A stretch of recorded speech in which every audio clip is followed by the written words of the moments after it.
welcome to today's live virtual watercolour workshop with me, Matthew Palmer. Yesterday we were going to do the first of the Festive watercolour Festive market. The Christmas tree is set with snow. It's going to be a belter starting just after 10 AM UK time. Now let's talk a little bit about next week's workshop. You can see it at the bottom of the screen. Towards the end of the year. Christmas is on the horizon, so a great time to do the Festive watercolour. And this one is no exception. Painted Festive Fireplace. Cozy log burning fire, so a beautiful fireplace with logs burning and a beautiful. Hello, welcome to the studio for today's live virtual watercolour workshop. Yes, we are getting festive here today. Look, festive jumper, another festive artifacts, including some beautiful now. It's quite popular paintings, and that of course is the subject of today's project. We're going to be doing a beautiful fireplace, a Christmas themed fireplace, working on a portrait orientation. This paper is quarter imperial, 11 by 15 inch, but it doesn't matter how big or small you go. Get yourself geared up, starting just after 10 AM UK time. It's going to be a belter, folks. Now let's talk about next week's workshop. You can see it at the bottom of the screen. Sunday the 19th of December 2021. It is the last workshop of the year, so please do get yourself booked into that one. It's going to be a beauty. It's going to be a winter wonderland. It's going to be a wonderful watercolour project to work on. Do grab a space for that one. It's going to be a beautiful winter wonderland with link is in the description. Nice street lamps, some beautiful snow-covered trees, a beautiful bridge, stream, and it's going to be an absolute belter, folks. Do grab a space for that one, the big finale of the year. Now, because it's the last one of the year, we've also got a wonderful giveaway. If you do book in or have previously booked into that workshop, you stand the chance of winning a £200 giveaway, including original paintings and some beautiful art products as well. Do grab a space.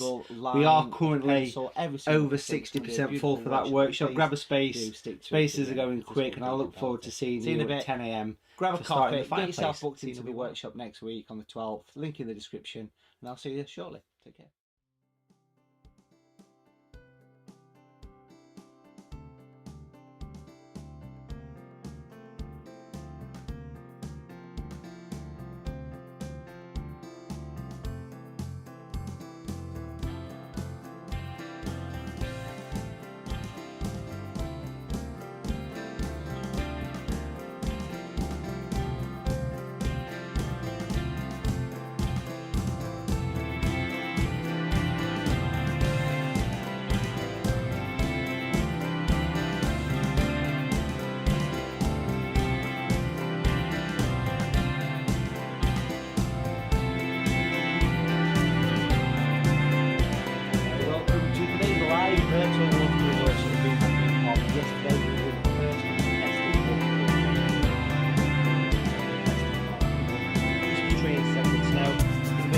Starting just after 10 AM UK time. Now let's talk a little bit about next week's workshop. You can see it at the bottom of Hello, welcome to the studio for today's live virtual watercolour workshop. Yes, we are getting festive here today. Look, festive jumper, another festive artifacts, including some beautiful festive paintings, and that of course is the subject of today's project. We're going to be doing a beautiful fireplace, a Christmas themed fireplace, working on a portrait orientation. This paper is quarter imperial, 11 by 15 inch. But it doesn't matter how big or small you go. Get yourself geared up, starting just after 10 AM UK time. It's going to be a belter, folks. Now let's talk about next week's workshop. You can see it at the bottom of the screen. Sunday the 19th of December 2021. It is the last workshop of the year, so please do get yourself booked into that one. It's going to be a beauty. It's going to be a winter wonderland. It's going to be a wonderful watercolour project to work on. Do grab a space for that one. It's going to be a beautiful winter wonderland with nice street lamps and beautiful snow-covered trees, a beautiful bridge, stream, and it's going to be an absolute belter, folks. Do grab a space for that one, the big finale of the year. Now, because it's the last one of the year, we've also got a wonderful giveaway. If you do book in or have previously booked into that workshop, you stand a chance of winning a £200 giveaway, including original paintings and some beautiful art products as well. Do grab a space. We are currently over 60% full for that workshop. Grab a space. Spaces are going quick, and I look forward to seeing you at 10 AM for starting the fireplace. It's quarter imperial, 11 by 15 inch, but size doesn't matter. A little bit of sketching as always. I'll take you through every single line of pencil, every single brushstroke. It's going to be a beautiful workshop, but please do stick through to the end because this will be a belter. See you in a bit. Grab a coffee, get yourself booked into the workshop next week on the 12th, link in the description, and I'll see you shortly. Take care.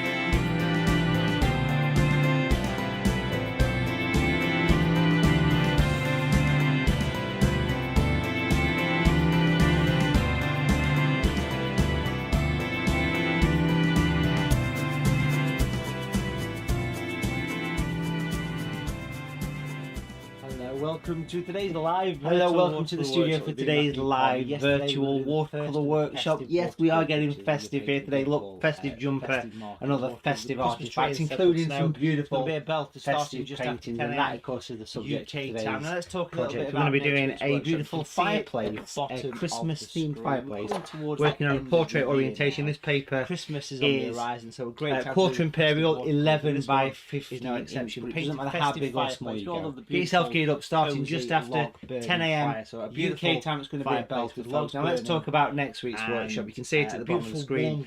Sunday the 19th of December 2021. It is the last workshop of the year, so please do get yourself booked into that one. It's going to be a beauty. It's going to be a winter wonderland. It's going to be a wonderful watercolour project to work on. Do grab a space for that one. It's going to be a beautiful winter wonderland with watercolour paintings, nice street lamps, some beautiful snow-covered trees, a beautiful bridge, stream, and it's going to be an absolute belt. Do grab a space for that one. The big finale of the year. Now, because it's the last one of the year, we've also got a wonderful giveaway. If you do book in or have previously booked into that workshop, you stand the chance of winning a £200 giveaway, including original paintings and some beautiful art products as well. Do grab a space. We are currently over 60% full for that workshop. Grab a space. Spaces are going quick, and I look forward to seeing you at 10 AM. It's also starting the fireplace. On the email that was sent to you this morning to view this workshop. So I will see you just after 10 AM. Looking forward to painting in this beautiful festive market. Scene will be wild. In the meantime, grab a coffee, get yourself geared up. I am working on a portrait orientation today. It doesn't matter how big the paper is. This particular one is quarter imperial, 11 by 15 inch, but size doesn't matter. A little bit of sketching as always. I'll take you through every single line of pencil, every single brushstroke. It's going to be a beautiful workshop, but please do stick through to the end. This will be a pelter. See you in a bit. Grab a coffee, get yourself booked into the workshop next week on the 12th. Link in the description, and I'll see you shortly. Take care.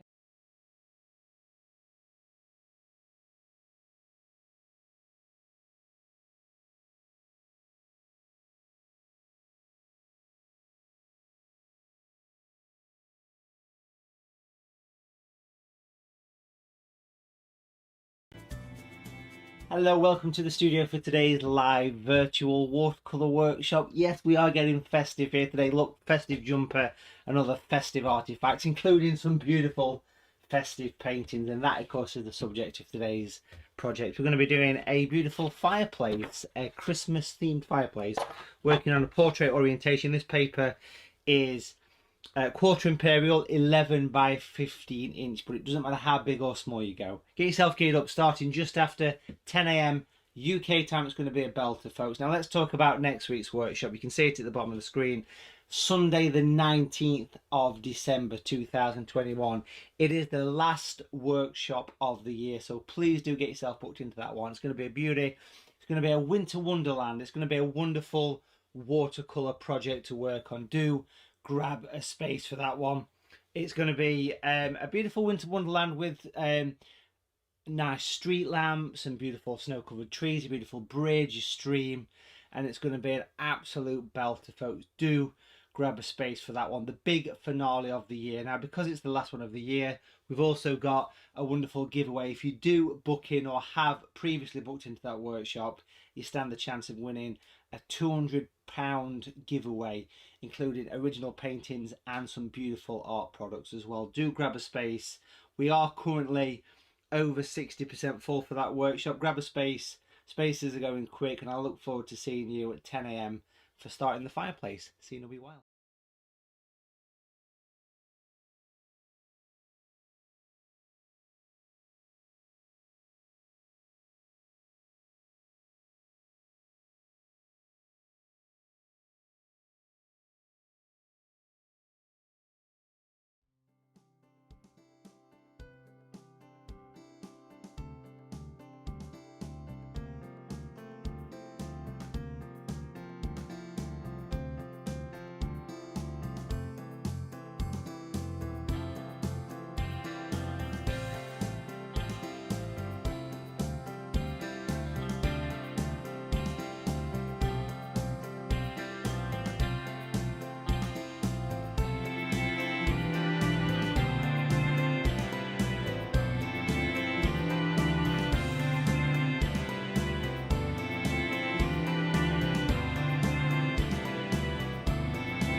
Hello, welcome to the studio for today's live virtual watercolour workshop. Yes, we are getting festive here today. Look, festive jumper and other festive artifacts, including some beautiful festive paintings, and that of course is the subject of today's project. We're going to be doing a beautiful fireplace, a Christmas themed fireplace, working on a portrait orientation. This paper is quarter imperial, 11 by 15 inch, but it doesn't matter how big or small you go. Get yourself geared up, starting just after 10 a.m. UK time. It's going to be a belter, folks. Now let's talk about next week's workshop. You can see it at the bottom of the screen. Sunday the 19th of December 2021. It is the last workshop of the year, so please do get yourself booked into that one. It's going to be a beauty. It's going to be a winter wonderland. It's going to be a wonderful watercolour project to work on. Do grab a space for that one. It's going to be a beautiful winter wonderland with nice street lamps and beautiful snow-covered trees, a beautiful bridge, a stream, and it's going to be an absolute belter, folks. Do grab a space for that one, the big finale of the year. Now, because it's the last one of the year, we've also got a wonderful giveaway. If you do book in or have previously booked into that workshop, you stand the chance of winning a £200 giveaway, including original paintings and some beautiful art products as well. Do grab a space. We are currently over 60% full for that workshop. Grab a space. Spaces are going quick, and I look forward to seeing you at 10 a.m. for starting the Fireplace. See you in a wee while.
Hello, welcome to the studio for today's live virtual watercolour workshop. Yes, we are getting festive here today. Look, festive jumper and other festive artifacts, including some beautiful festive paintings, and that of course is the subject of today's project. We're going to be doing a beautiful fireplace, a Christmas themed fireplace, working on a portrait orientation. This paper is quarter imperial, 11 by 15 inch, but it doesn't matter how big or small you go. Get yourself geared up, starting just after 10 a.m.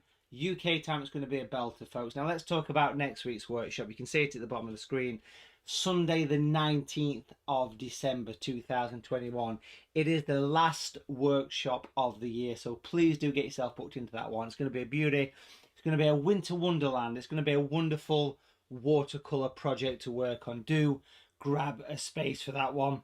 It's going to be a beautiful winter wonderland with nice street lamps and beautiful snow-covered trees, a beautiful bridge, a stream, and it's going to be an absolute belter, folks. Do grab a space for that one, the big finale of the year. Now, because it's the last one of the year, we've also got a wonderful giveaway. If you do book in or have previously booked into that workshop, you stand the chance of winning a £200 giveaway, including original paintings and some beautiful art products as well. Do grab a space. We are currently over 60% full for that workshop. Grab a space. Spaces are going quick, and I look forward to seeing you at 10 AM for starting the Fireplace. See you in a wee while.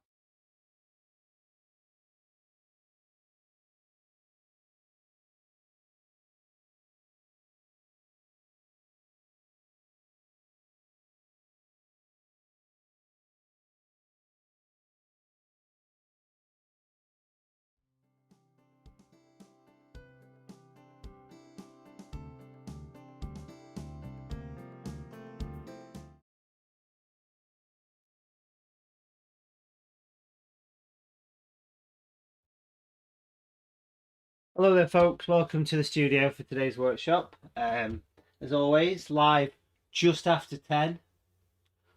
There's a lot to think about. A few people have had a little bit of a rant that I'm a bit late. But quite a few people have accidentally deleted emails. Few people haven't received the emails. They've gone to junk. There's a sound issue. There's all sorts of things can happen on a live stream. If you look back at all the previous live streams, normally we go live about sort of 10 past to 10:15 as far as me talking to you. But we're here. We are live now. What does 15 minutes matter between arty pals? I also went to get a coffee, to be fair, as well. So apologise if you're a bit not very happy, but it's Christmas. We should be happy. I've got my Christmas jumper on today, as well as Christmas socks and Christmas underwear. But luckily, you can't see that. Have you got a Christmas jumper on or any festive clothing? Keep it clean. Drop it on this email.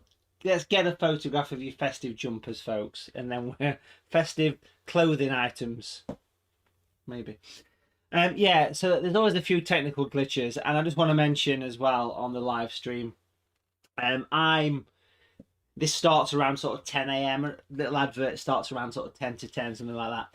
And I'm actually in the studio from 6 AM, getting all this set up, getting the email sent to you. There's a lot to think about on these live streams.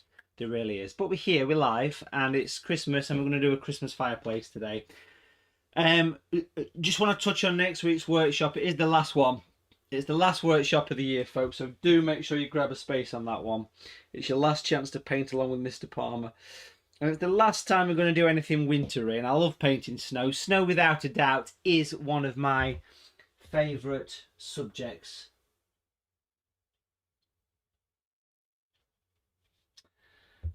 Yeah, so someone sent an email saying, I thought you said you were live at 10. Okay, yeah, so just to put that to bed, it's normally around 15:15 when I'm here stood doing this stuff, so just there's a lot to organise. Anyway, next week's workshop, the last one, it's the last time we'll be doing anything wintry related, so do grab a space if you've not already.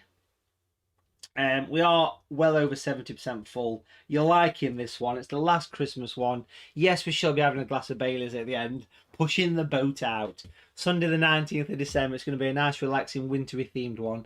A winter wonderland in watercolours. When I think of a winter wonderland, I think of beautiful snowy trees, beautiful street lamps, the light casting on the snow. It's going to be a belter, folks. Snow-covered trees, falling snow, old lamps, bridge and stream. Look at those beautiful inspirational images that you can see on your screen there. So do, if you've not already, get yourself booked in and grab a spec. 75% of the spaces have gone.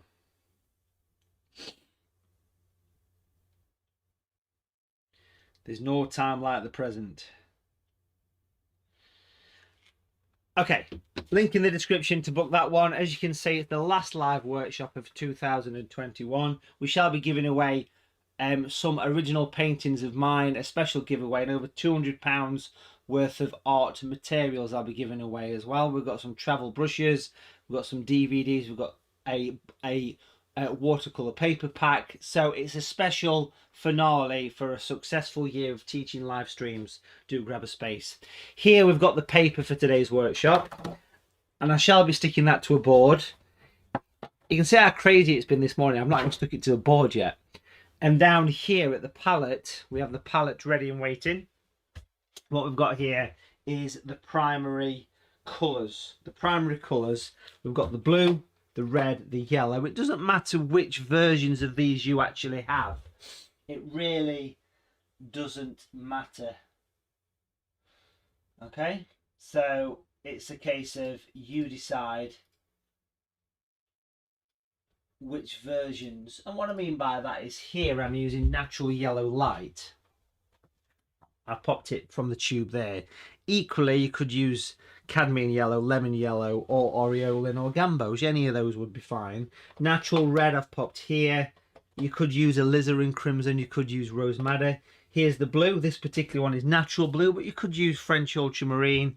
You could use a cobalt blue as well. White paint is always essential. This one's Matthew Palmer's own white. Gouache is another one that you might want to use, or white acrylic. It doesn't matter. 3 brushes. We've got a size 20, a size 10, a size 6. 3 brushes. Perfect. And then we've also got a couple of optional brushes, which we may or may not use. It's rare that you'll see me use these on a live stream. We've got the detail brush, branch and detail brush, or a rigger brush. Here we've got the lift out brush, which is here, which of course is for creating highlights. Now it's up to you guys, and I'm sure there's a few people that won't be too happy about me saying this, but I'm going to do a little bit of sketching. It says no sketching. A little bit of sketching if you want to make things easier. And a huge proportion of you guys do like the fact that I give you a free sketching lesson. It is free. There's no extra. I mean, this is a 10 quid workshop, and you wouldn't believe the amount of time and effort that goes into these things.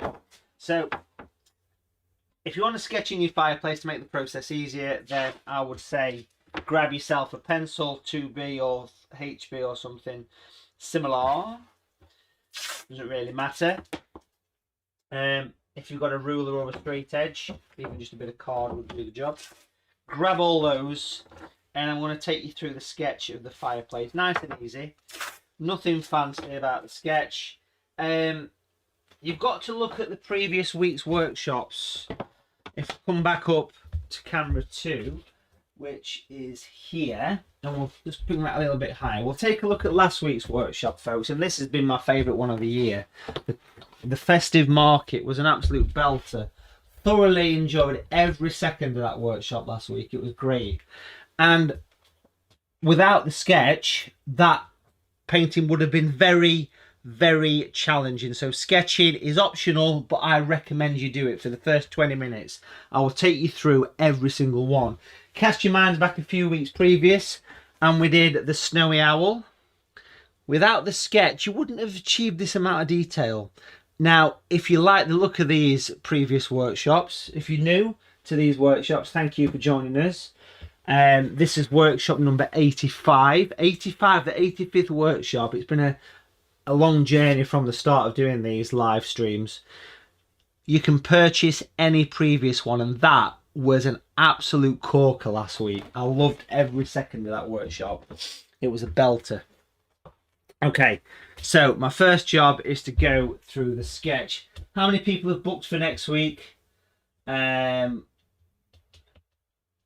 Usher's put, I hated the thought of sketching at first, but Matthew is so gentle with it that even I can follow the baby steps. And that's what it is, and the sketching is optional. And there's only been a few people that have been a little bit grumpy about the sketching. Some workshops don't involve any sketching, but there's certain ones that do. And something like a fireplace would make perfect sense to actually sketch in, if that makes sense. So that's the materials for the workshop. I shall be talking more about them as we go through. I'll go through colour mixes and various things as we progress through the workshop. Can't go wrong, really, can you? What could possibly go wrong?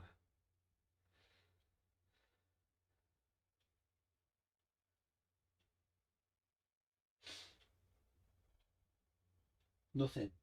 Nothing whatsoever.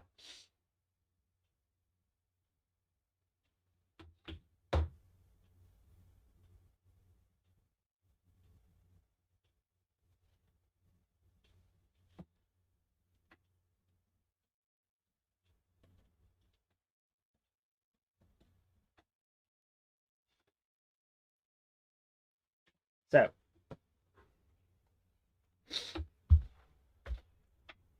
back to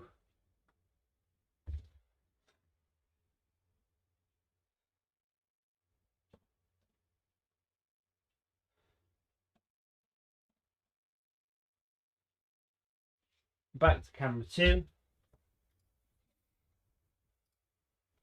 And the first thing I want to be doing here is taking a black pen of some kind or some pencil and just loosely popping in these 4 markers on the masking tape roughly in the center of all the 4 sides. Okay, now what that will do is that will just give me some idea in the mind of positioning this. It's going to be a vignette. We've done quite a few festive vignettes. It kind of suits it.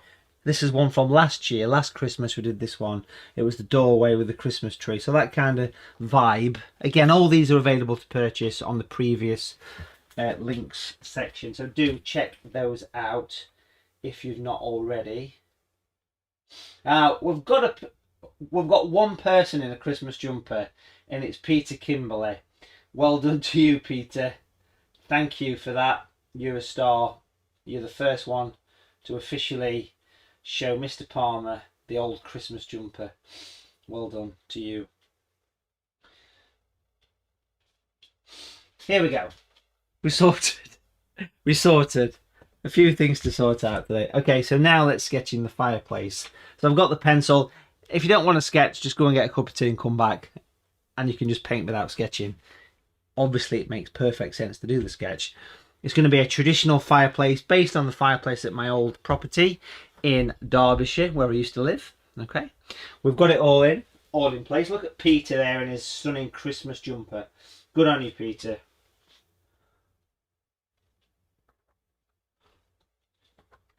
Any festive clothing counts, as long as it's clean and as long as it's not, you know, below the belt, let's say. I don't mind above the belt, but not below the belt.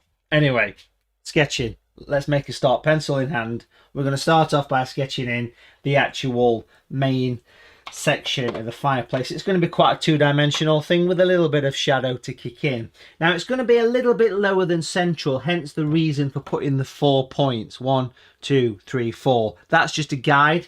The watercolour paper I'm using here is quarter imperial, which is 11 by 15 inch. It doesn't matter how big it is at all. It really doesn't matter. Okay, no problem.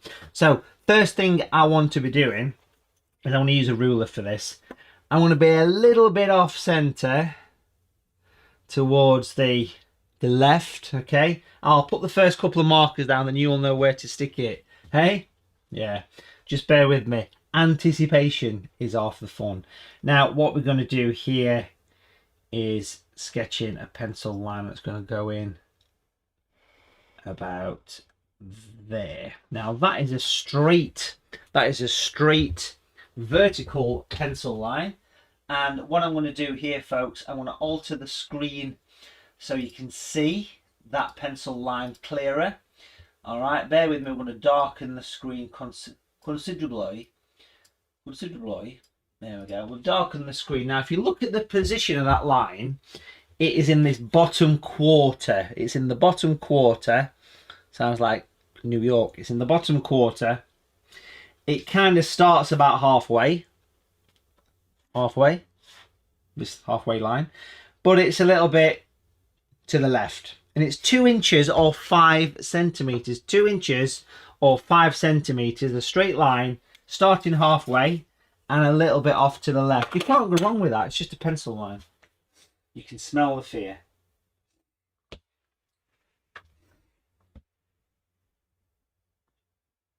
Okay, if you've not got your Christmas clothing on, next week's the big finale. So next week, okay, next week I want to say Christmas festivities. Although Eva Rossintiner has also sent a wonderful photograph. Well, actually not a photograph, but you only have Christmas socks. What they'll do, anything goes really. Anything goes on this one. Oh, actually, I have sent a photograph. They really are socks if they are impressed. But listen. Maybe you should also send a photograph of your Christmas decorations. Let's do Christmas decorations this week. Send us a photograph if you're into the Christmas spirit or not. Anything goes. 2 inches. 2 inches. Okay? And then we're going to come across and we're going to go for 2 inches across the top. Now this is a straight horizontal line. 2 inches, 5 centimeters. And you've guessed it, another 2 inches or 5 centimeters down that side. It's basically a rectangular shape. Okay, that's what we've got. That's in position. I want to make sure you can see that nice and clear. It's all about increasing the contrast on my camera. As you can now see that it's a 2-inch shape, a little bit off center. Okay, that's in place. I'm going to zoom in closer now so you can see exactly where it is on the page. You can't go wrong.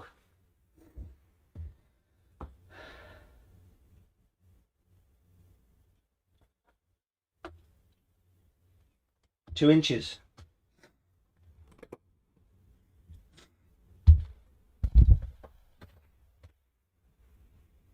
How many people are sat there in the PJs? That's part of the fun of doing these workshops. You don't have to get dressed. You can sit there naked if you like. But obviously I don't want to be seeing any photographs of that. Please, we've got to keep this, you know, respectable. It is Christmas after all, so it can be a little bit risky.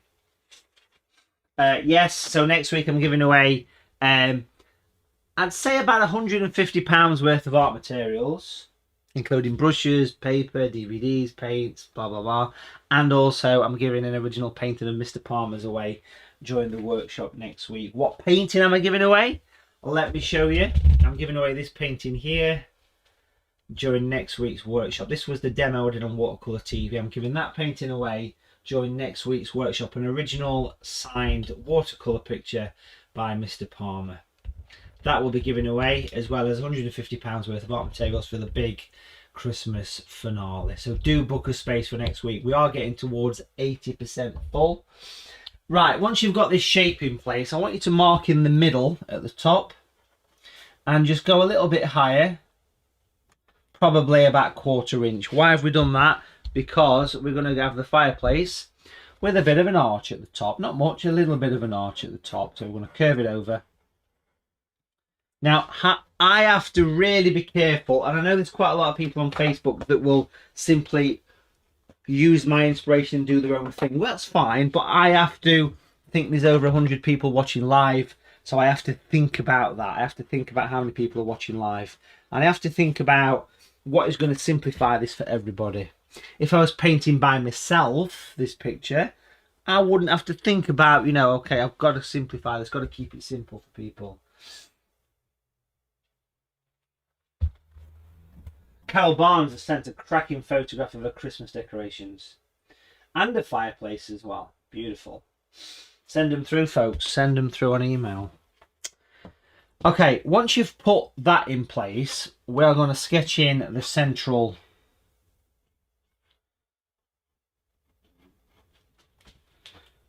keystone. But first of all, we're going to pop in a couple of lines like this, and we're going to come over following the curve. So that's going to be the top of the fireplace, basically.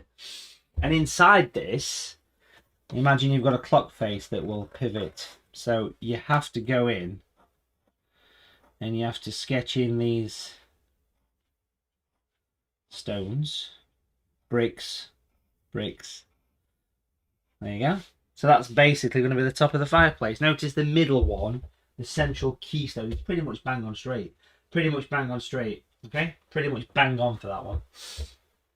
So if you want to get in touch, folks, on email address is on the email that was sent to you this morning, but also it's there, top of the screen. Make a note of it, mattartist@me.com, or of course you can use the live chat. There's about 85 people are using the live chat, which is great. So have a little bit of banter, have a bit of chat. You have to register with YouTube to use that, by the way. Or have a Gmail account.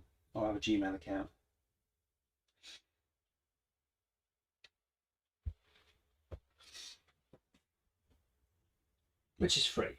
All the information for getting in the live chat was on the email that was sent out to you this morning. And of course, I will recap the sketch. I'll go through it again. And I will also give you the chance to send your sketch over to me to be assessed. Yes.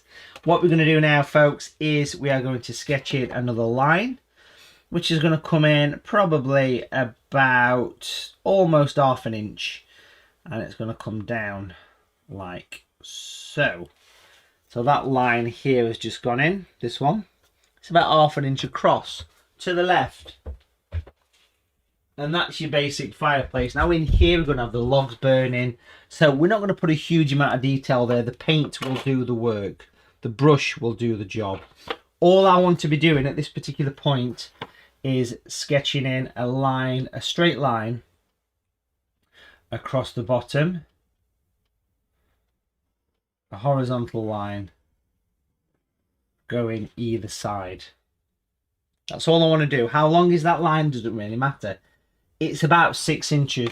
It's about 6 inches. I thought that 6 inches were smaller than that. I'm sorry, it's Christmas. I want to be a little bit. I've been on the Baileys this morning. Not really. I'm just on coffee. Although it is in a bit of a festive cup. It's an almond flavoured coffee. That's all it is. I went down to the Christmas market and bought it.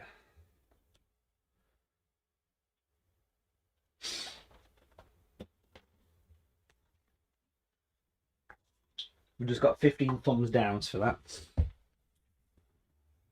So in here is going to be a fire. Yes, but the fire will happen. It'll happen. It will just happen, the fire. Trust me, I'm an artist. Can't go wrong, really. Can't go wrong. Okay, let's continue with the fire. Let's come back for positioning purposes, so you can still see how the whole thing is a little bit off to the left.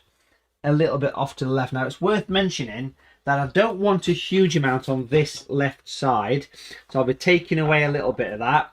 So if you look at that pencil line I've just sketched in, the horizontal one, there's only probably an inch or so on this side, but there's a couple of inches on that side. So there's more over there. And you'll see the reasons for that a little bit later on when we continue with the sketch.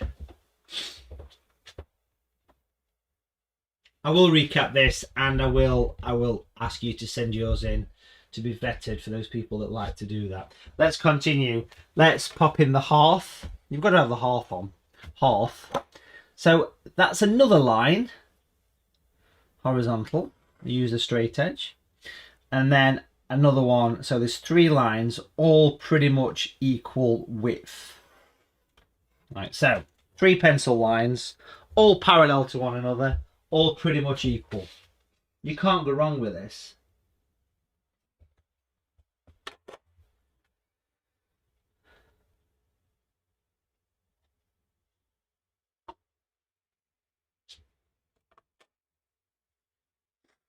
It's going to be as festive as it can festively be on a sheet of paper.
Hello to Brian. Hope you feel better soon, Brian.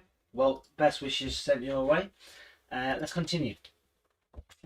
Let's come to the top now and put the hearth, the mantelpiece.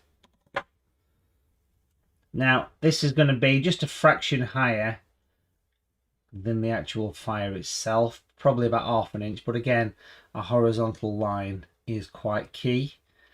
So we're going to sketch in a couple of horizontal lines at the top, again parallel to what's below. So that's your fireplace, that's your basic core fireplace. Obviously we're going to put decorations, stockings, candles. You've got to put all that on.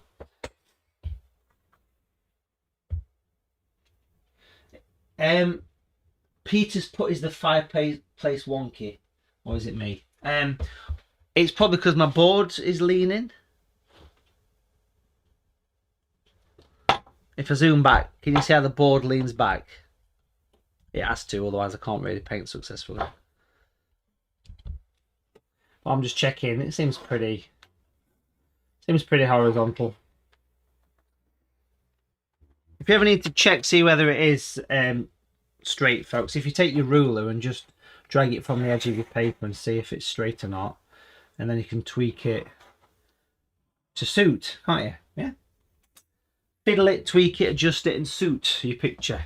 So like the bottom isn't straight, that's because the board's not straight with the camera. You know what I mean? So that's fine. Okay, so that's the basic fireplace. Now we're going to add a little bit extra around here. Not much, just a little bit extra. First of all, we need to put something on the top of the fireplace, okay? To give it some interest. Now, on the top of my fireplace, I always had a bit of a snow globe on the top, a giant snow globe. That's exactly what's going to go on the top of the fireplace. In the middle, what I'm going to do, so I've got the middle, because that's the middle of the fireplace. So here, I'm going to simply sketch in what represents a bit of a snow globe. And loosely have a go at sketching it in. Quite a large one, so I'll put that in.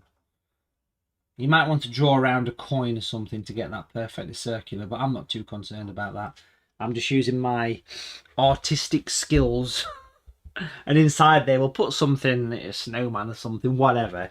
And then literally down here, I'm going to sketch in a bit of random stuff, because that's going to be a garland. Obviously, that's going to be a garland. We're talking a proper Judy garland thing here. And we are going to have some little candles. Well, that's actually quite a big candle, but that's fine. You've got to have candles on your fireplace. It's just essential at Christmas. So we're going to have some candles on. 4 candles. 4 candles for £1. 4 candles. 4 candles. They sell 4 candles. 4 candles.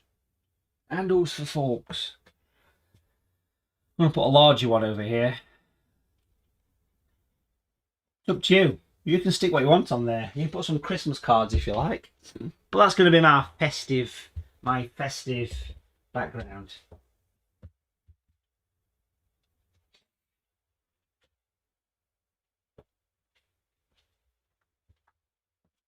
Candles for forks. Can't go wrong, can you? Eh?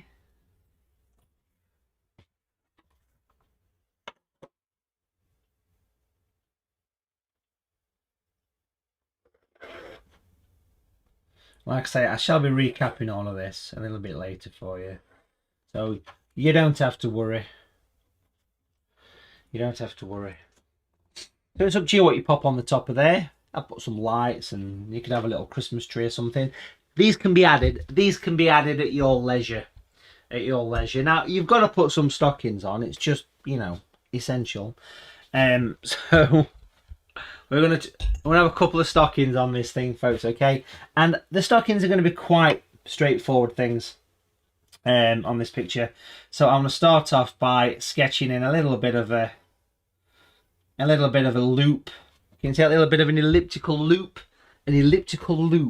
and that's where the collar of the stocking is going to be. So we'll pop that on like so. Brill. We'll do the same on this side as well. We're gonna have 2 stockings, his and hers. I mean, obviously you can have more. You could put your family's name on the stockings. But here's the thing. Here's the thing. How much time do you want to invest in to your picture? Let's have another one here. Try and sort of guess the spacing, relatively equal. Doesn't really matter too much. There's the next stocking. Popped in right there. There's the collars.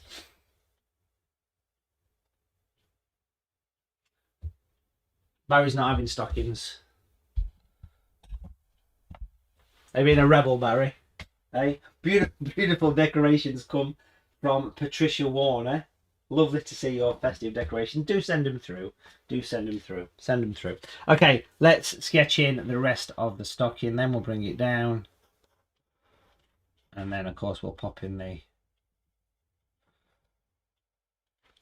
little bit. And then that one comes down here.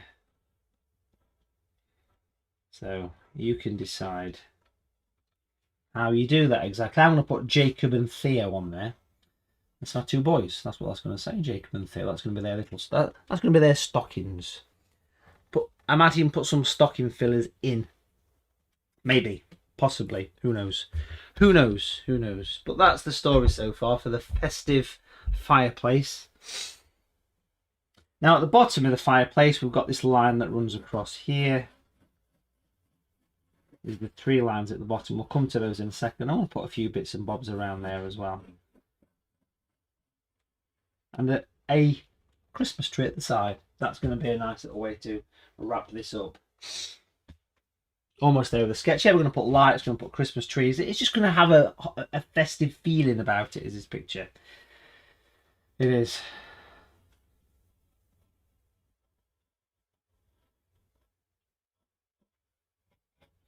I put a few wrinkles in the stocking because I did watch a 1983 episode of Last of the Summer Wine yesterday. So I put some Nora Batties in. For those people that don't know what I'm talking about, have a look online. Do a search for Nora Batty or Last of the Summer Wine. It's your call. 2 stockings is good enough for me on this particular picture. Now at the bottom here, we're going to put a few little incidentals down here to give it a bit more of a creative, festive sort of feeling. First of all, I'm going to put a couple of candles over here. So again, we're going to pop in some candles. 4 candles, yeah. Let's have a tall candle.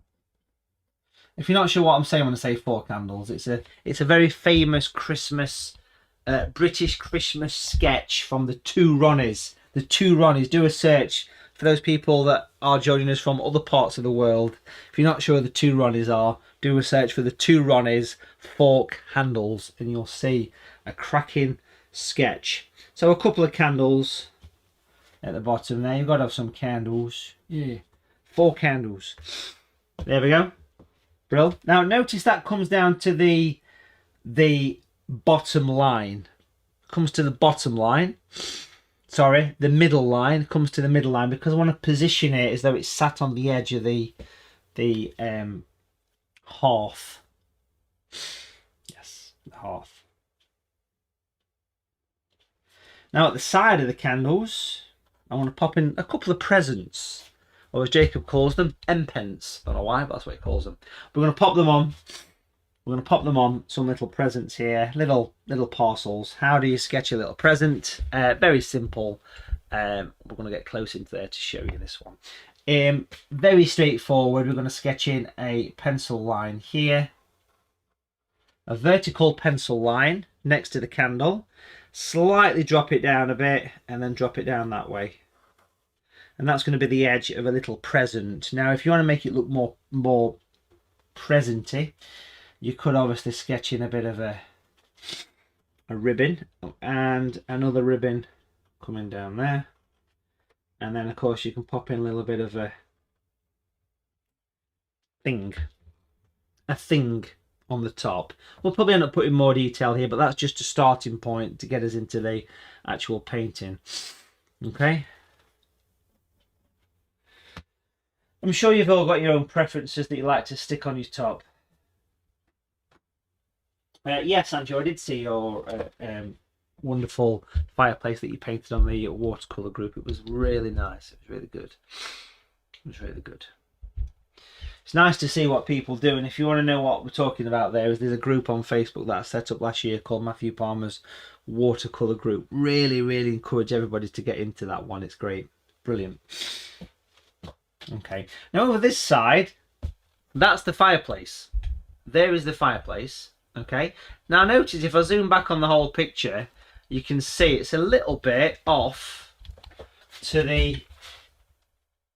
You can see how drunk the board is now, can't you? There we go. It's a little bit off to the left because I'm going to put the edge of a Christmas tree, the edge of a Christmas tree. So we'll get close into that, and I'm going to sketch in the edge of a Christmas tree. But before I do that, I'm going to put some presents around the base of it. Okay, so there's going to be some presents here, and then a Christmas tree, just the edge of a Christmas tree. Now, last week we put quite a lot of energy into painting in this Christmas tree here on the Festive Market.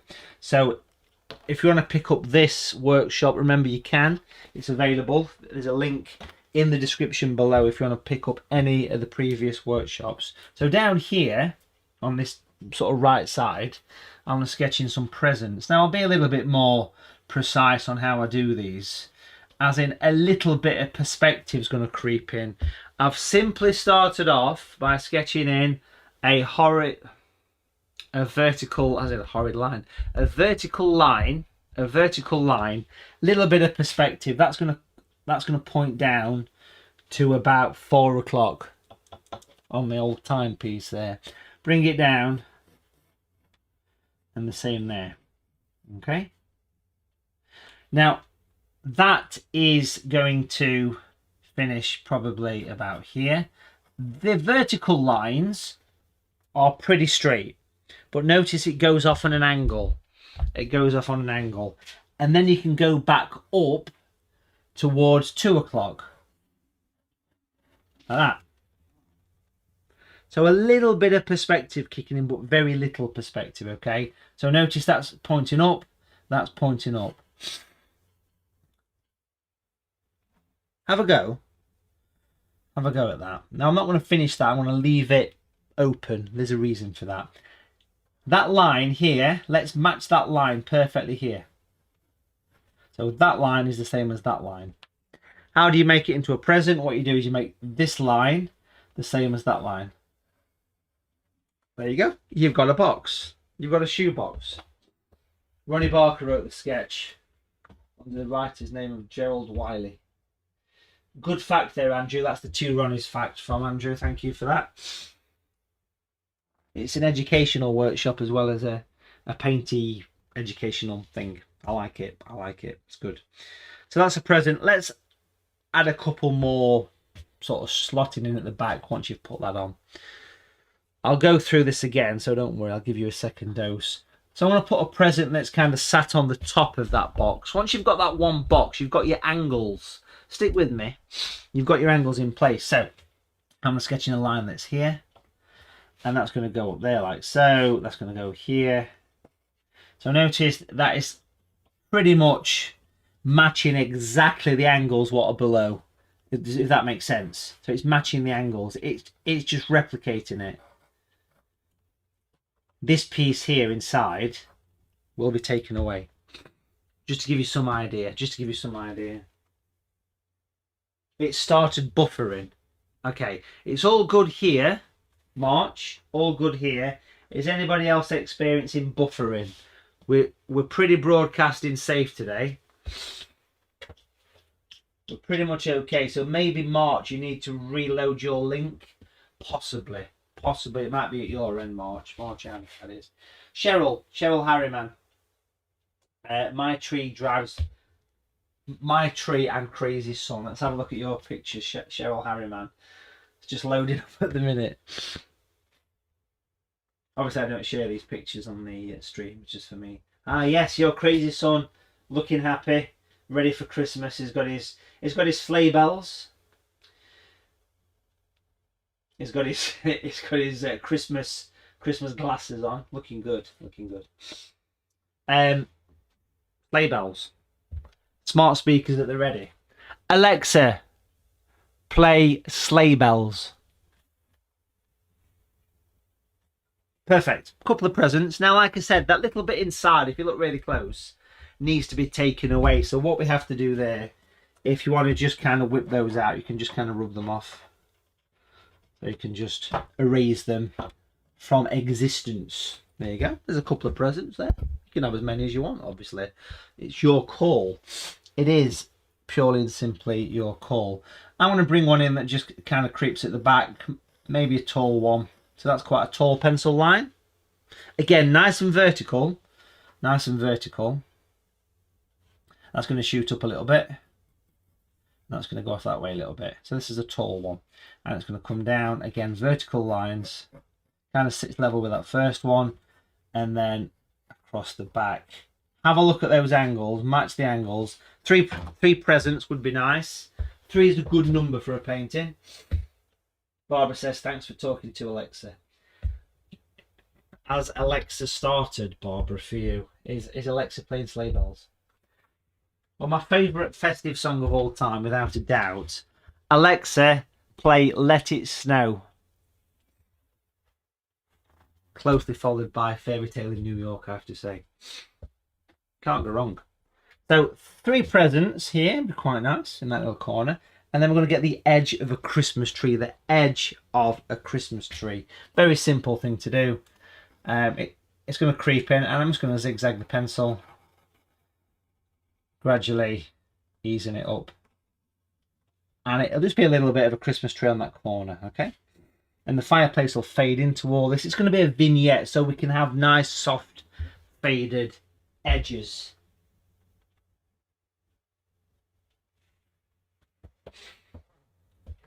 Can't go wrong with this. You can't fail. Can't fail.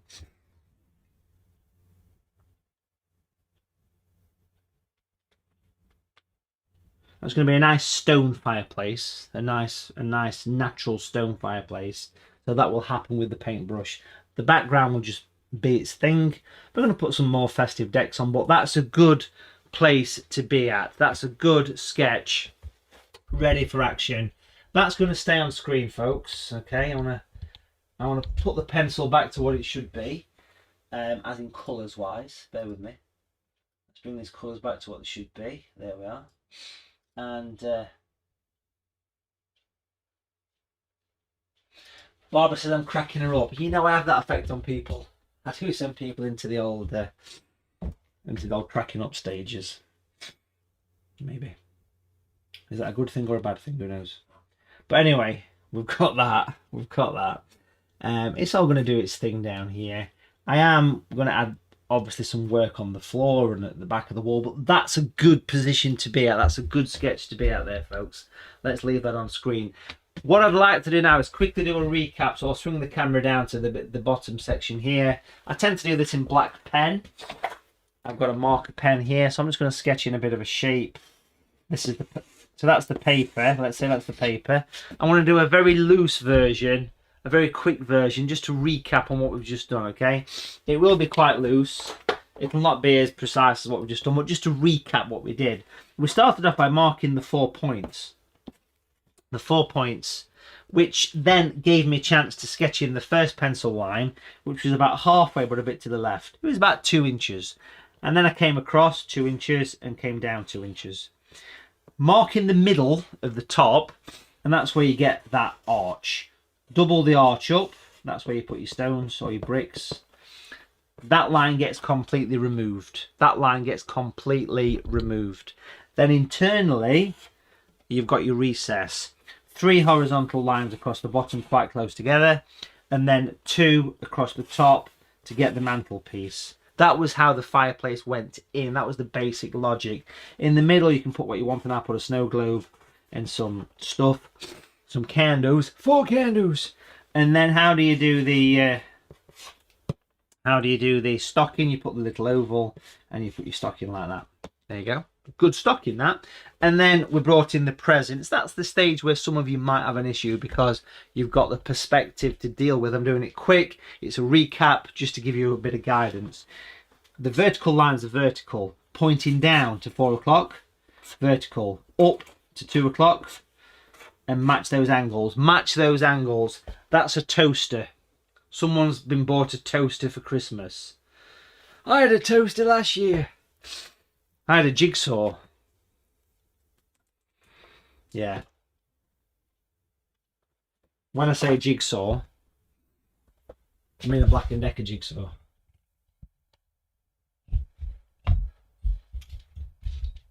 There we go. Brill. That's the sketch. That'll stay on screen. Please do feel free to take a photograph and send it through on the old email address. There it is on your screen. That's the email address. Take a photograph with your phone, send it through. If you'd like me to check it for you, I will do. But I want to give you some time to fiddle with that, folks. Just briefly want to mention a little bit about next week's workshop before we move on. So I want to give you some time to work on your sketch. I'll put it back on screen in a minute. Please do send a photograph of your sketch to this email address. I know this is a quality jumper. It's from George. It's from Asda. It's from Asda, George. It is. Yeah, it's quality, innit? See? And it comes out once a year, like Santa. But if you want to book in for next week's workshop, link is in the description below. This is the picture, folks. This is the inspiration. I love that bridge, the winter scene, the beautiful lampposts, the park bench, a winter wonderland. It's the last one of the year, folks. There's a £200 giveaway involved. Last virtual workshop of the year. Do book in.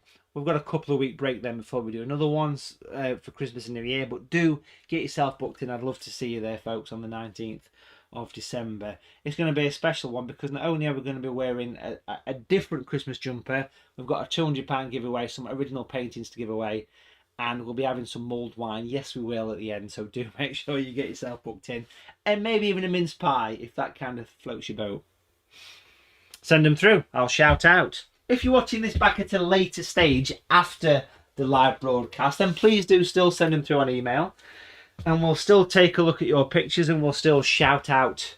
I will send you an email at a reasonable time. Obviously, if you send it at 3 AM, I can't necessarily reply to you at 3 AM. But I will reply to you. Please do send the sketch through for checking, for vetting. Now, if you're following me, folks, I need you to stick through to the end. Please persevere through to the end of the workshop. There's going to be 2 or 3 people that are going to go off on their own little tangent with this and do their own thing with it.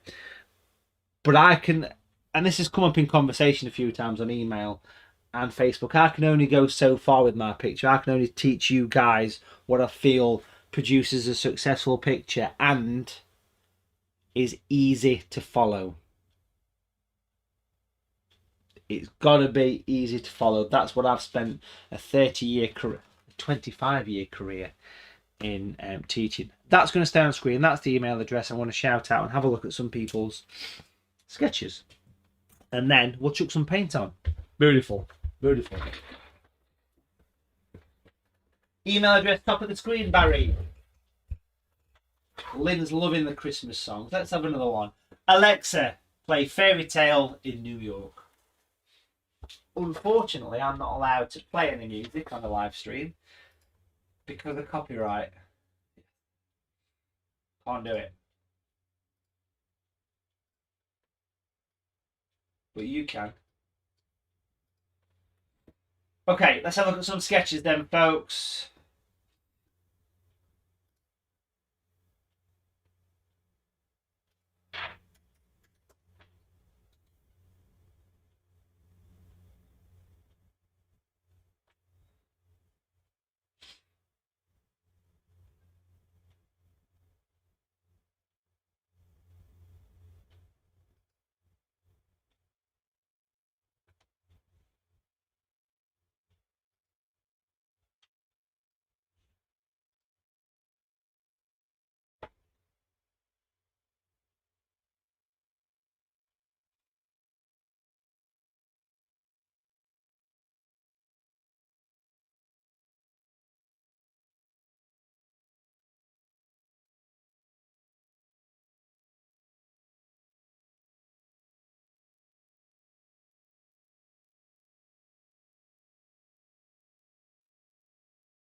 Okay, so Jackie Cullen, little bit of a perspective problem.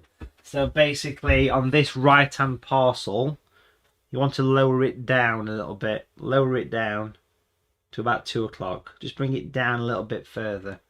A little bit further. Just that right side of all the parcel. Nice fire. Betsy, yours is good. Betsy Ensley. Susan Abs. The parcel that's on top looks a little bit twisted. So if you just lower the right angle down, Susan Abs. Sue Brood, you're good. Meg Farr, yeah, perfect. Marchan, good sketch, looks good.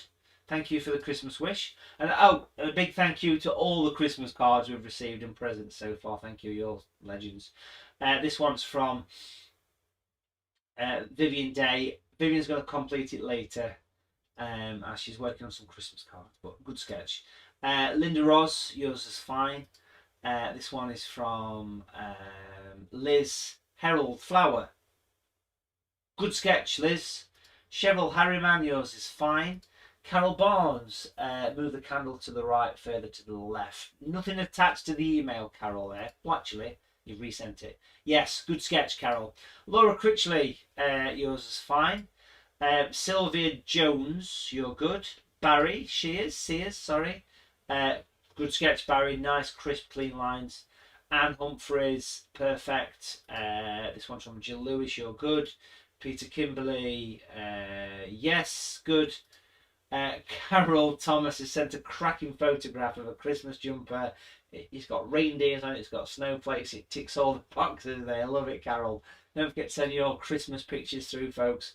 This one's from Peter Loss. Peter, that's a good one. Nice straight lines, Peter, as well. Well done to you. Good sketch. Pauline Lacey, yes, good. Brenda Lehman, yours is downloaded.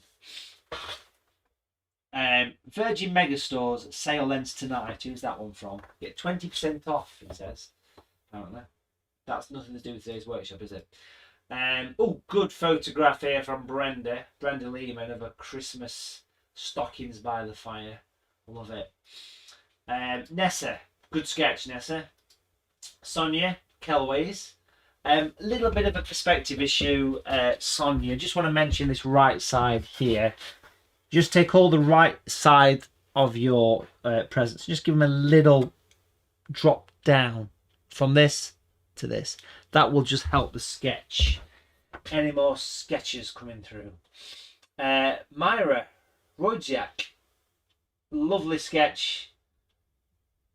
Maria, even. Mary Kelly and Simon Bell, yours is just on its way through. Yes, good. That's from Mary Kelly. Good sketch. Simon Bell sent a beautiful photograph of his log burner. I love it. That is very similar to the one my mother's got in her house. Love that. Really, really nice. Brilliant. My old house had a beautiful old open fire, and it's one of the things I do miss about that house. I don't miss the mess of doing it, but yeah. This one is from Jackie Pullen and Maria Poidsley. Maria, yours is good, and Jackie, yours is downloading. Any more sketches, send them through on the email. We'll keep looking, folks, and do in the meantime get yourself booked in for the workshop next week, because spaces are going pretty quickly. We are 85-ish% full. It's the big finale. We've got some big festive things going off, so do grab a space if you've not already had a chance to do that. Jackie, yours is still downloading. Lynn Howe and Harris, yours is also downloading as well.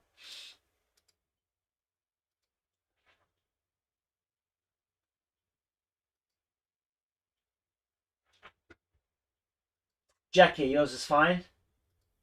Lynn Howe, yeah, good tree, like it, nice. And Anne Harris, you're also good. Nice perspective on the presents there. So well done. If you've done the sketch and you're still with me, do stick with us, folks. Remember to stick through to the end. That is so important. It's going to be a vignette, the picture. So basically, it's going to be just this area. And You know I like my vignettes. Have a look at last week's vinaigrette that we did. You can see it there. It was a belter. And if you do want to purchase any of these previous workshops, this one so far, I think this festive market, it captured exactly what I wanted it to do.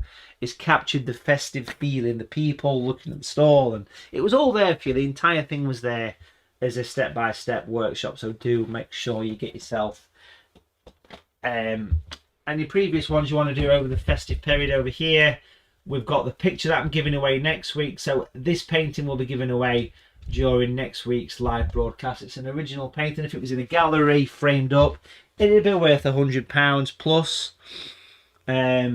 easily, maybe £150. It's signed 2021, so it's the last giveaway of the year. Do get that, plus there's also about 150 quid's worth of art materials to give away for a Christmas treat. So that's just got to be booked in for the workshop to take part in that prize draw. Starting painting very soon, folks. Just checking on the last few sketches. Peter Kimberley, here's one I did earlier. Very nice, very festive, Peter. Love it. And oh, Meg Farr has sent a wonderful image of the Christmas decorations, 50-year-old Christmas decorations. I love it. I've still got some of my old grandma's decorations from the 1950s, 60s. A few more sketches coming through. This one is from Joyce V. Joyce V, your sketch is absolutely fine, Joyce. Well done to you. Couple more sketches. Sylvia Jones and Sarah Stevenson. Sarah, your sketch is fine. I love the wreath at the top, by the way. Love the wreath. We're going to add a bit of festive trimmings to the top of this picture. We are, definitely. But the focal point will very much be the fire, of course. Andrew Mayer has sent a photograph of his set square ruler for getting those angles. I want to see... Excuse me. Sylvia Jones. Oh, lovely Christmas tree there. With a nice wooden reindeer. What did Mrs. Claus say to Mr. Claus when she looked out the window? Looks like reindeer. Alexa, play a round of applause. Right. Enough faffing. Did anybody else Google vignette? That's from Barry. Or vinaigrette, maybe. Vinaigrette.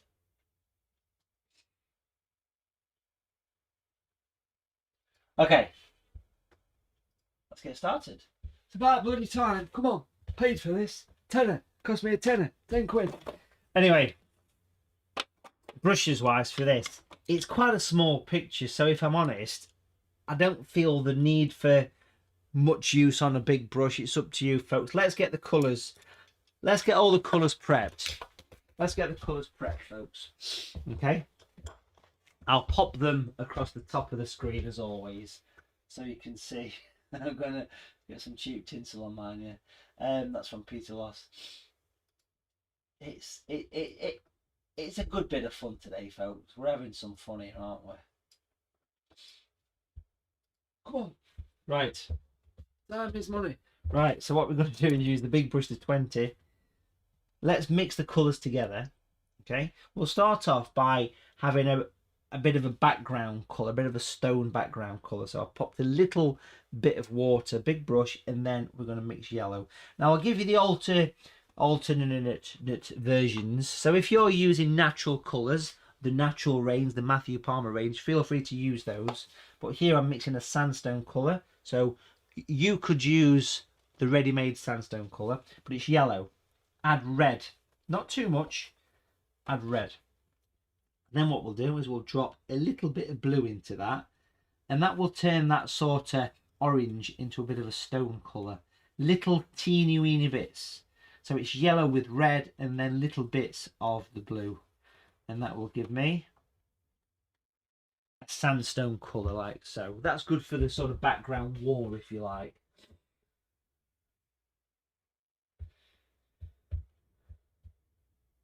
I will keep checking the emails if any more sketches do come through. Margaret Lewis, you're good. You're good. That's my sandstone colour. Clean the brush in the water. And then let's make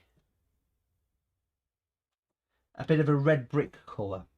Okay, so for this, it's the same, but much more red. So it's the yellow first with the red.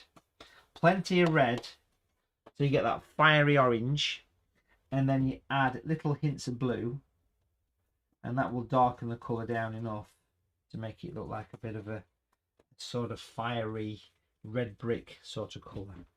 Okay, but don't be afraid of the red when you do that one. So it's the same mix, just with much more red, okay? All this is done with a big brush, a size 20 brush, all right? 2 colours. That's going to be good for the background wash, okay? Now at that point, I've cleaned that brush nice and thorough, and I've wiped off my excess. And I'm popping that brush to one side. And I'm changing to a size 10. Change your brushes to a size 10. And the reason for this, because I want to be controlling the amount of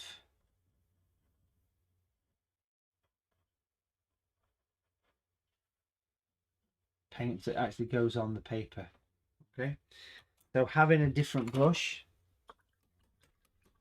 size 10.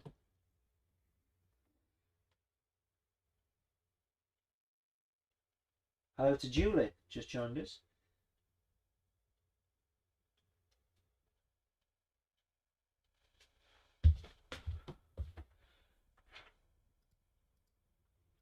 Eve, your sketch is fine. Eva Rossentiner, good sketch.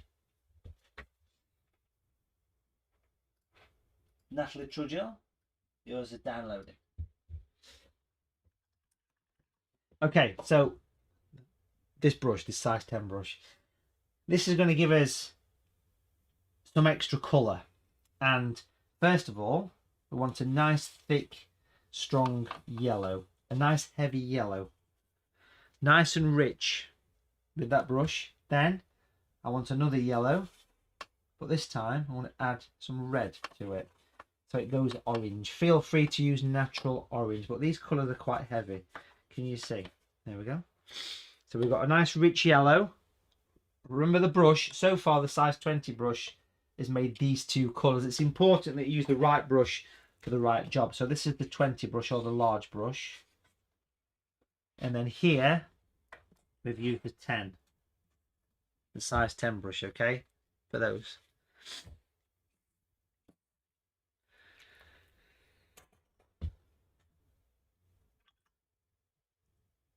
Brill. Now I'm also going to pick up the third brush, which is the small one, the size 6.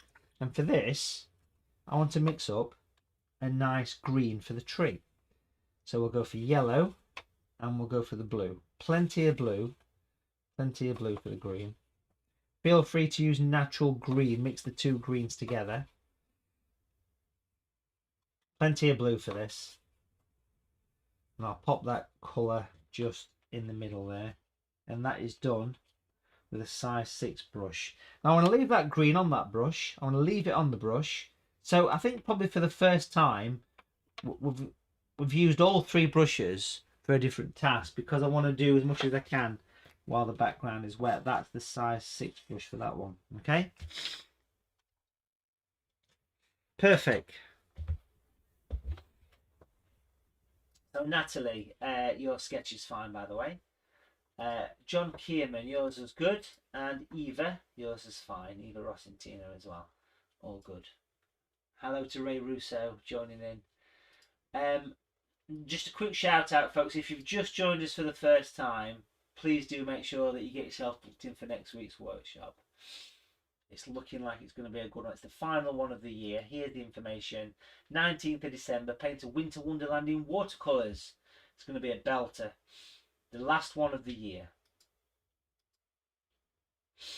Something else you might be interested in as well is we're down to the last few of these calendars, folks. So if you do want to get yourself one of the calendars, has anybody received their calendars yet? The watercolour calendars? Has anybody received them? Let me show you them. We've got about 7 left, maybe 7 or 8 left. If you'd like to get older one, these are them on screen.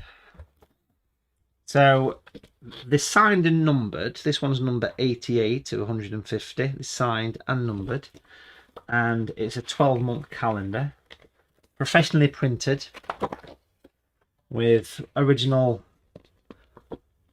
reproductions of all the paintings on there, so you can frame the pictures as well. Has anybody received them? They're available. Okay, we've got a few of those left. Also, there's the new book as well, Watercolour Landscapes for the Absolute Beginner. This is now being printed. It's out in the new year.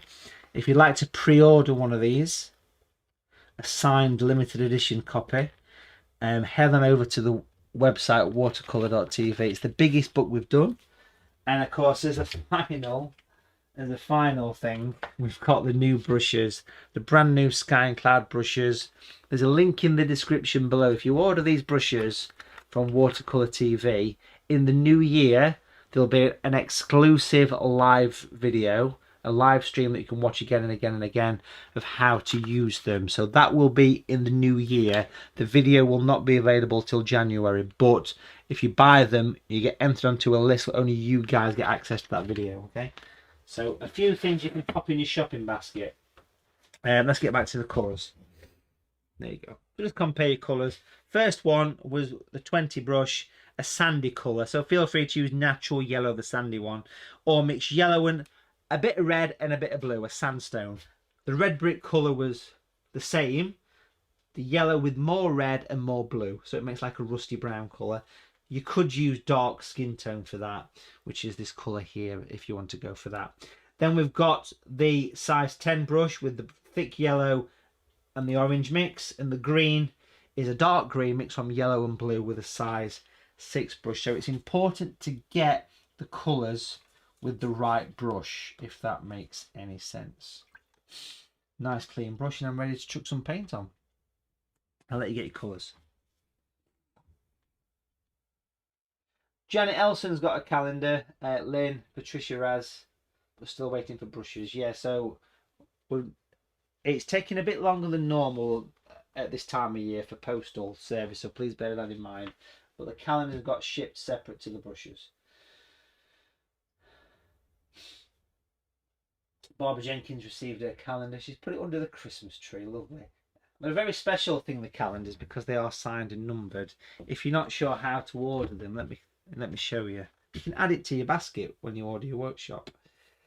Basically what you do, I'll show you down here. So if you go on the website, which is basically Watercolour TV, there it is, and at the top of the screen it says Art Shop. So that's the website, and then you go on to calendars, is near the bottom there. Click on it, and that's not a calendar, that's a tree brush. There you go. There it is. There it is. Limited edition calendar. Last few left, it says on there, so get yourself one of those ordered if you've not already. You will enjoy it, folks. So yeah, there's a couple of videos coming in the new year for people that have actually bought the brushes from Watercolour TV. So but it will be in the new year that the video will land in the new year. Okay. Brill. Okay, that's the colours. Don't forget you can pause the video at any time. Let me get to the picture. My advice to you at this stage is to sit back and just let me do it first. Let me do it first, folks. What I want to do is, it's better for me to work at my speed and you just sit back and watch. I'll recap it. I'll do it a second time, and then I will give you time to do it yourself. So just sit back with a glass of whiskey or whatever takes your fancy, and let's chuck some paint on the paper, just watching and relaxing at this particular stage. So relatively close into this, I want to use the big brush, the 20 brush. nice and clean. I'm happy to use the same water. Again, you're just watching this, folks. I'm wetting the full sheet of paper. I'm wetting the full sheet of watercolour paper. Please sit back and watch this, but make a note of which brush I use. So rather than try and work at the same pace, I'll give you time after this. I'll give you bags of time. I'll give you a second coat, a second dose of the same thing. That's the first coat of water. You can see it's quite patchy. Lots of bits I've missed. So I always say wet it 3 times with a slight tilt to the board. Wet it 3 times, the entire sheet of paper. Yes, we're doing a vignette, faded edges, soft edges, but it's a nice way to let the paint spread if you do it as a mass. So this is the third coat of water. The third coat of water. 3 good coats of water. Slight tilt on your board. This is way too steep on an easel, I should mention that. Then I'm straight into the colours. No more water needs to be added. It's good to have the kitchen paper at hand. Very important to have that for dabbing off excess. First colour is that sand colour. Load it up. Mix it into your brush. And give it a bit of a gentle tap on the kitchen paper before you apply it to your paint. Again, you just watch it, me, and I will recap for you. Don't worry. You can smell the fear. Okay, so basically, I'm going to slightly press the brush flat to the paper. I'm going to twist. So can you see it's a bit of a twist? Now those new brushes will really help this process, by the way. Work it down into your fireplace and around the back of the wall. So work it around the fireplace. Keep picking a bit of colour up, give it a tap. Twist the brush. It doesn't matter that you go over the fire because you need to go over the fire. And then you twist it down. And at the bottom, have a think about doing something a bit different where you sweep it out like a clock face. Can you see those lines? They're very supple with the silent B, but can you see I'm going out and use the fire as the middle and go that way. It'll just help to give a little bit of depth. A little bit of depth, not much. That's using the sandy colour. Can you see those lines coming out?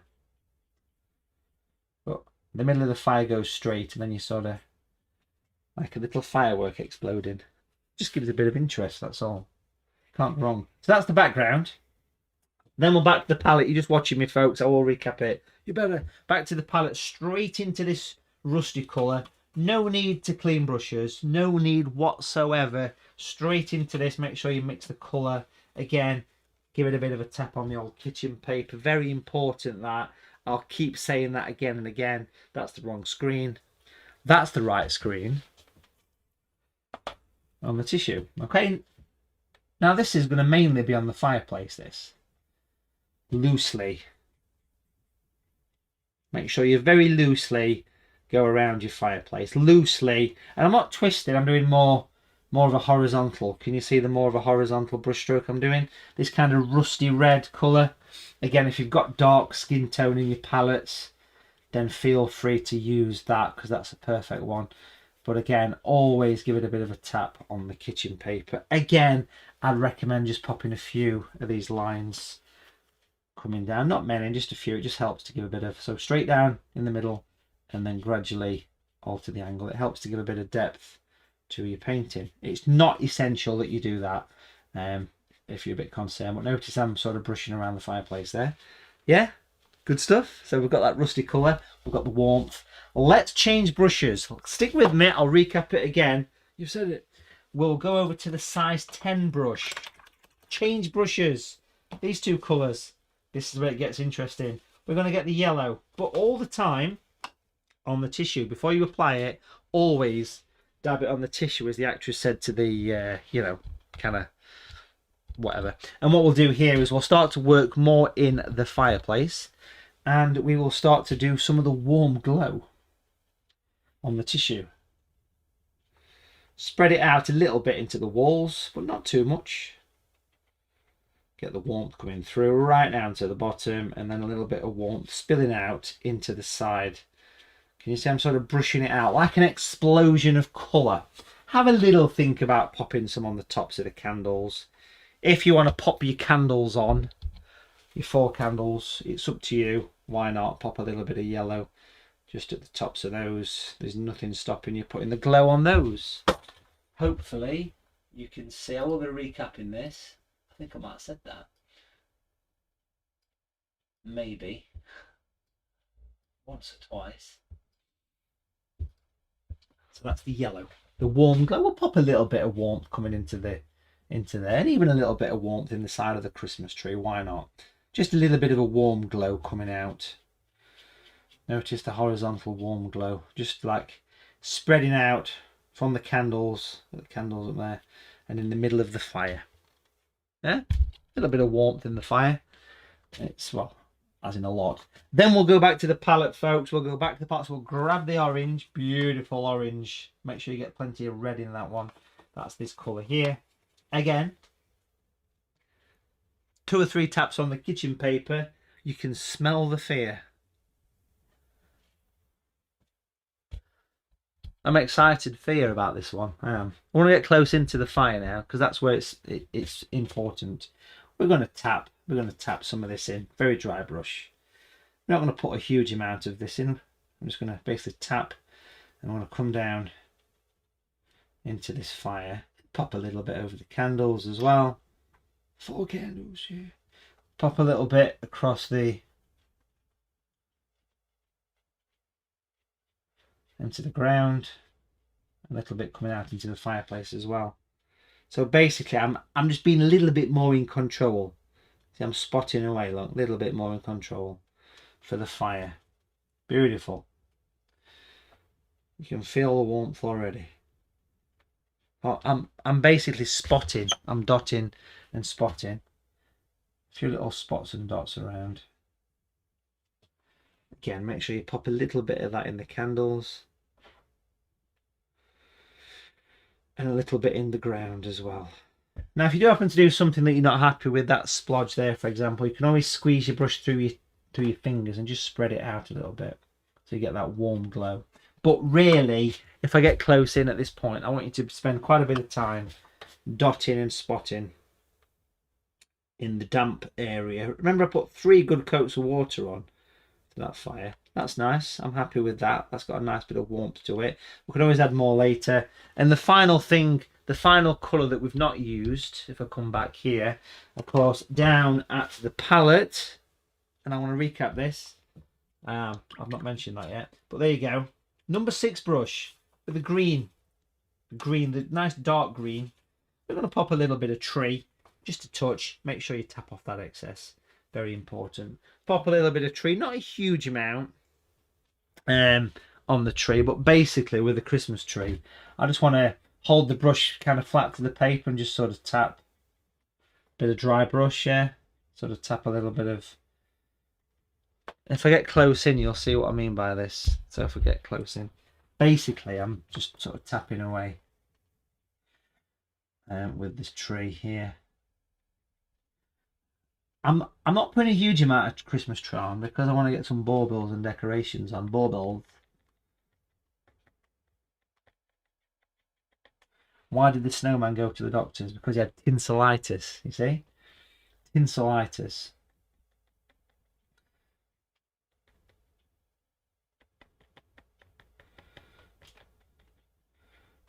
There's a problem locally in the calendar factory. These 2 burglars broke in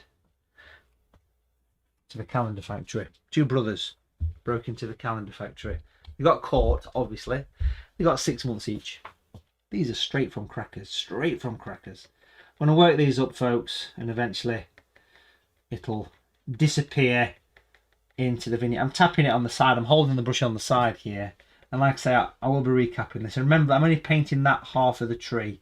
Now, here's the thing to finish up with. At the bottom, where it meets the presents with the green, just try and get a nice clean edge at the back of those presents with the Christmas tree. So basically, fill it in. We'll go darker there later. We'll get to that. But if you fill that in like that, it'll... see that nice bit of darkness at the back? Bit of Christmas tree. That's a good starting point. Has anybody stressed yet? Is anybody in depression mode? Now remember, I am fading the tree off on this one, so it's only it's a portion of tree. It's not going to be the whole tree. So if you think it looks like it's chopped in half, that's where the picture's going to finish. So it's the technique for that was basically pick up the green, wipe it off on the kitchen paper, hold it flat, and do that. Look how the brush is flat to the paper. Now, let me do a recap of all of that, just so you know where you're going. Yeah, it's a bed. Right.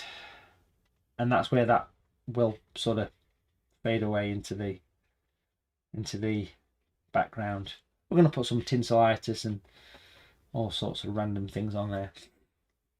Fabulous. Fabulous. We'll stop at that point because I don't want to do any more than that. Good. Now, if I come back and show you the whole picture, let me do a quick recap, folks. I'm going to pull the camera down to this rough sketch and do it on there. The quick recap for those people that are thinking this looks challenging. It's not. It's all about using the right brush for the right job. First of all, the big brush, the 20, was for wetting the paper 3 times. That's once. You really need to wet it 3 times, folks, with a very slight tilt on your board. The first colour was the sandy colour, which is on the kitchen paper, and you twist. You twist around the fireplace, around the back of the wall. The difference is that when you come down, it's straight in the middle, and then it kind of goes out. Letting the paint just spread. Let it spread. Straight into the next colour, the rusty sort of red brick, again on the kitchen paper. This time I'm working more horizontal around the fireplace, across the hearth, and again I'll do a few of these lines coming down, following that perspective. Okay, then what we'll do is put that brush away and move on to the 2 bright ones. The rich yellow is for the fire, which goes across the bottom, and a little bit of glow coming out into the side wall, and also into horizontal lines into the ground. Then it's onto the orange, straight into the orange with the size 10 on the tissue, and that's when you get a little bit more spotty. Okay, again, a few little lines coming out into the wall. Now, if you find that your fire looks a little bit stuck on, a bit splodged, here's the tip. Clean the brush, squeeze it dry through kitchen paper, even make it go like a paddle shape, and then just encourage those lines to fade into the picture. Then you pick up your size 6 brush with the green, you tap off that excess, and you literally hold the brush flat, and you sort of point upwards and you start to do the Christmas tree. It's a bit awkward at this, I'm painting at a funny angle here, but you get the idea. It's important that you come right down to the back of your presents, because that'll really make it sort of become bolted on. Feel free to rewind the video. Yes, even during a live broadcast, you can rewind the video. You can skip back at any time. That's going to stay on screen for you, so you can see what's happening. Brill.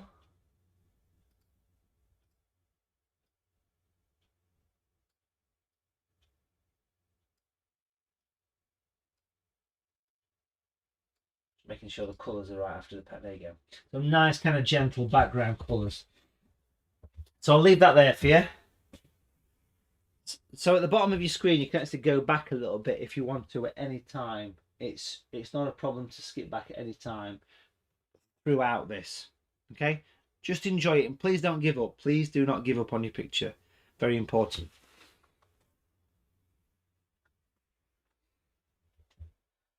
Thanks to Aureolin for ordering the brushes, the calendar, the book, and the art class. We're down to about 5 calendars now, so if you do want to grab one, folks, it's not a bad day to do it. Just enjoy this process. This is just the next step in the ladder, okay? It's got a long way to go yet. But it's all about making sure the paint is wet. Fresh paint. Water 3 times. Slight tilt on your board. It'll grow on you. Okay?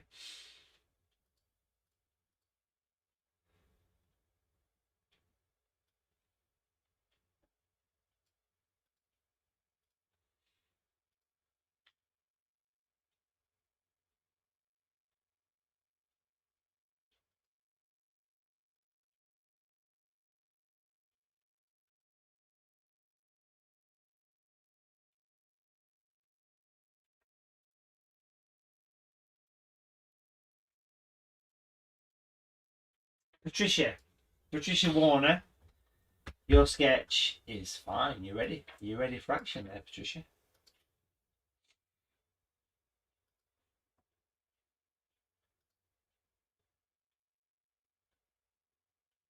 Yeah, we shall be taking a break after 12 o'clock UK time, okay?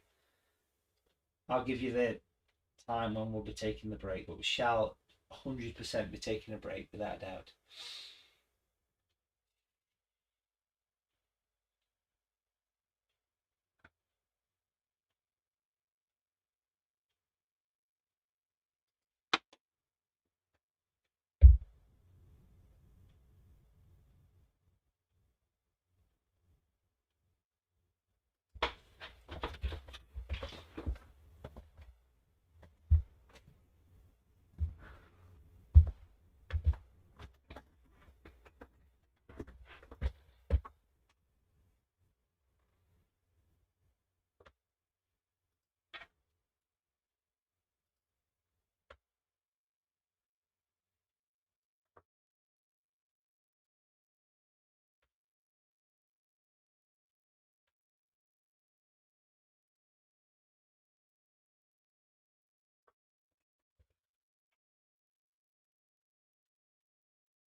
At this stage, try not to worry about what's happening because it will completely evolve and develop. Got to try and hold back a little bit with it.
Now, just to mention as well, folks, I've just had an email come through asking about the next project, a prize even, sorry. The giveaway for next week is, it's the final one, so it's a biggie. We've got this original painted by me. I'm giving that away. That's one prize. It's a large picture, that's going to be a giveaway. And then I'm also giving away this prize bundle here. It's about £120 worth of paints, brushes, DVDs. There's masking fluid in there as well. There's watercolour greetings cards. There's 4 colours. So it's a nice little prize bundle. That'll be during next week's workshop. We just need to be booked into the workshop for next week, the 19th of December, the final one for the year. Winter Wonderland in Watercolour. Don't forget you can watch it at any time after. You don't have to watch live. So I'm going to let you work on that, folks. That just need a little bit of time to dry as well. I've got a hair dryer or a hand dryer or a heat gun or whatever you want to call it, which I can use. If I use this, the sound normally goes off because it considers it to be a bit of noise.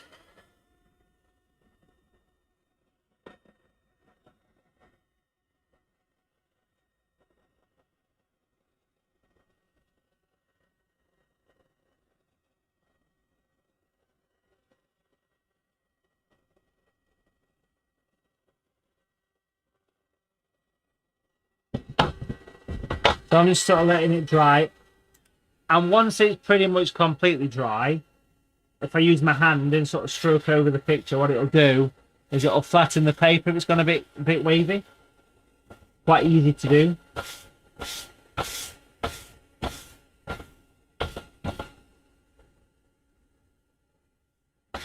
Perfect.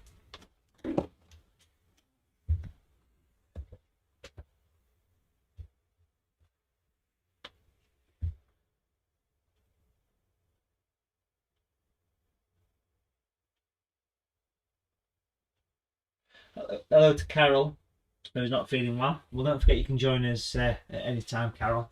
Hope you feel better soon, and don't forget to book him for the workshop for next week. Let's have a look at what it is again. It's about 80% full. Not quite, but almost 80% full. This one.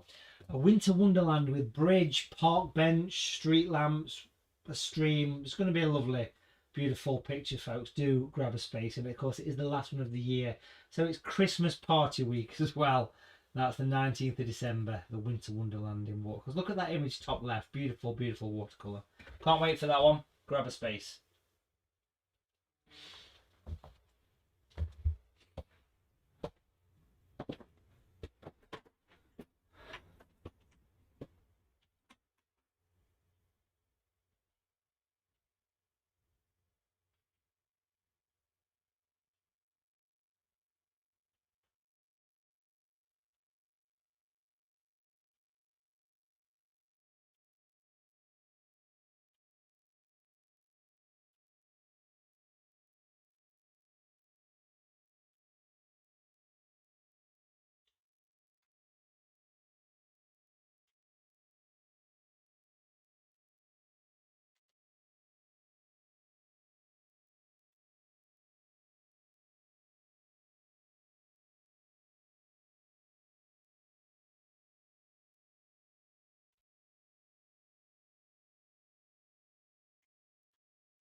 Why not have a little practice first? Too late for that.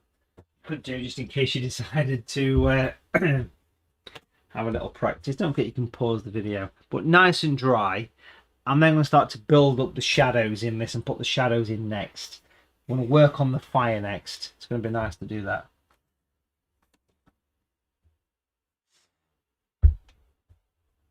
Couple of minutes and I'll move on. Heather Wilcox painting sofa. Oh, looking good, Heather. Lovely room there. Lovely studio, Heather. And of course, a beautiful. You've got a TV on the wall. What a setup, Heather Wilcox, eh? You've got a TV on the wall, so you can watch the live stream. You sat there with your festive antlers on, and you've got the Christmas tree. What a setup! And the picture looks great so far as well. So well done on that one.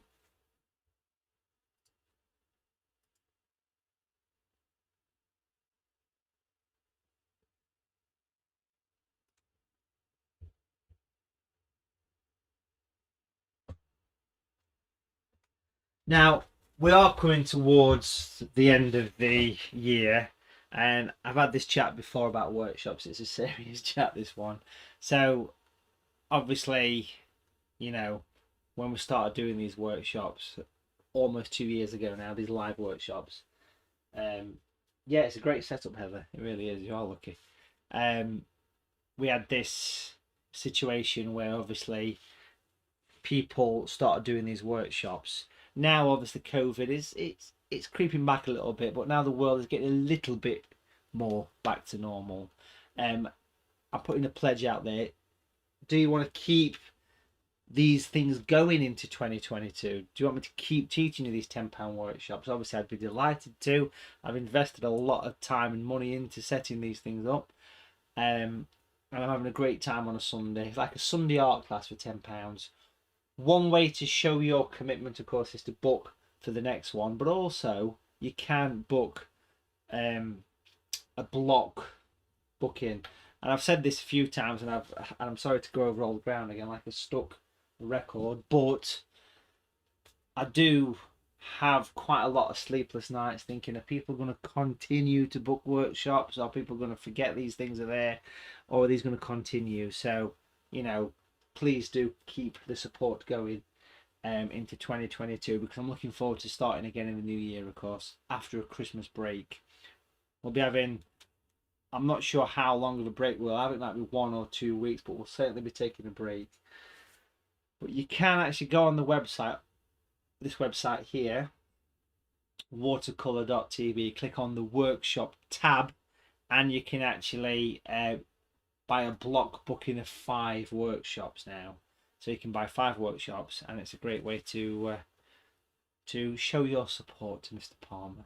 I mean, I got an email from someone a few days ago. I can't think what it was, but it was referring to another artist. I shan't mention the name of that other artist.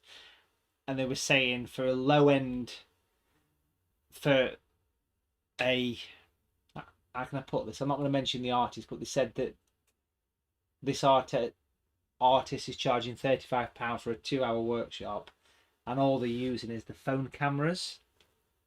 So the quality is not this. I mean, what you're seeing here is a 4K camera. The broadcast quality of these things for a tenner, it is second to none. It really is.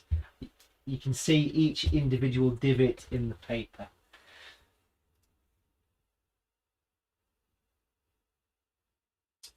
So as long as you guys keep booking, I'll keep running them. And it's the end of the year blues thing, thinking, you know what, people are going to come back. And I think in the new year, I think people will be ready to come back, obviously. So hopefully you'll still be there with me, and you'll keep the paint flowing. Thank you. Anyway, it means a lot. Right, sorry to drift off. I just thought I'd have a quick mention of that. It's cheaper than a coffee at the side of the motorway, this workshop. For a tenner. I'm not charging enough, am I really? But there you go.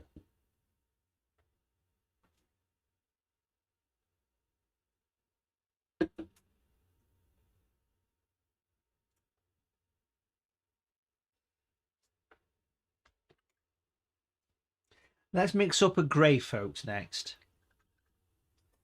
Let's get some strong colour. So, size 6 brush. We'll take a nice thick chunk of blue. Now, feel free to use natural grey. If you've got natural grey, use it by all means. And of course, all the colours are available on the website. But it's important to me that I stick with primary colours and just a few brushes for these workshops. So there's the blue. We'll add some red. So you get a very slight purple. Yeah, it's amazing. We've done 85 of these live workshops now. It's a wonderful thing. And I never would have thought that we would have kept going so long, but I'm having a great time. I've invested in technology, and this is right up my street, you know, doing these workshops on a weekend. We'll miss the occasional one every so often because things will happen, but pretty much week after week, your £10 workshop. And if you block book a workshop, it automatically enters you into doing that, okay? So I've added a bit of red to that blue, and it goes a little bit purple. And then what you do is you pop a little bit of yellow. You can see that little tiny bit of yellow on the brush. And there's things that have come out of this live workshop world. Look at that beautiful grey we've created. There you go. So have a go at mixing your grey. Number 6. things that have come out of these live workshops are doing the sketching lesson, because the sketching lesson is something what I never teach in person. Why? Because we don't have the time. But here we have the time to do the sketch, checking them in person for you, seeing the quality of the cameras, that you can see the colour mixing up close. At the in-person workshops, which I used to say was the normal ones, but I think that these are now the normal. These have become normal. Do you agree? Has this virtual world taken over?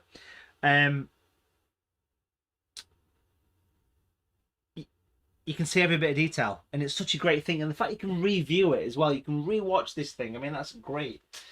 Some lovely comments coming through. Man, Matthew and everyone, sadly not painting today. Been looking good so far. Received the calendar yesterday. It's great. Thank you. The new brushes have arrived too. Brian Green says you will always have my support, and yes, I will book the workshops in the future. Carol Hiking, please keep going, Matthew. I have blocks booked. Quality of workshops is brilliant. We would miss your charming humour. Well, that's good to know. Rosemary says please continue. So does Pete. Kate, Jackie, thank you. Wait, it's one of them things every so often that like pops in my mind, you know, thinking, are people going to keep doing these? So I really hope you do, folks. I really do, because it means a lot that you keep booking them, obviously. Eternally grateful. Thank you for your support. Keep booking them. We shall continue into the new year. Keep the paint flowing. That's what it's all about. Right, so the grey is going to feature next in the fire. It's going to give us some depth to the fire. So we'll grab the grey and let's get close into the fire. Not too close to get burnt. Don't get burnt here. So this is what we're going to do with the grey. Number 6 brush, okay? We're going to go underneath here. Well, quite dark underneath here. Straight across all the way, that entire archway in grey. Quite dark, but it wants to be.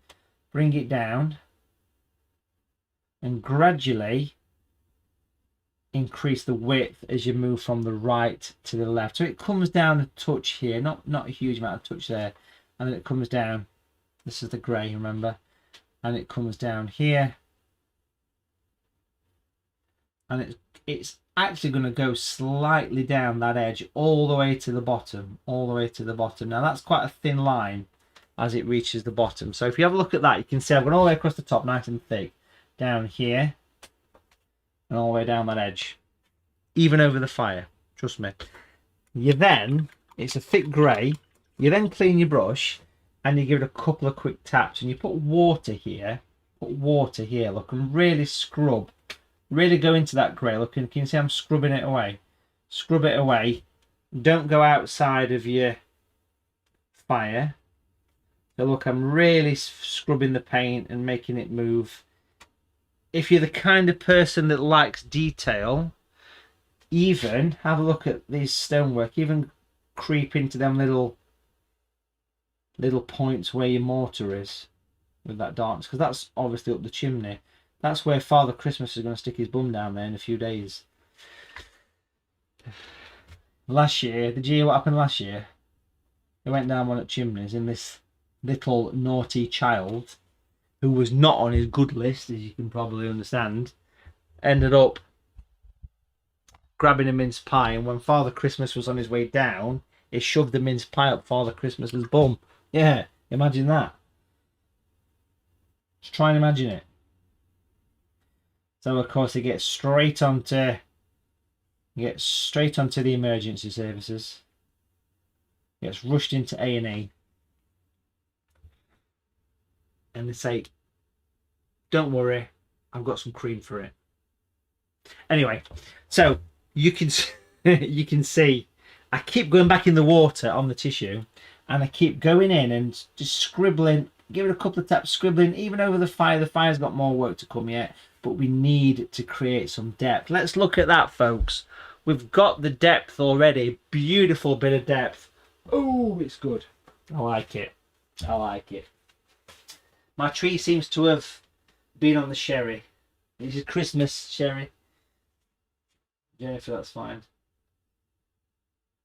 Marchan, I think the £10 makes it more open to everybody, even though beginners don't feel too bad about spending £10. Yeah, so £10. I mean, I was the first person literally on the day that lockdown was announced, I was straight onto this. Within a day, within a few hours, I was advertising a live workshop.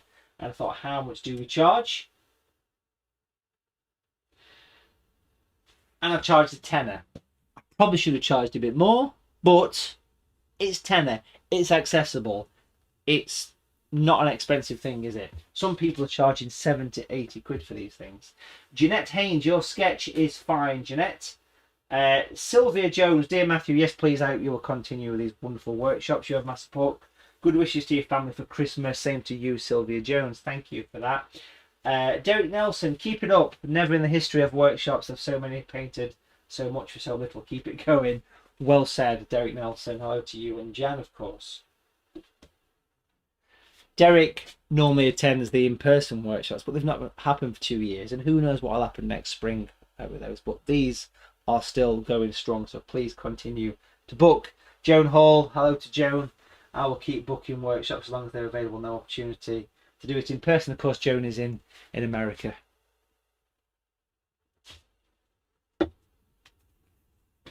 Strong grey is the secret here. Strength in colour.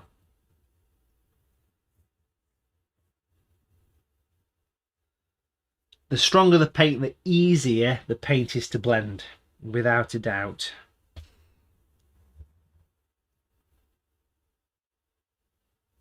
We're going to spend the next 20-30 minutes building up all the shadows and creating structure to this fireplace. Kate says, I think we all look forward to the weekend painting sessions, whether we are painting or just tuning in. It's a lovely way to unwind. Please keep them going. I do intend, if you guys, as long as you guys keep booking them, I will keep them going, okay? Keep chucking them 10 quid bookings in, and I'll keep the paint flowing.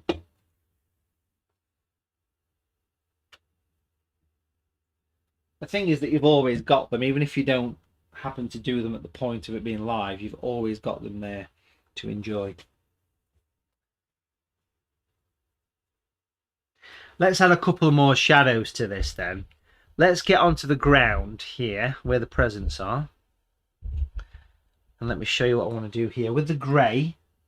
Still got the kitchen paper, just give it a tap on there. Number 6 brush. I'm working along the edge of this hearth, a thin line up to the edge of the presents, and then down around the presents and back that way. So basically I've added a line all the way across. Very quickly clean your brush, no more than 2 taps, and then get the water on it. Make sure you paint that line again, and you just kind of feather it down really, and you feather it away at the ends. Can you see I can sort of feather it out at the end as well? So basically what you do is you spread it, keep going back in your water on the tissue, and you basically spread it completely away, so it completely fades off to nothing, which is really nice. Beautiful. So even if you can't take part in next week's workshop,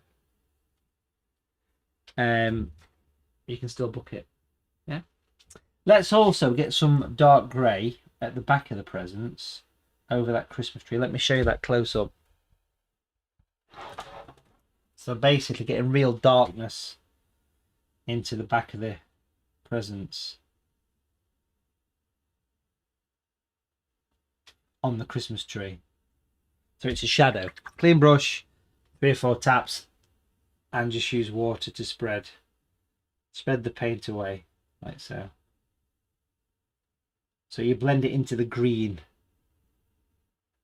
and it makes it look as though the present is kind of, the tree's at the back of the present, yeah? So it's all about shadows at this point. Let me leave that on screen for you, bro. The darkness is quite key on these pictures, so don't be afraid to use dark colours. Weirdly, the darker the paint, the easier it is to blend, okay?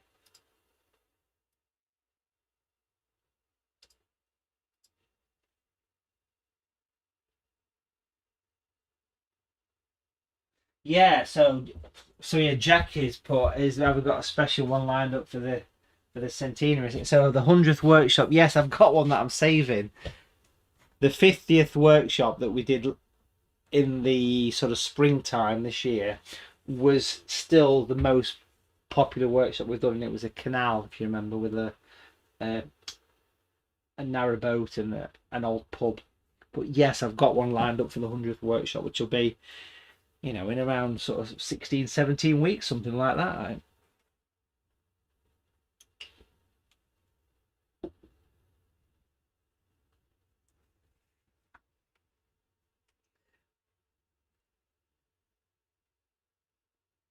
March says that blending is still our biggest problem. If the paint is thick, you can go back in and reblend. So you can clean your brush, wipe it on tissue a couple of times, and go back in, go right into the corner and drag the paint on a diagonal. Go back into it, let the paint do its thing. Let it do its thing.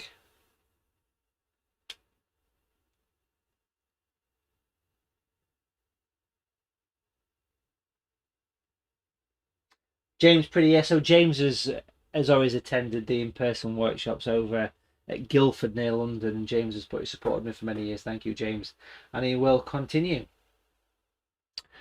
Well, rest assured, I will continue doing these into next year, folks. I just need you guys to keep those bookings coming in, and that keeps the paint flowing in the Watercolour TV studios, as we like to call it.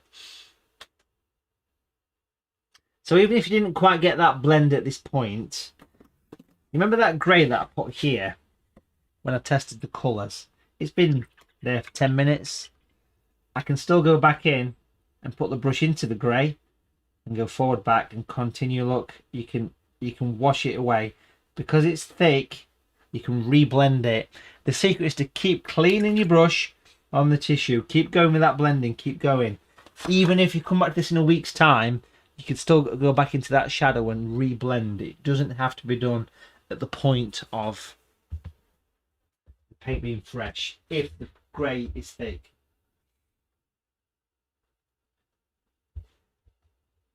I think blending is always a tricky thing for a lot of people. There's no doubt about it.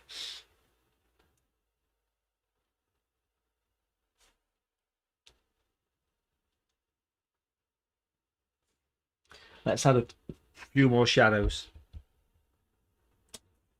The middle line of the hearth wants a shadow, so it's just a line. Up to the side of the present and straight down where it meets the present. Like an L shape. Clean brush. Very clean. 2 or 3 taps this time because we're not really blending, we're just feathering. Feathering's a little bit easier than blending. I mean, that internal shadow is possibly the hardest shadow on the picture. It is the hardest one, so that's why we got it out of the way, you see. So we'll do that little shadow just there. Can you see it gives that nice sort of edge to the hearth, yeah? So every little does help when it comes to these things. Perfect. Spot on. It's all about shadows, remember that. It's all about shadows. We'll do one at a time.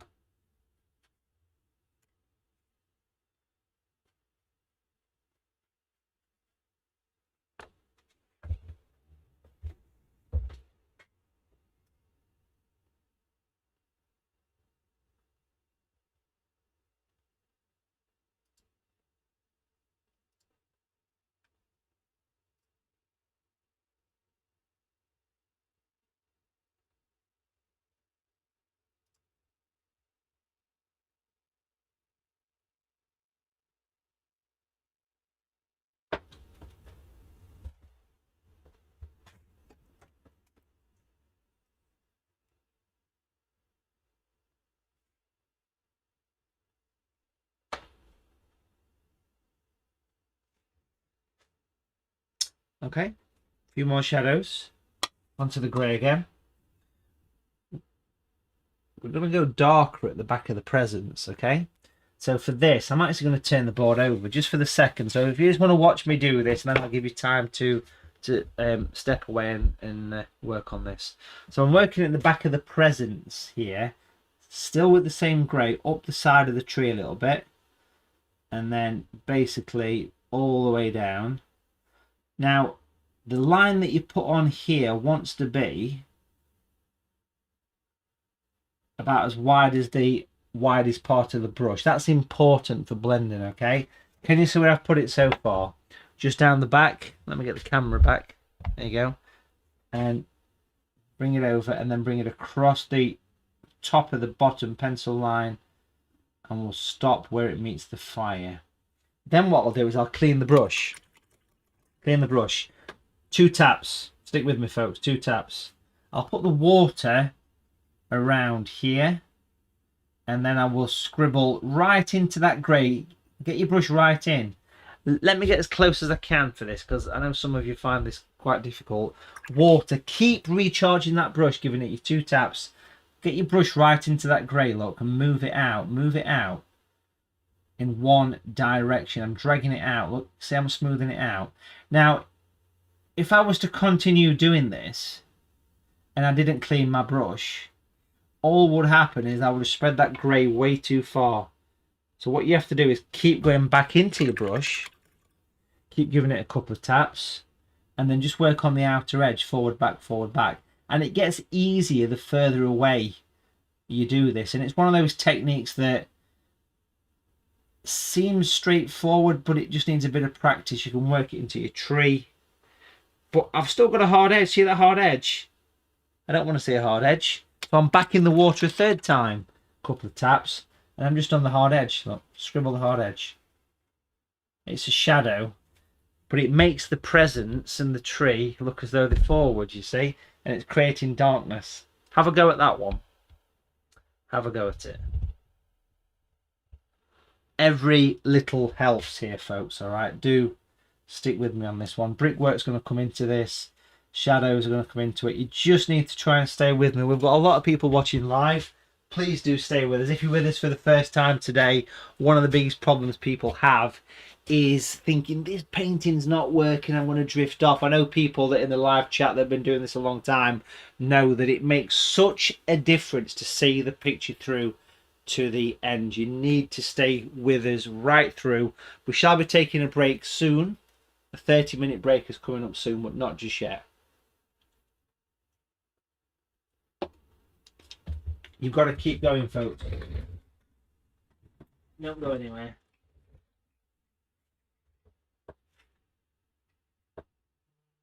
Yeah, so either still wet it 3 times, absolutely. Still wet it.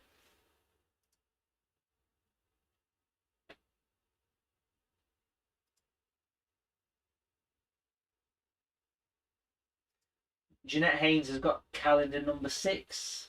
Wonderful.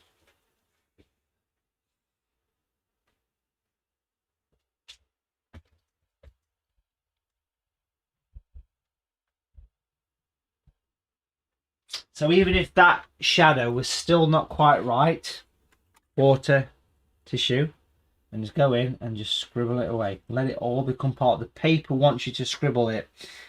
And even if you're not happy with the shadow inside the fireplace, go back in, get more water on it, keep it going, keep it going.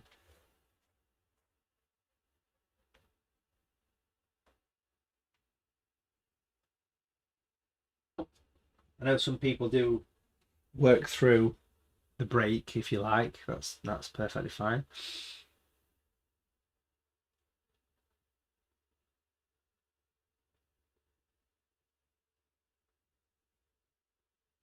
So any hard lines, just get water, look and give it a scribble. Watercolour paper, and the better the quality of the watercolour paper, like if you buy my watercolour paper in the blocks, it's very strong. It's like canvas. You can really scrub at it and it works beautifully.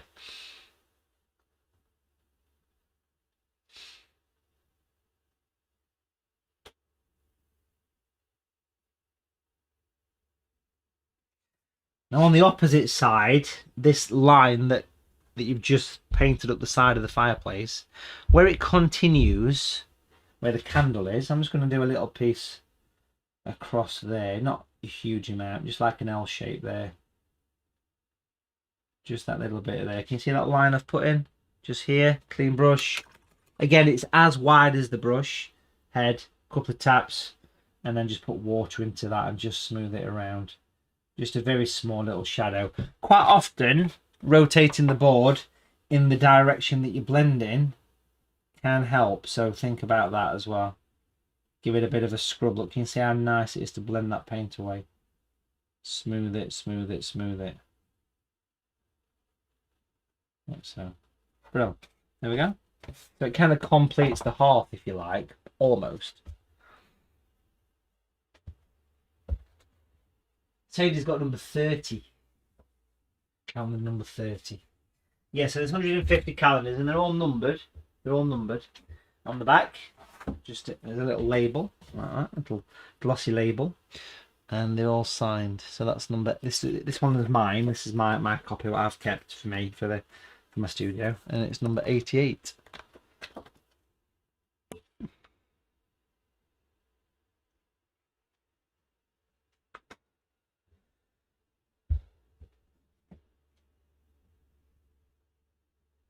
I'm going to pop a shadow, same colour, underneath the mantelpiece, but it's going to stop where the stockings are. Let's keep going. So let's have a look. Same grey, same grey. It's going to go nice clean line, again as wide as the brush. So under the mantle. And of course, when it meets the stockings, I want to come down around the stocking. So if I just move the brush out of the way, can you see I've gone around that piece at the top, that sort of white collar? And then of course it would continue, but we'll do that in a minute. So if you look, I've gone under the mantle, and I've come down around the stocking. Quite a strong grey still. Clean your brush really well. Here's the thing, you can give it 3 or 4 taps because you're just feathering. You're just feathering. You're not really blending this. You're scribbling it. Hold your brush like a crayon and scribble your paint. If it's not happening, that means you're probably too dry with your brush. So it's back into the water again, 2 or 3. I sort of roll the brush through the tissue. And then I'm right back up to that edge. Can you see? I'm scribbling it and I'm moving it. Look, slow motion, scribble and move down. Move it away from it. It just takes practice blending. But it's one of those techniques that we all need in any art form. Well, watercolour is quite nice because watercolour paint never really dries permanently. Especially a thick colour like this grey that we mix. If we'd use Payne's grey, it would be a lot harder to blend because that will stain your paper. So look, that's the 4th time I've been in the water and dabbed it on the tissue. And I am scrubbing and blending it completely. Now, obviously that would continue across here, look. Across there. And it would go all the way, this is going to be nice, this is going to give us a shadow, all the way around the back of the stocking to the bottom. Can you see that shadow? Clean brush, few taps. This time it fades away towards the tree. Because it's a vignette, which really suits watercolours, I can spread that paint away. In the water again, few taps. Scribble, scribble, scribble, look at that. So you've created a shadow and it just sort of disappears off into the tree. Now that shadow, of course, is the opposite side to the fire, which would be the same here as well. So it goes under the ridge of the mantelpiece and it comes down the back of the stocking and around the underneath of the stocking. So it's a shadow cast from the warm fire on the tissue and then fade it out towards the opposite side. It's the same, it's just rinse and repeat, just the opposite side basically. But again, I can't say it enough, keep recharging that brush, a few taps, keep scribbling away, look, until, scrub it, until it fades off. And that gives you a lovely shadow. If I zoom back, can you see how we've created almost depth? There's no brickwork yet, but we'll get to that. We're working our way towards that. These shadows are an important lesson for everybody, folks. So do try your best to stay with us. There's nothing better to do on a Sunday apart from chuck a bit of paint on a bit of paper. Beautiful. Oh, Patricia's got calendar number 5. Belting. I love them shadows, especially the ones down the side of the stocking and at the back of the presents. Look how nice these shadows are. It's going to happen. It's going to... This is all give it... A few hard lines here and there, brush lines, it's going to give it character.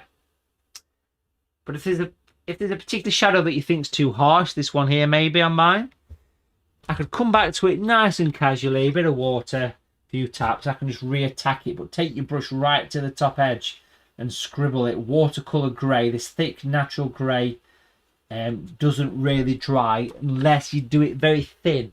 The paint's quite thick, remember? Beautiful, beautiful. You can't go wrong with this. You can smell the fear. Cheers, and I'm on Sprite. Eh? Bit of Sprite.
Vanessa's got 39.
And it's amazing to think how we've been on such an interesting journey teaching workshops. I mean, here we're seeing probably the first kind of 50 or 60 workshops. So we've really gone through this, you know, and we've really painted some wonderful pictures. Last year's kind of Christmassy themed pictures, of course, was the robin. You can see the robin there on the left side of your screen. That Christmassy winter village that we did with the post box. One of our favourites, of course, was the Christmas doorway. And these are all available to purchase. The winter still life with the pine cones and the holly. But we've covered so many subjects. Right from the first one, which was the one at the centre of the screen, top centre, the one with the boat on. That was the first workshop we did way back in March 2020. So beautiful opportunity to pick up some of the previous ones, folks. Don't forget, a good Christmas gift would be to pick up some of the some of the previous ones. You can also get people to buy you a block booking of workshops as well. So if you want to get some of the block bookings, you go onto the website watercolour.tv, of course, and I can show you that here. For those people that aren't sure how to do it, go to watercolour.tv and click where it says Watercolour Workshops, top of the screen, and then you can buy a 5 workshop voucher. So if your loved one is unsure what to purchase you for Christmas, then why not buy some of those workshop vouchers? Or you can actually buy at the bottom of that page, you can also buy workshop vouchers as well. So you can buy £10 or £5 vouchers, which you can use to buy workshops. If you have won a voucher recently as a prize draw, you can't use them to book workshops with, only for products. Okay, just want to mention that. Looking good. Let's pop 1 or 2 more shadows. Now let's recap the grey. It's getting a bit dry. It's very warm, especially with this jumper on in the studio today. So I want to mix up some more grey. Is the blue with the red. Of course, you get that slight purple coming through, and then you pop yellow into it, and the yellow will turn that into a nice grey. Tiny bit of water. You can buy natural grey ready-made, but that's the grey that we used. So I want to use that grey now, and what I'm going to do here with the number 6 brush again is I'm going to add another couple of shadows inside the fireplace. Let's get close into this. Okay, so what we're going to do here, this is all dry, this recess, we're going to paint down, all the way down, but then sort of stop where it meets the fire. And I'll make it thicker or wider at the top and gradually make that slimmer. So it's like a cone shape. Can you see? Clean your brush. Couple of taps. You know the routine. You can put the water here if you want to. But just spread it out. Spread it out. Don't go all the way to the bottom with the grey, but sort of taper it down so it gets thinner. Again, back in your water. Couple of taps. Lose that hard edge. You don't want to see that hard edge. Scribble it forward back until it disappears, and that gives you the internal, the chimney, if you like. Love that. I'm going to do 1 more of these, and it's on the outside of the fireplace, and it's going to start where that shadow ends. Now you see that shadow that comes down, stick with me, where that shadow comes down here. Well, it's going to go on the outside, but start where that one ends, and it's going to come down here with the grey, fairly wide, probably, you know, a little bit wider than your brush. That's important. Clean your brush, give it a couple of quick taps, and then put water and spread that up and away. Spread it away. You need to spread it away. Move it out. Look at that. And you've created a 3-dimensional object. Beautiful, beautiful. Love that. Shadows make such a difference, but so many people aren't sure where to pop them. Well, hopefully this lesson, this workshop today, as well as teaching you how to mix the colours, do the sketch, blah, blah, blah, is going to learn you about the shadows. We can see the fire starting to do its thing as well, can't we now? I'm really hopeful that you stick with this, folks, to the end. You need to stay with me to the end of this one, because it's going to evolve so much over the next couple of hours. It really is. Don't forget you can pause it and rewind at any time. Patricia Warner sent a photograph of a naughty elf. A naughty elf loves the calendar. Let's have a look. Just loading. It's great to see your festive pictures, folks. I'll show you one of my festive pictures if you like. Yesterday we took Jacob to a theme park here. Look at that. Oh, an elf on the shelf there, Patricia. Love it. We went to a theme park in Yorkshire, up near Scarborough, and we took Jacob on a festive experience. And of course, the highlight of his day was visiting. There he is. There's Mr. Palmer. That's my little boy. Jacob is 4. He's having a great time. Went to see Santa yesterday. And also, Look who else he bumped into as well. He bumped into Peter Rabbit as well. Beautiful.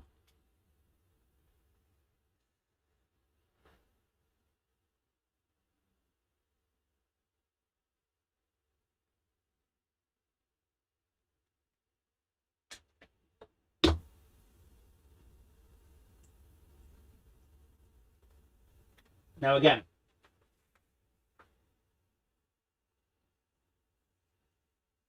if you find that you've still got a few hard lines, don't worry, because we're going to put stonework over this. It will change. It will change as the picture progresses. It will massively change. It really will. If you still find that you're not happy with the way it's blended, just go back in. Even now, damp brush on the tissue. Go back in and do a little bit more blending.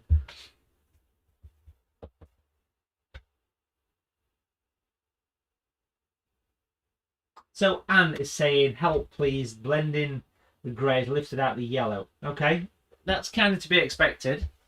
So we're going to go back in and put a lot more yellow in there, a lot more. And please don't worry, we've got a long way to go yet. So please do stick with us. I'm expecting quite a few people having yellow washing off in there. That's just one of those things that's going to happen. It's kind of a inevitable thing that's going to happen, so please try not to worry. Let's just do one more shadow, folks, and this one's not really a shadow as such. It's the grey. I'm going to rotate the brush around some tissue to make it nice and pointy, and this one is going to basically go around, slightly dropping into the mortar, but this is working around the back, drop into the mortar around these archway stones,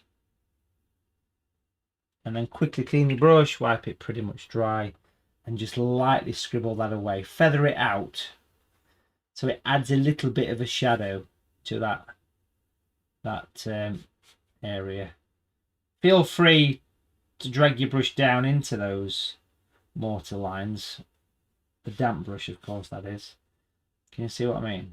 But really it's a simple case of just giving it a bit of a scrub out. And if it leaves a few hard lines, doesn't matter, because we're going to fill all this with stonework, but there's a lot more work to go on the fireplace yet and on frizz, so please don't worry.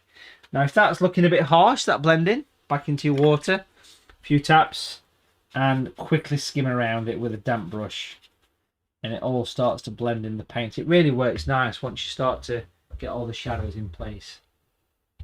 Like so. But look, you can still see where that blending's not gone too well, so I'm back in the water again.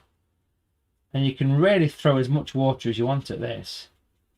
And you can scrub. I mean, even that one inside the fire there is not great, so I'm back into it again with the damp brush, look. Every little helps. And if it washes off the red, not a problem. Or the yellow, more to come. More to come on that, a lot more to come on the fire. Just need to relax and enjoy the festive fireplace, folks. That's a great stage to take a break. Have a Kit Kat. The time in the UK, as you can see here, is 12:37. That's the live time. There's my Lego clock. I'm going to pop it just here so you can see what time it is, Mr. Wolf. When I can find a way to put it, pop it just there. So that's going to stay there. So you know what time it is. And we shall be back. We shall be back. We shall be back about 1:10. That's a 30-minute break. So 1:10, 30 minutes. Now, if you're watching this after the live broadcast, you can skip over this little break and we will be back in about 30 minutes. Time for a sandwich and a coffee or a mince pie, and then we'll be back to put some more paint to paper. But please do not go anywhere. And of course, in the meantime, this workshop is 80% full. The 19th of December is a winter wonderland in watercolours, folks. You need to book in that one. A beautiful festive scene with snow-covered trees, beautiful bridge, park bench, and of course the street lamp. It's going to be a lovely one.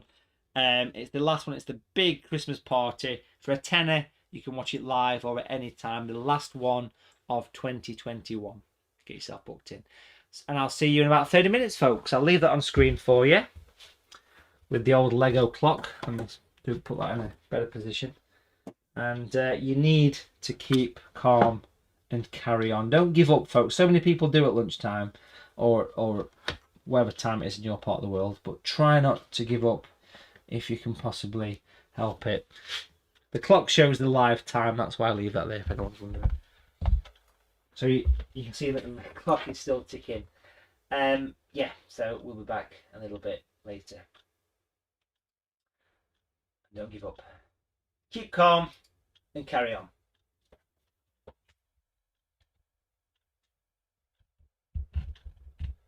And if you get bored in this break, why not get yourself booked in for the next workshop? 19th of December, folks. Space is going quick. Don't forget the calendars are also available. All the links are in the description and you can pick them all up on the website.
We are back and ready to crack on, folks.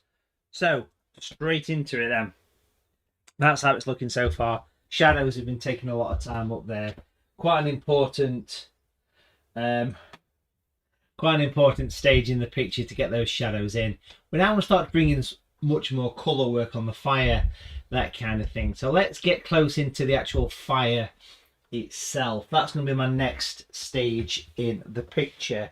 Now in the palette, I've still got the yellows and oranges. If I'm honest, the water's getting a bit yucky. It's not bad to continue with that, but why not have a bit of a change around? And let's put a little bit more life into the fire. First of all, I want to get much more of that yellow again.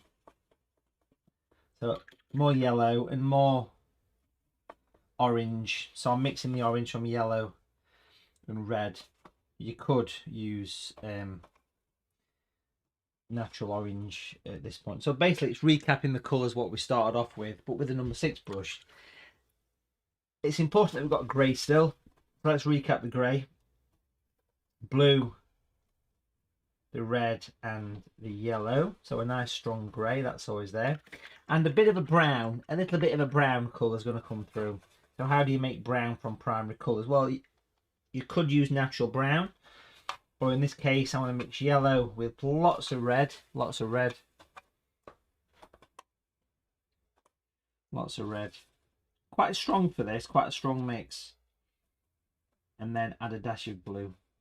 And that little bit of blue is what makes it go brown. 9 times out of 10 that when you make a brown, you tend to end up putting more red into it. So you probably want to put more red. But it's the same 3 colours as the grey. Mix an orange and add blue, but then add a bit more red afterwards. And the colour it'll give you will be something like this kind of dark brown. And the reason for this, it's a few reasons, but you'll see where we're going to go with this. So you prep the colours. Andrew's got his Santa outfit on. I'm not going to pick one out of the beard. And Andrew sent a photograph through as well. Andrew, I love your Christmas spirit, mate. I like it. Beautiful coffee. I just got a coffee.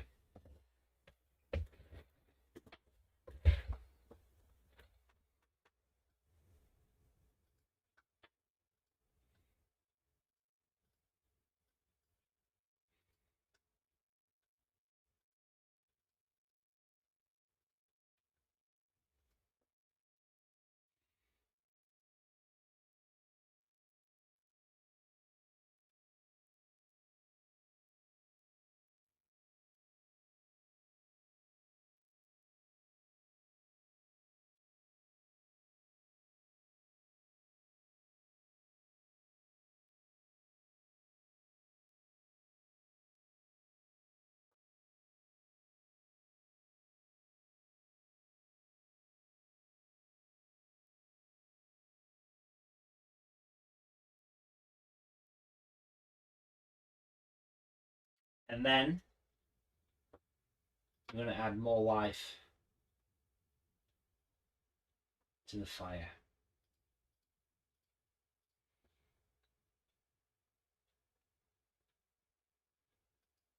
Well, so white paint's going to feature as well, so don't worry about if your shadows are too strong.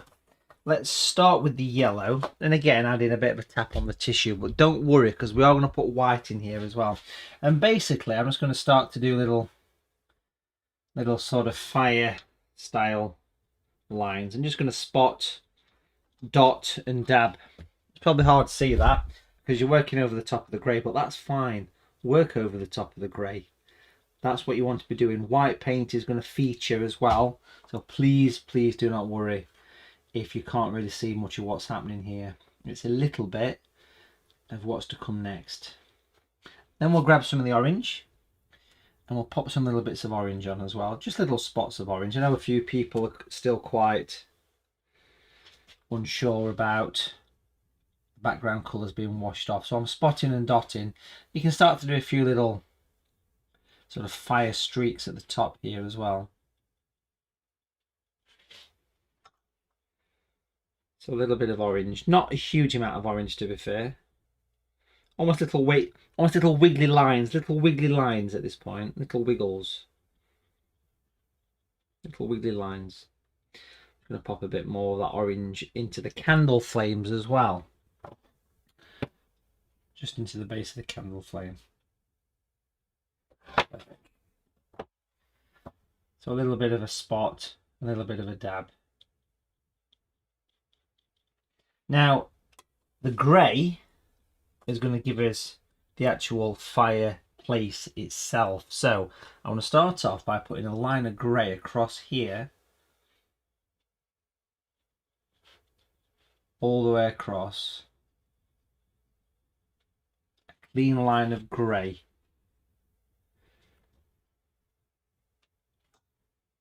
Make sure that line is nice and straight. A good straight line of grey.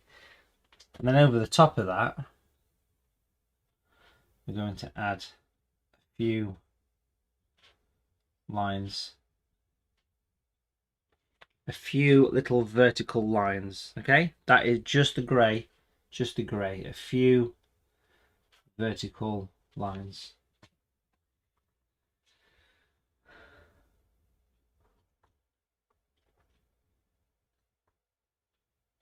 Cheryl's got calendar number 2, well done to you.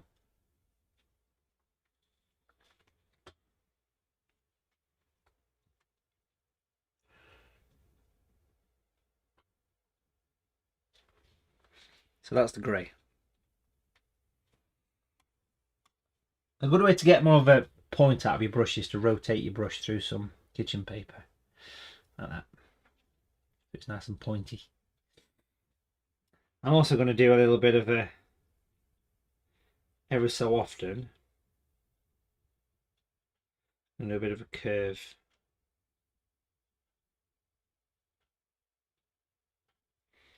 A little backward C shape. And then come down to the base. That's how.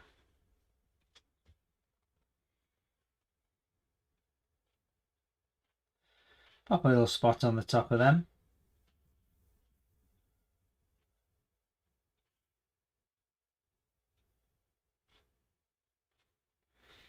Little sort of dot on the top. Like so.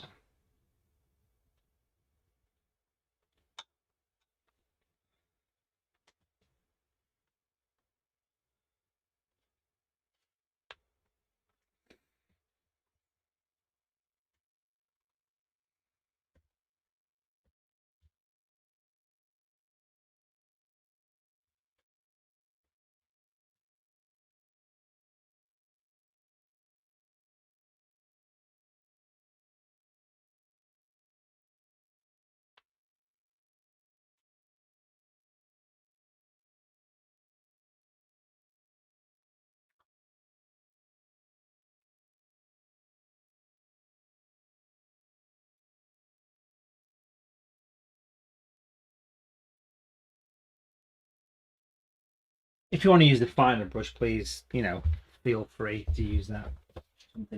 Something more pointy. Yeah, we're going to put some white highlights in now. It's going to make quite a difference. In your palette, you've got the brown, which I'm going to use. I'm just going to rotate it over the edge of the kitchen paper just to remove the excess paint. And what I want to do there is I want to add some logs to this. So how are we going to do a log? We're going to bring it down and paint a partial log. A partial log. It's not a couple of words I would ever have thought I would be using together in a workshop. A couple of lines. A partial log. A partial log. I like it. We'll come down here as well. Anywhere really. As though you're just painting the edge. I hope that makes sense. And then here I want to bring one almost as though it's split in the middle.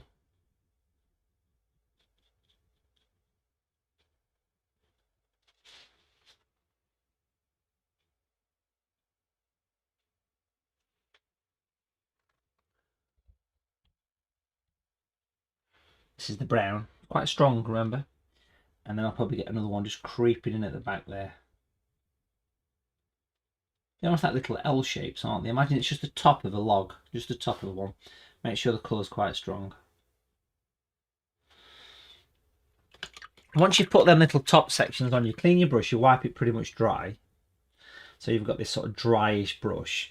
And just ever so gently sort of feather the bottom edge of it. And what that will do is that will just help it to look as though it's nestling within the flames. So keeping the harsh top edge, but just ever so gently feathering the bottom edge.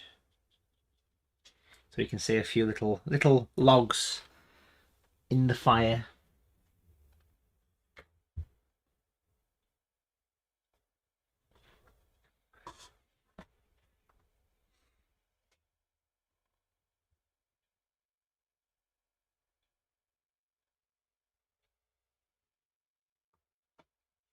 Then if I just grab the grey again on the tissue, give it a bit of a tap on the tissue.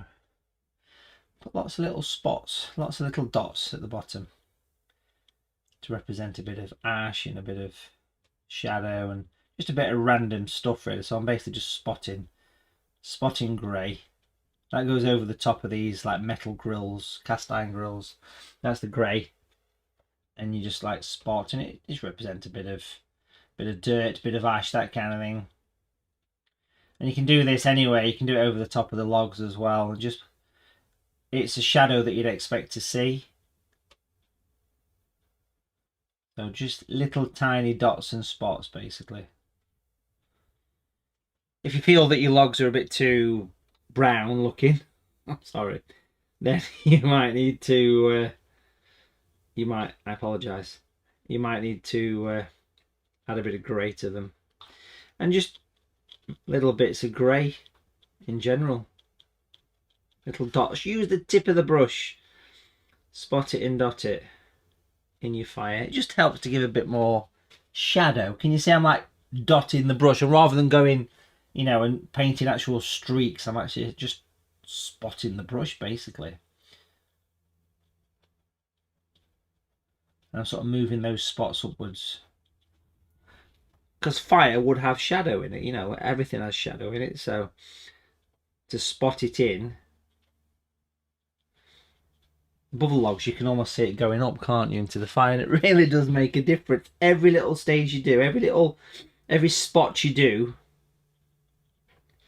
makes a difference. We are still to put white on this yet, so please do not worry. White paint will put light into this, a lot of light, so don't worry about that. We'll get to that stage towards the end of it, but you can see I'm dotting and spotting away. I love that. That really, them little bits of grey really makes it look like a fire, don't it? We'll look forward to seeing that, Andrew, man. Andrew's going to post a picture. He's going to paint a Father Christmas picture soon on the website, on Facebook.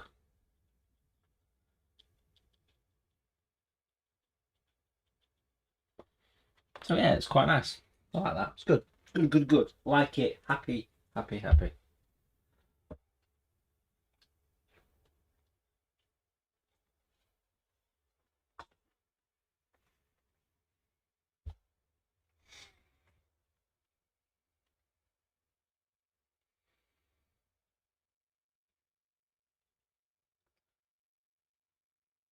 Now, if you feel your spots are too spotty, you can only dampen your brush, run it over tissue, and then spot a damp brush over the grey spots. And what that'll do is it'll turn the spots more into a shadow and less into dots. So if you're a bit dotty, that'll remove the amount of dots and make it look more like a blazing fire. So you basically got a damp brush which you've tapped off the excess water, clean damp brush, and you're spotting water over the top of the grey and any of the areas, even the logs, and it just helps to make it look as though they're less spotty. There's no reason why you can't pick up more orange and add more orange to your fire and add more yellow, but I want to bring white in very soon as well, so feel free to feel free to add more colour, more orange, more yellow, wherever you feel the need. It's your picture. Remember, all the time, watercolour is transparent, so laying the orange paint over the top of the grey, you still see the grey shadow. Yeah? It's still there, but it just gives a little bit more oomph, a bit more light to it. Good way of working. I like it. I like it. Can't go wrong. The best bit of the picture. You've done the hard work, folks, so well done to the 106 people that are still with me. Good on you. Well done. There's still quite a lot of people not watching live, which is a thing that's happened since the world opened up again. But yeah, isn't that nice? I mean, if you find your spots are too spotty, pick up the orange or a damp brush on the tissue and just dot over the top of it again, and it will help to make that fire look more like a fire. A roaring fire with the warm glow casting out. Looking forward to getting all the festive details in on this one. And of course, the brickwork is still to come. Can't go wrong, really.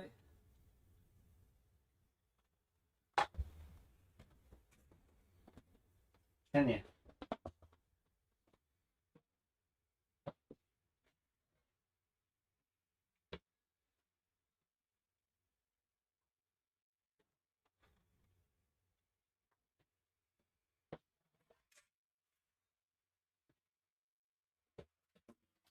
Oh, I'm just knocking paintings everywhere.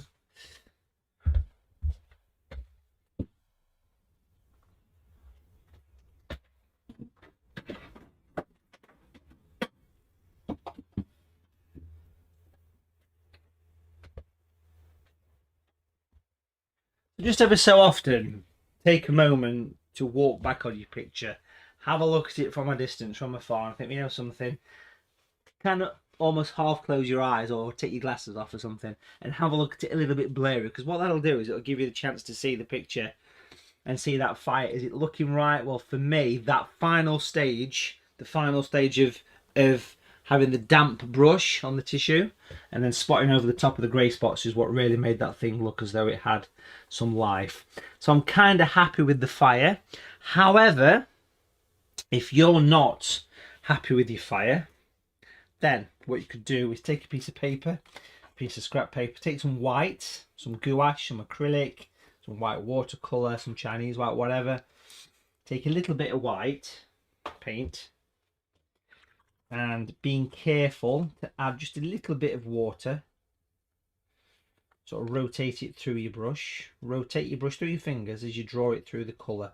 Because what that'll do is give you just enough paint on your brush, because it wants to be quite thick. There you go. Get some white there. I don't want to put white in a few places, so it's well worth having some. See the white on the brush there, look, can't you? White paint is very, very easy to blend if you need to blend it, okay? So white acrylic, white watercolour. If you use white acrylic, bear in mind it's not as easy to blend white acrylic because once it's dry, it's pretty much dry. I want to turn this on the side. I'll get close in. Reason for that, because of the angle of the brush, I want to get a few highlights to the flames, okay? So towards the top, just going to bring in a few little lines that almost look like little wavy ripples. Little wavy ripples. Now there's a reason I'm doing this on the side, because I can get a much easier angle to it. So a few little wavy lines. Make sure the white paint is nice and thick. Even give it a second coat if you need to. And then once you've put a few of those on, those wavy lines. So there's the wavy lines. Once you've put them on, clean your brush really, really well. Get all the white off it. Stick with me. And then wipe it, 4 or 5 times and come back to that white and encourage the white to blend. Blend the white in. It blends quite easily. And what it'll do is leave a subtle, transparent highlight. You do see a little bit of white in fire. A little bit of a light sort of white misty glow, but just a little bit. And it'll just help to make it look as though it's got some really bright bright colours in it. If it disappears too much because you're blending it, feel free to get more white and just re-add it again. But just a few little bits of white here and there, not much, but look how it gives a little bit of extra light to your fire. You can even, once you put the white on, come back to the orange or the yellow, and you can even go over the top of that and make the white look more yellow or more orange. It's a nice thing to do, because white paint is very fugitive, okay? So you can easily add a bit of white and then paint over the top with orange or yellow and turn those white highlights into orange highlights or yellow highlights or something. So it all depends on your picture. Personally, I didn't need any of this on mine. It was okay as it was, but that just gives a little bit extra to it, as I'm sure you can see. It's very subtle. The white is not bright white. It doesn't want to be. It wants to be quite a subtle white. And then if needs be, as mentioned, you can always add a little teeny weeny bit of yellow over the top of the white to make it look less obvious. I'm just popping a little bit of white at the bottom there just to make it look more metallic as well. A little bit of white on those little hearth. I'm also going to contemplate putting a bit of white on the stockings as well. Yes, we're going to put a bit, just a little bit on the edge. Can you see I've just popped a bit of, probably hard to get that, but I popped a bit of white on the edge of the stocking where it would be illuminated by the fire. Just a little bit of white on the stocking. Not on both sides necessarily, just on the side that would be illuminated. And that'll help that to leap forward. Again, if you give it a second coat of white, folks, it will stand up more. The more coats, the more you see when it comes to white paint. That's quite nice. A nice way to finish that off. Again, if it looks a bit misty, add a bit of pale yellow to it.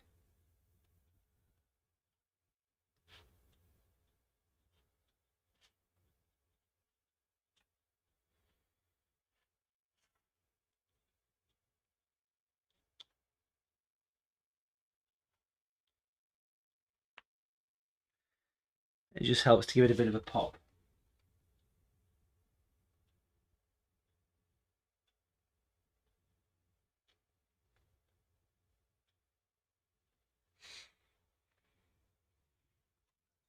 It's really nice just to pick a bit of yellow on your brush and just say, I'm just going to sort of glaze over the top of the white, and it really calms the white down.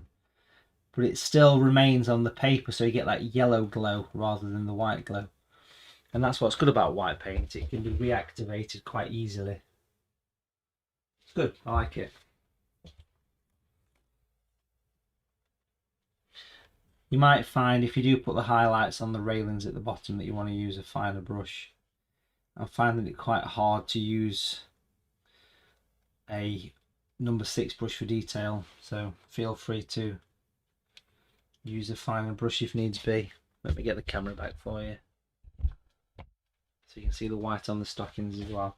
You can always add a bit more white to the stockings at the later stage if needs be. White gouache, white acrylic, white watercolour. Yeah, it's quite nice. It's a good way of adding a little bit of finishing touch to the fire, I think. It's quite addictive working on the fire. I think you can just keep kind of coming back to it at any point.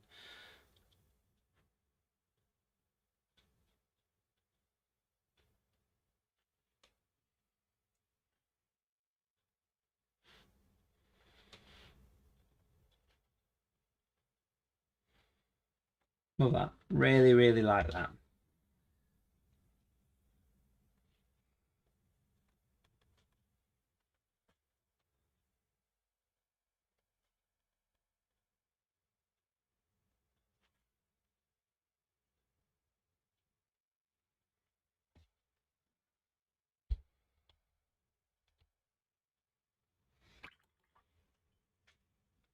Fab.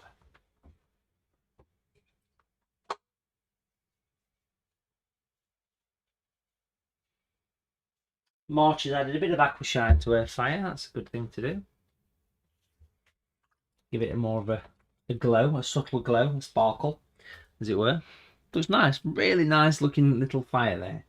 And it does make a focal point, which is what a fire, of course, is. A focal point.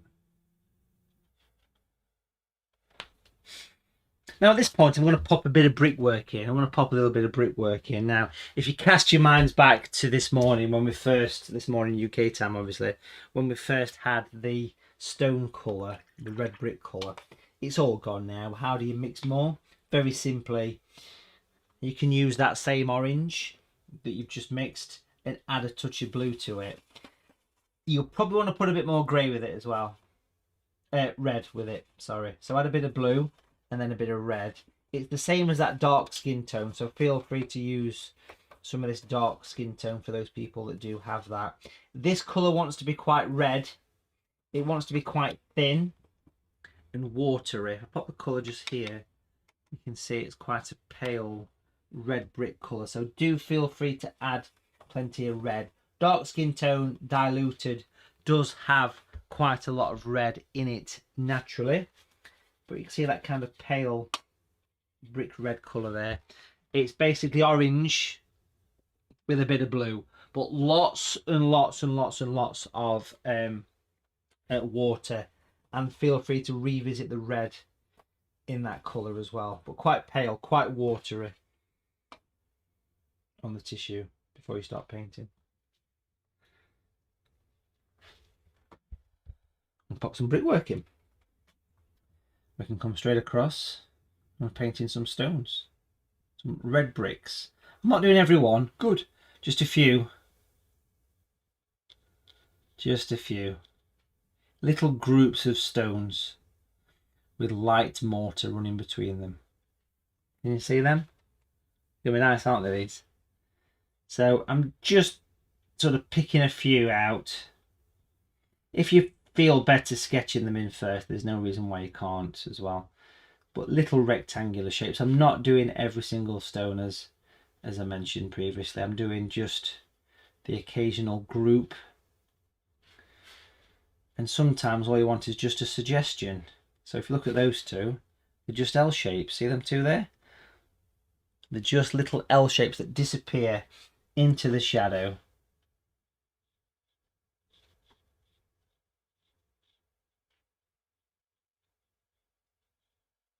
But very, very watery, folks. Please be pale with your paint here.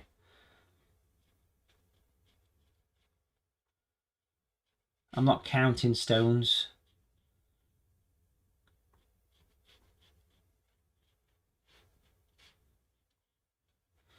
I'm just doing the odd little selection of very transparent red brick colour. On this side, of course, I do the same. Classic red brick fireplace. Probably the most popular style fireplace out there, I guess. But as you work across away from the fire, you almost paint a suggestion, like here for example, as though that stone is just the corner of it. Can you see? Just a suggestion.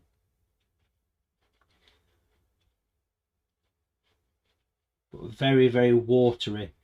Please test your colour before you start painting on this one, because the worst thing you could do here would be to make this colour too dark, too deep, too strong. So very pale is your secret, and it's quite effective, yeah? And again, it doesn't need to be every single one. If you do prefer to sketch them in, then there's nothing stopping you sketching these in before you start to apply them to the paper.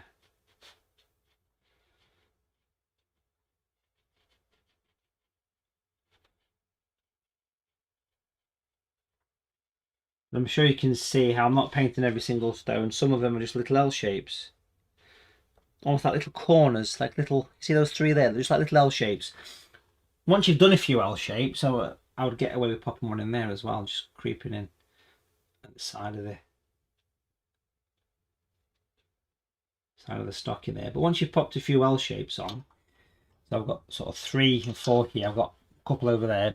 Once you've put them in, what you do is you clean the brush really, really well, wipe it on tissue, and just give them a bit of a scrub on the end, like that, just a little bit of a scrub. It might not do anything, it might leave a residue, it might not even blend them away because your paint's probably too dry now, but it will just help them soften away. If you really want them to blend away and they're not blending away, once you've tried to scrub them,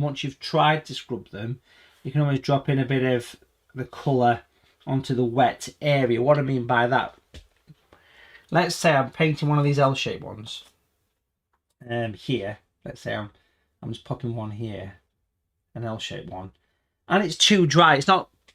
It's too dry to blend. It's not letting me blend. How do I blend it away once it's dry? Well, the first thing you do is get water on the tissue and you try to blend it away like I'm doing here, folks. Can you see I'm using water? If it doesn't quite blend, like that one there, look, it's not blending, the paint's too dry. Wet the area and just dot in a little bit of the colour and let it run into the area. And that's the way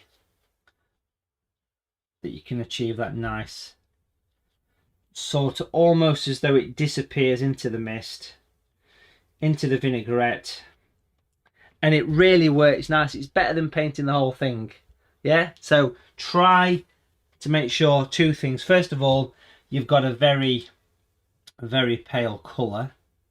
Secondly, you're painting over the top of your shadows, as you can see here. And third, try to get some of those L shapes.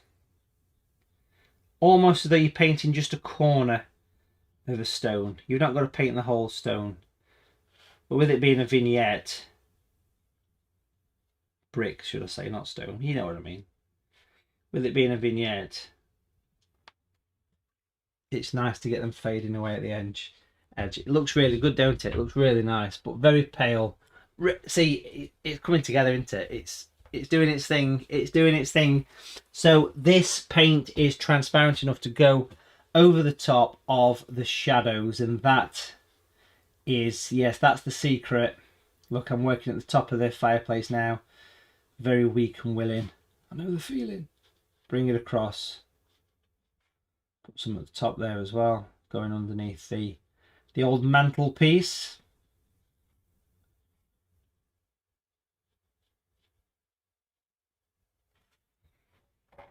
Subtle with a silent B. See there, look, I've done an L shape just there, and I'll do another one just here. So that one just slots underneath. So L shapes are quite useful. Bit of water on the tissue, always on the tissue, and just give them a soften. If they don't soften away first time, just go back in and give it another go. Like I said on the previous section, don't be afraid to let your paint flow. We're not architects, we're not counting the amount of bricks. Here, we're not even worried if they don't line up too well. The main thing is that we create a pleasing looking picture. Some people, especially beginners, my experience of teaching beginners is that they want everything to look perfect at every stage. And they want, if there's a slight little spot of spit on your paper, you think you've ruined it, but you've not. You've not. And this is a prime example. Hello to Tiffany. This is a prime example of sticking this through, because what a difference that has made to the picture. In it. I mean, come on. In it. It's a belter. I love it. I really like the atmosphere of the pale incidental stonework. That's the phrase. Incidental stonework. Right there. Faded away at the edges. Doesn't want much detail.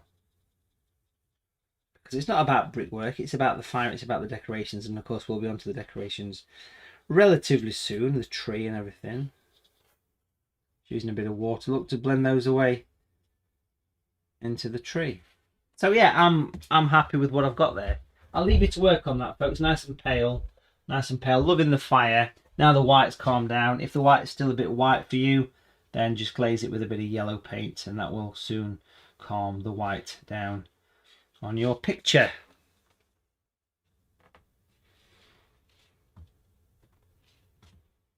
There's nothing stopping you as well sticking a bit of yellow into the white blob. You see that? So we've created an opaque yellow. So if you're still not happy with your fire, then there's a way to add a bit of extra light here and there.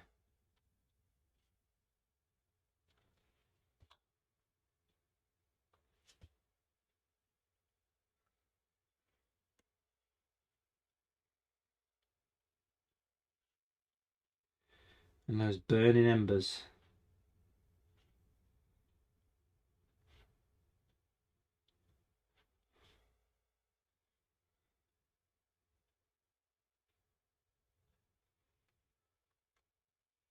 You've got options.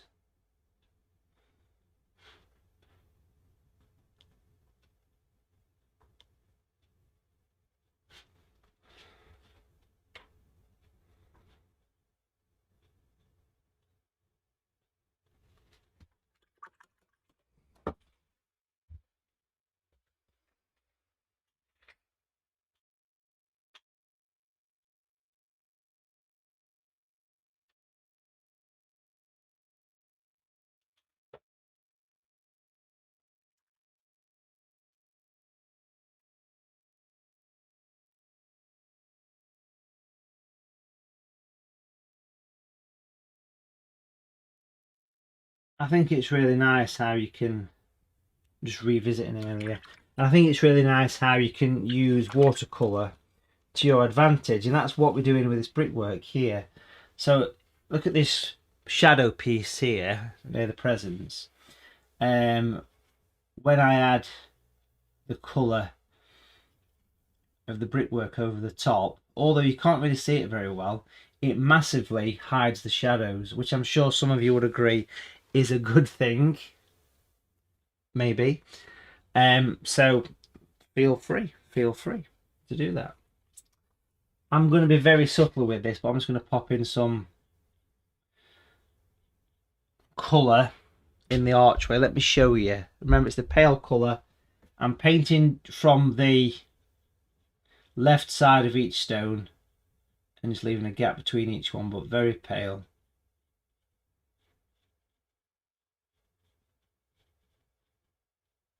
That's enough. That's enough to do the job. Doesn't want much. There's nothing stopping you grabbing a bit of grey on those, and if you're careful, just very gently going down between each one. But I don't think you'll need to. I think your pencil will actually do enough there. But if you want to go in between each one, there's nothing stopping you going in between each one of those around that top. That's all I want to do fireplace wise. Lots of decorations to come very, very soon. Pat Adam's power's been out since early evening, so hubby has the generator running. Oh, wonderful. That's commitment right there. It is.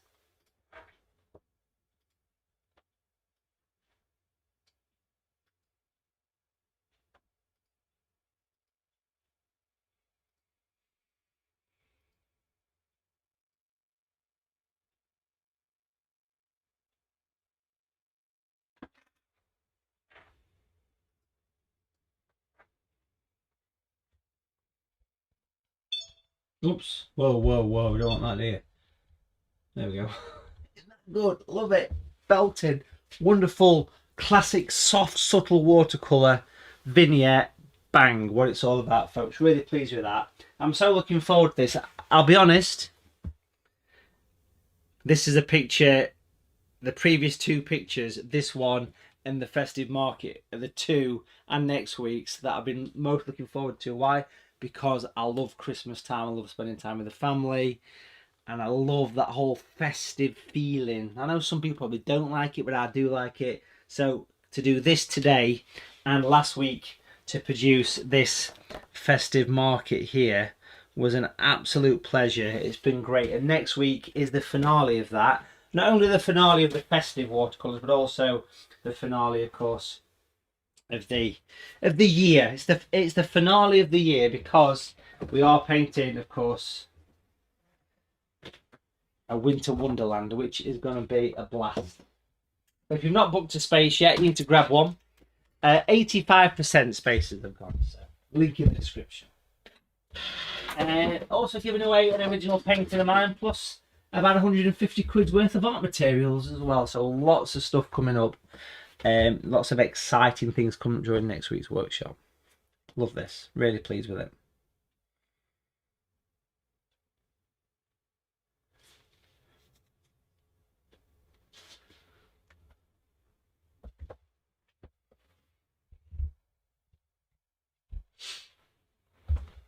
Can't go wrong, can you?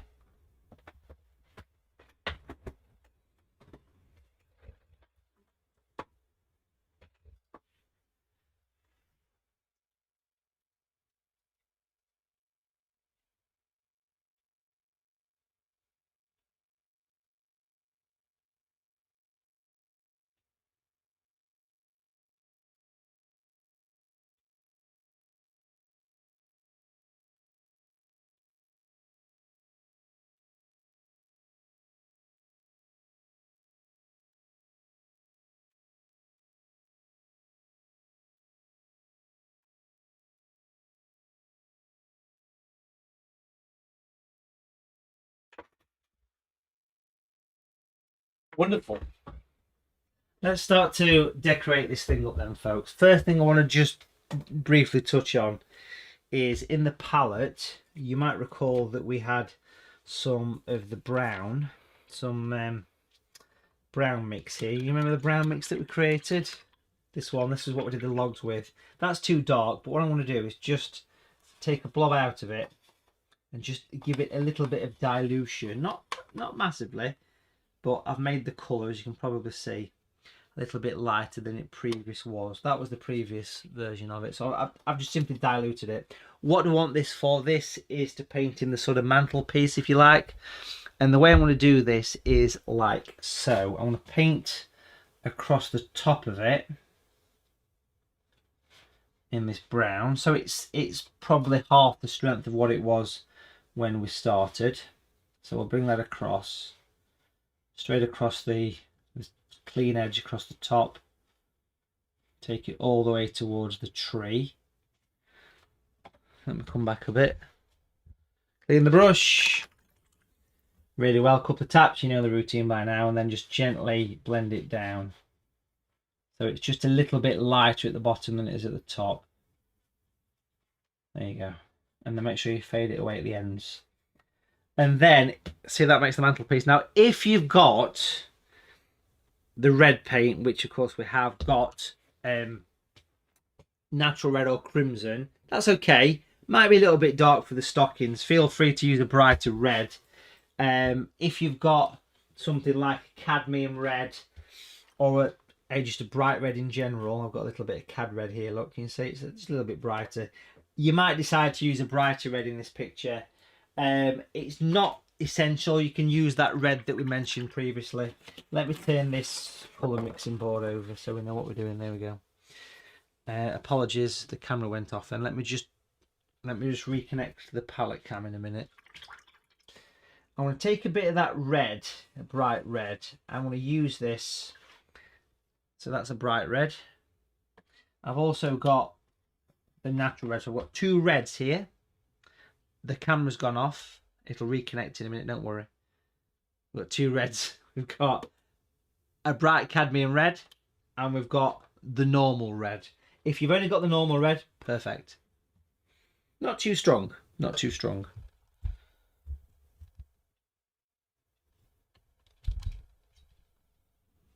I'll start off with the normal red. The normal red. And I want to do the stockings, basically. Let me show you. The way we do the stockings is quite important because we've already got a shadow in place. This is natural red. It's going to come down that side. That's the normal red. Down that side. Let me show you this. I'll then move into the brighter one. So if you want to get a bit of a brighter red, feel free. If not, just carry on.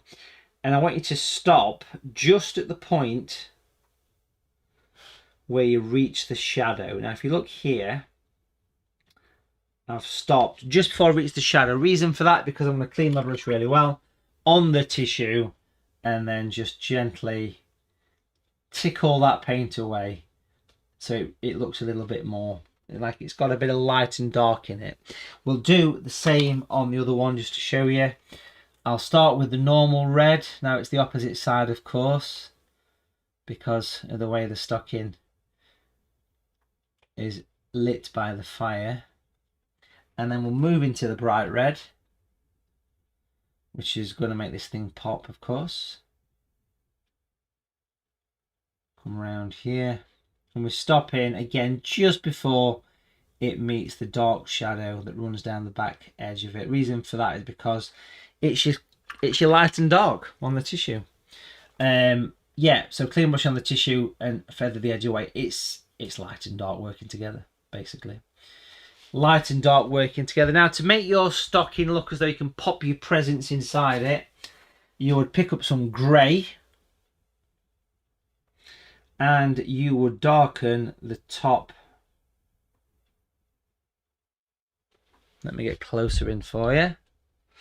This one as well. You'd use the grey, quite dark, and you would darken the bottom half of that circle, leaving the light edge across the top. Yeah, here with me. I'm also going to drop in a grey shadow under the white and down the edge, like an L shape. Clean your brush, wipe it on the tissue, pretty much dry. Come back to that and lighten the inner piece up and feather, just brush that down into the red paint, and that will make a fairly convincing looking pair of stockings there. Beautiful, hey? Have fun with the stockings. The first, I love that, isn't it? Isn't it good? First bit of decoration. Yes, we're going to put some bits around here, some lights, and it's all happening. It's all happening over the next hour, folks. Come on. Can't go wrong with this. Telling you. Heather's in the Christmas mood.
I think most people are quite happy and just experimenting with different colours.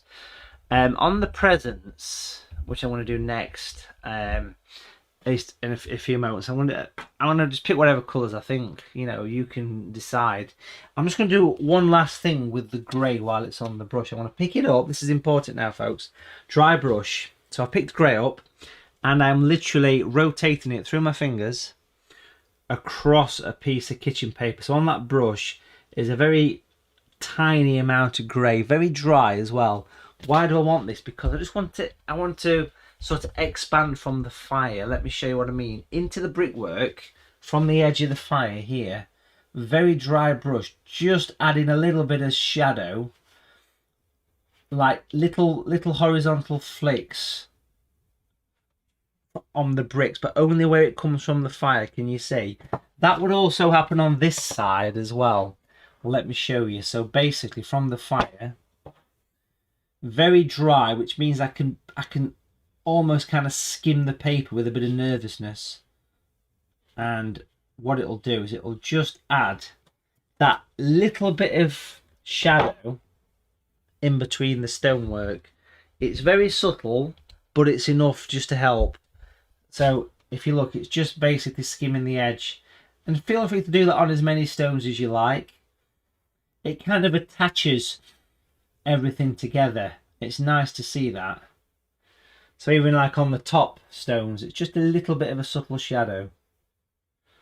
But very, very cautiously painted. And that's a way that you can remember the fact that it's dry brush.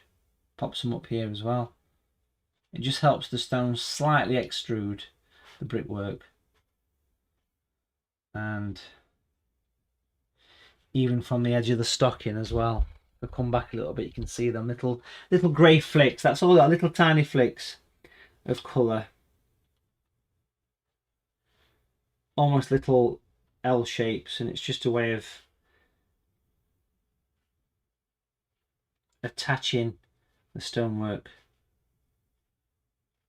to the wall. It's optional, but it's there. It's there for you. It just puts a bit of detail in. I would do a similar thing down here on the hearth as well. So imagine that the middle, let me try and show you this. I would just have a quick pause for a minute. I'll look in the middle of your fire, and then from the edge of the fire, point down, and then go the opposite way. So the middle would be straight. So these little sort of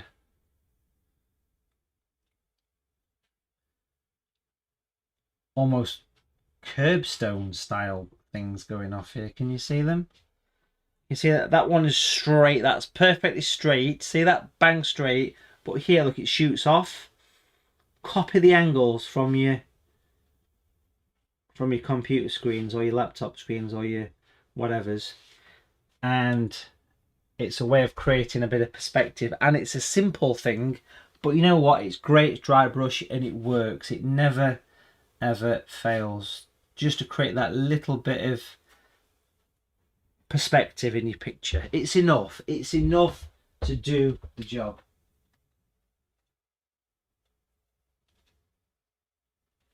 I think it's time for another Christmas tune on your smart speakers. That's another favourite of mine is Shakin' Stevens. Merry Christmas, everyone. Alexa, play Shakin' Stevens, Merry Christmas, everyone.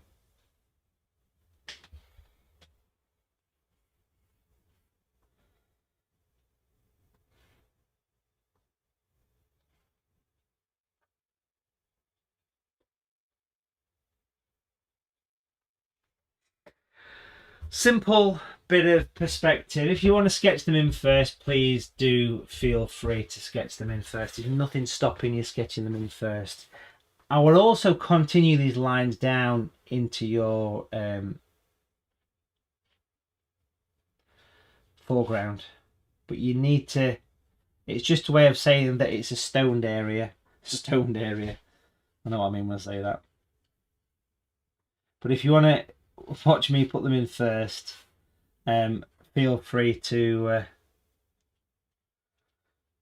just, it doesn't want much in the foreground. I'm sure there's some people, and I know there's some people, I know there'll be, who will just put more work on this than me. But like I keep saying, I'm teaching a mixed group of beginners and, you know, improvers here. So I need to make sure that I'm making it accessible for you. I'm not going to overcomplicate anything for you here, because it's not what I'm here to do. I'm here to, hopefully, you're going to go away with a picture that looks nice.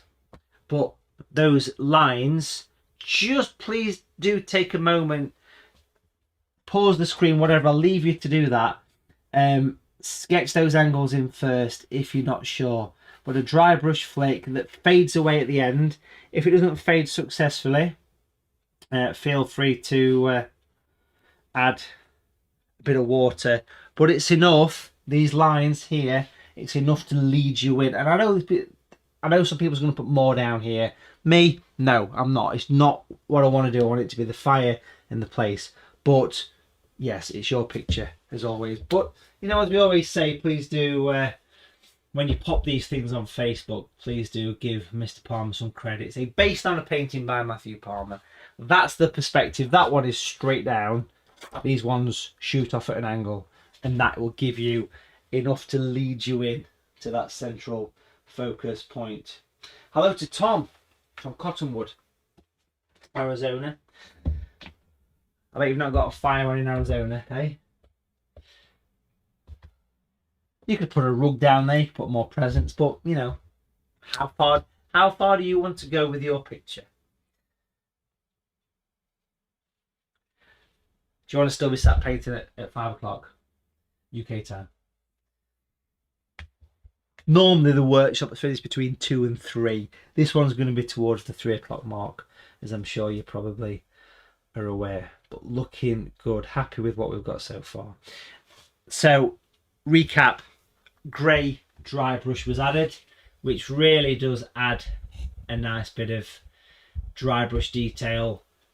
It's enough to lead you into the picture, and the dry brush in the brickwork makes such a huge difference. I can't say enough about what a difference it actually makes to the painting.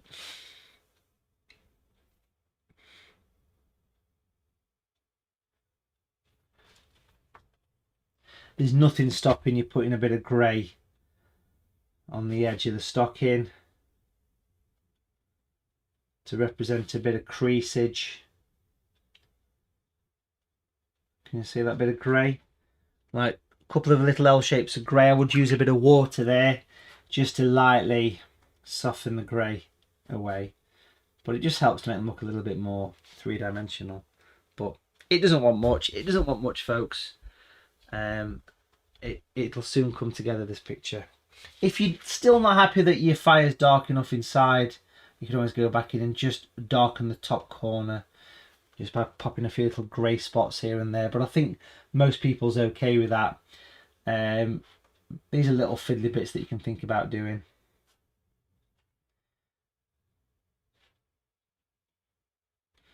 And I'm still adding a few little bits of dry brush here and there.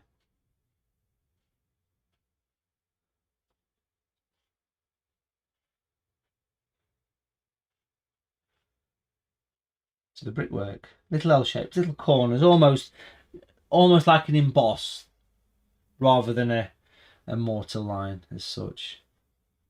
But that's really good. It makes everything pop, makes everything stand forward.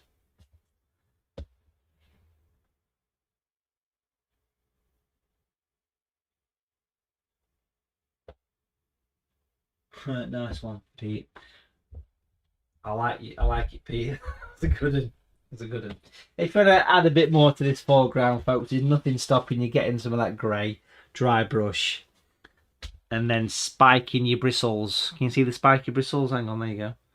Splay the brush. Don't splay the brush, baby. Come on, camera, focus. There we go. Look at that. Get your fingers in it, and basically practice your skid marks first, and you can basically add a little bit of dry brush just coming out onto the stone floor. It really doesn't matter, but you would do it like a clock face. So you'd think about the angle of those, and that is enough. That is all I'm going to do there. Just a little bit of texture here and there. I really don't want much. It leads you in, it just creates, your mind follows those perspective lines, okay? Texture and dry brush. Dry brush is that, what you see there, these skid marks. You need to practice that on a scrap paper first. There's almost nothing on the brush whatsoever. Just a little teeny weeny bit of paint, and you splay your bristles and you practice the dry brush technique. It's a lovely way of working. We've got a fire. We're just going to trim things up now. Brill. Can't go wrong.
Fabulous. Hopefully you've cut yourself up a little bit, and we're gonna decorate this picture. And there's quite a few ways that we could obviously do that. You know, we can add the items on the top of the mantelpiece, put the candles on, the presents, put some baubles on the tree, that kind of thing.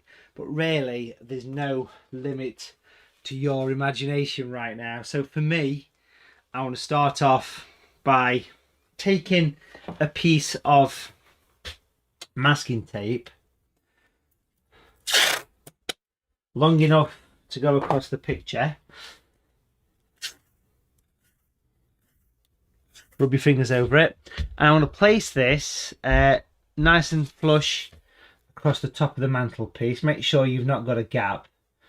What I mean by that is make sure you really are precise with that. Press it down really well, and then we're going to pop all those items on there. It'll make it easy to do. Okay, we'll prep some colours. So if you can pop that tape on first, that would be great, and then we can work away. I love that fire. We can work away and add as much detail or as little detail as your mind allows.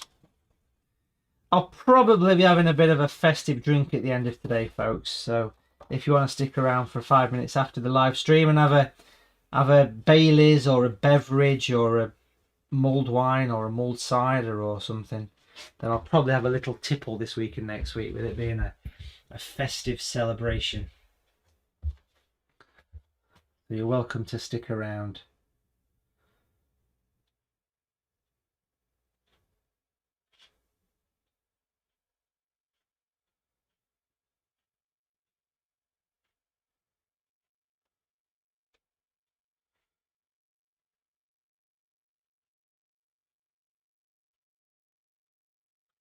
Okay, so let's shop down at the palette. Let's have a little shopping spree at the palette. Christmas sale. You always want grey. We've got grey.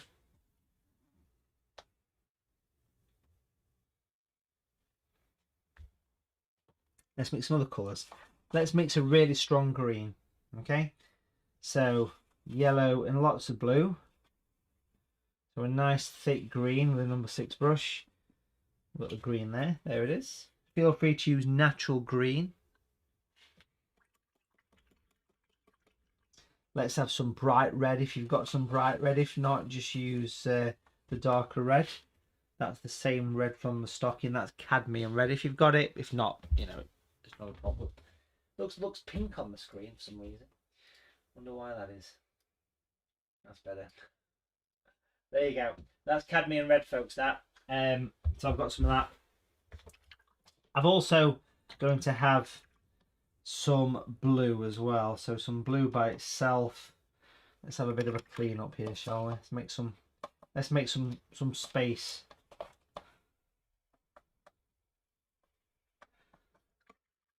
Got some blue there. Can't beat a bit of blue. Got a bit of blue going off. Pale blue. Pale red and a strong green, and we've still got the grey, so it's the blue, the red and the yellow for the grey. So a nice grey, nice rich grey. Feel free to have as many colours as you want at this point. If anybody's bought the gold paint from Watercolour TV, that would be a lovely thing to bring into the picture. So if you've got some of the gold that we sell on the website, you'll see it on Watercolour TV. We've got some left in stock. It's a metallic paint. I've got some here. That's the metallic. It's a bit dry in there, but it's got a shimmer to it. It's got a shimmer. That's not the colour at all. It's this colour. It's nothing like that. That's better. There it is. That's the gold. If you've got some, use it. I'm not using it because I haven't got any. I'm not using it. But if you have, use it. And of course a bright yellow would be good as well. Or a bright yellow. So we've got quite a few colours hanging around. We've got bright yellows. the yellow on there so you can see. We've got reds, we've got blues, we've got greens, we've got grey. We've also got white as well. Now, the white I was using has dried up. So I'm going to grab some more white paint. There it is. White. And however many colours you decide, it's in your hands. So a recap of the colours. Green, strong green mixed from yellow and blue. The grey is what we've been using all day. There it is. We've got a bright red, which is cadmium red. You've got a slightly duller red, which is natural red as well. You can use any colours here. We've got blue. You can use any colours. If you've got gold, you could use it. What I'm trying to say is, whatever. Anything goes at this point. For me personally, I want to start off with the grey. Why I'm starting with the grey, you'll see why. Starting with the grey, number 6 brush. But here's the most important thing I could mention to you for this little stage. Tap off the excess on the kitchen paper, because we don't really want to get any seepage down the back of that tape. So we've got the grey. I'm working on the top here, and I'm literally spotting along the edge. I'm dotting, and that also prevents seepage if I dot as well. So I'm spotting nice and dark up the side of the snow globe with the grey. Can you see? But then I'm spotting away from that. The dot is so important, folks. That's going to work across until it sort of tapers off. Same on this side. Start with the grey. You need to get your shadows in, and then spot. But please, please, please, please, please, I can't stress enough how much I want you to tap off that excess on the kitchen paper, because otherwise it's going to seep down the back of the card. Not the card, the tape. And that's not something we want if we can help it. So spotting across. Bring it across, kind of just past where your stockings are, is probably the right thing to say. So that's grey. Once you've gone for the grey, then I'm going to do green. I'm going to do green. Green's going to come in, and green's going to give us a bit of a garland, a bit of a Julie garland. But again, you need to be thinking about tapping off that excess on your kitchen paper. So you're basically spotting as opposed to stippling. I mean, if you want to stipple, you can do. But you're working from the grey, and you've really spent a lot of time removing the excess paint, haven't you, from your yes, from your brush. You've tapped it 2 or 3 times on tissue. Tap it 2 or 3 times on a piece of tissue, and that is going to be part of the garland. We're going to put some colour in there as well, but it's blending from the grey from the garland on the top of the fireplace, which is very nice. But really, the decorations are totally in your hands here. You can do whatever you want to do. Make sure the green's quite thick, make sure the grey's quite thick.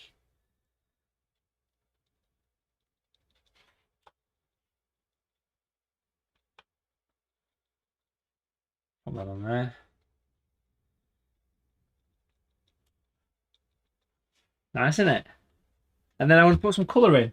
The most obvious colour for me here would be that bright red, if you've got it. Cadmium red or something. There's the bright red. If you want some brighter colours, there's nothing stopping you using white, and you could put white within that if you wanted to. If you want brighter colours, of course, that is. It's up to you. It's up to you. So I want to pop some red berries or something in there, little red dots. Make sure the red's quite strong, and you'll see it stand out against the green, because red will always win against green. It will. So I'm popping some red spots on. Yeah, there it is. It's up to you how you do that, obviously. I mean, I'm thinking holly berries, that kind of thing. But it's your picture. It's your picture. So I'm doing what I think is simple for most people to do. But like I've said a few times today, there's quite a few people especially on the Facebook group, that will go that little bit extra, because you're sat there by yourself. You've not got to think about others. Yeah. Whereas me, I have to think about what's most important to me without a question, is making sure that everybody produces a picture that they're happy with. And I know there's people that won't be happy with it, because that's just inevitable with such a large amount of people, but try his best. He's a local lad trying his best.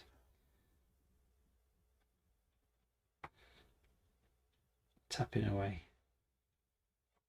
Of course, if you want any white on, just a bit of water on your brush, of course. And I can just...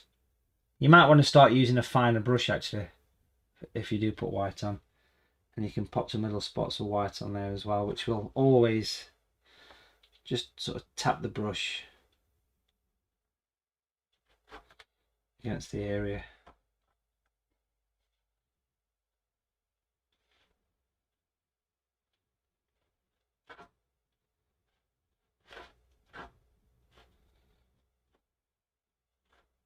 Well, looks good, doesn't it? And that's a nice way to do that. The snow globe, if you've still got a bit of brown paint hanging around, I would just be doing the snow globe in some brown lines to start with. Like that. Can you see? I've just used some of that brown that we used for the logs, basically.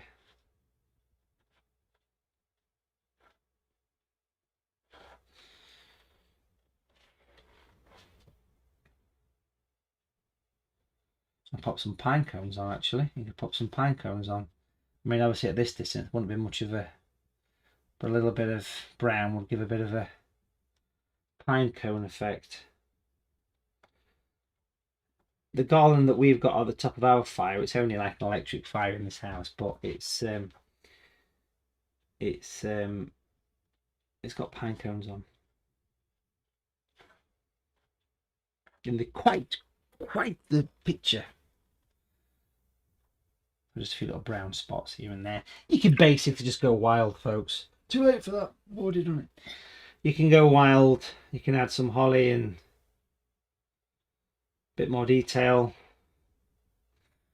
You can paint away a few little vertical lines. Sorry, little diagonal lines on two sides. Look like some pine branches. Yeah, a few pine branches sticking out of the decoration. What more could you want? So if you look at this, you can see I'm doing little diagonal flicks and then do the opposite direction. And look as though you've got little sort of pine branches, which you do see, you know, especially if you put your pine cones on, of course.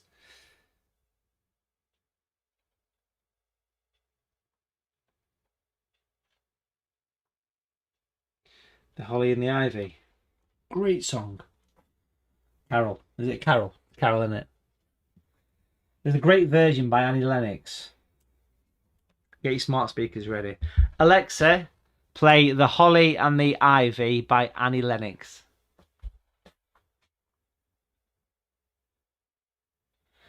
Let me know if that works, folks, won't you?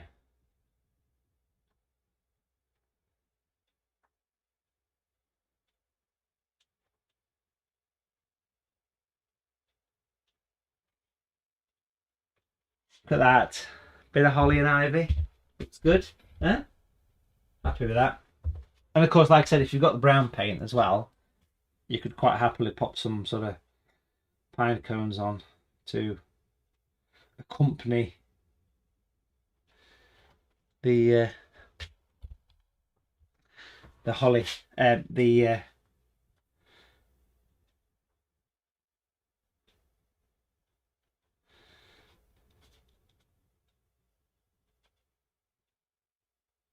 sort of pine branches.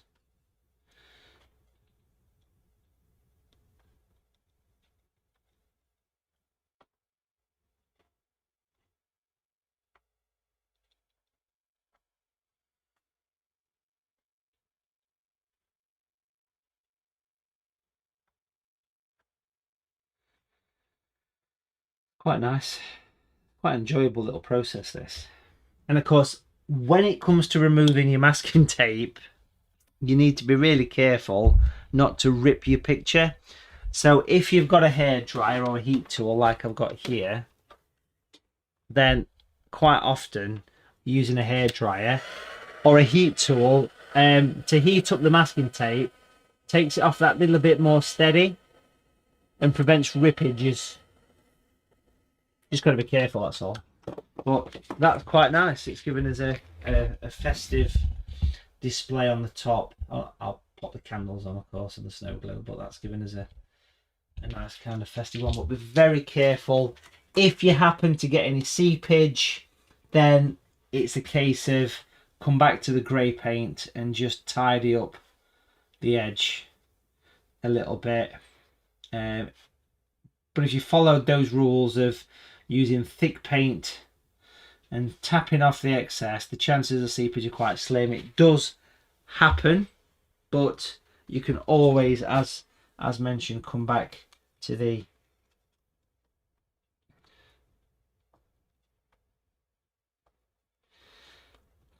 grey and paint over your seepage if needs be.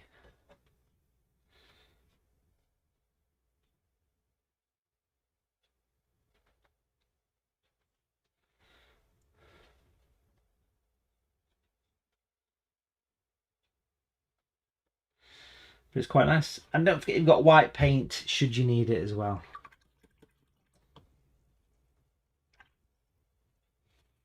It's always going to be there for you.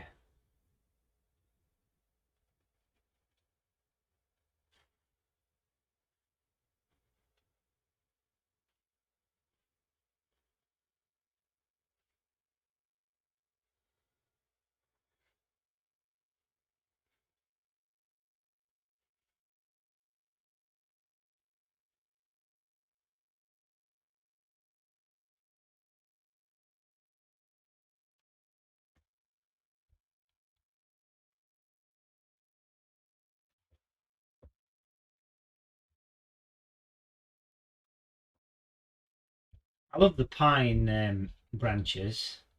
They're quite effective, them, aren't they?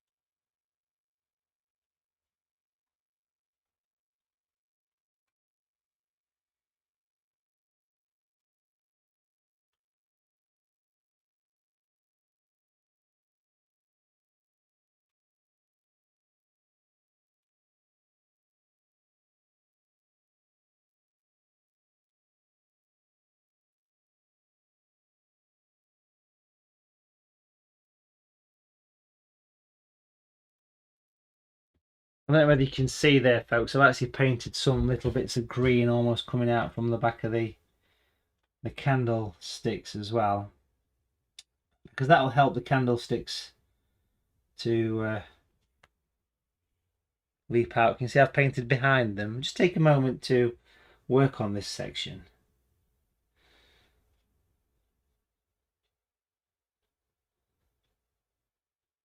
And as Tiffany says, they almost look a little bit stenciled, don't they? So that's quite nice for the festive pictures.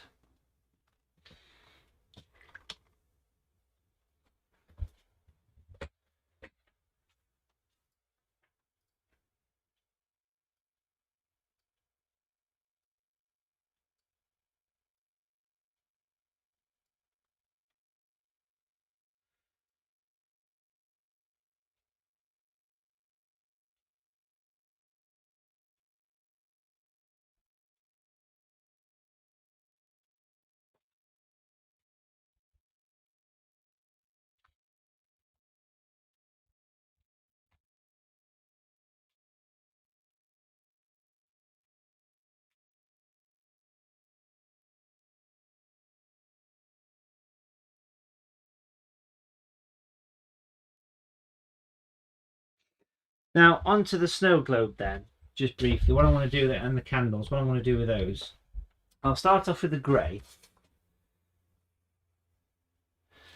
and I want to paint one half, but only up until it meets the dark green. Clean the brush.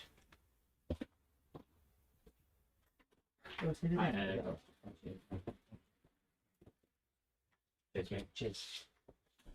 So that was just a delivery there. Santa's just been. Yeah, so as far as it goes to there. And then use water to scrub that around. Give it a good old scrub. And that'll make it look round, you see. Yeah. And your mind fills in the gaps.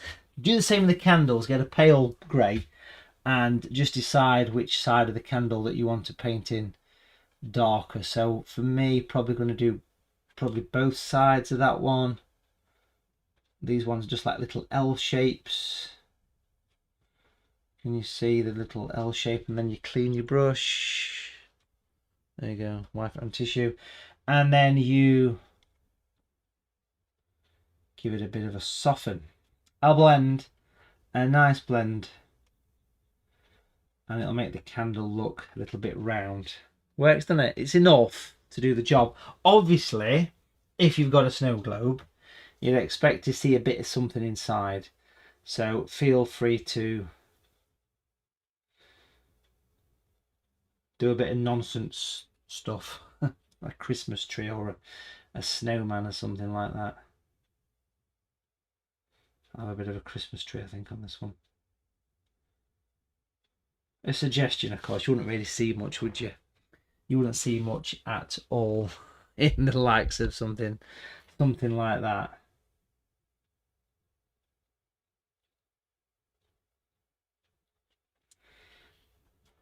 I have a prize for who can paint the best snow globe internals. There's a bit of a snowman and a Christmas tree on mine. Yeah, it's enough, isn't it? It's enough. So it's like a negative painting, grey sort of thing going off there. There you go, Jack Frost.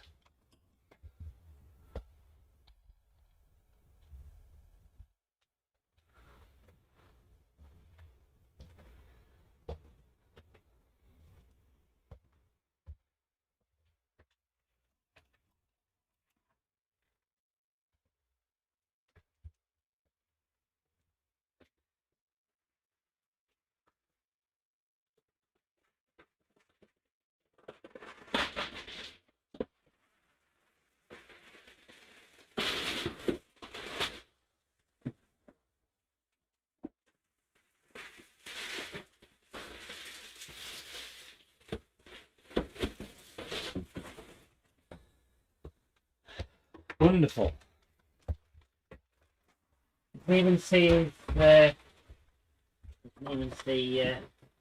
hat on the snowman.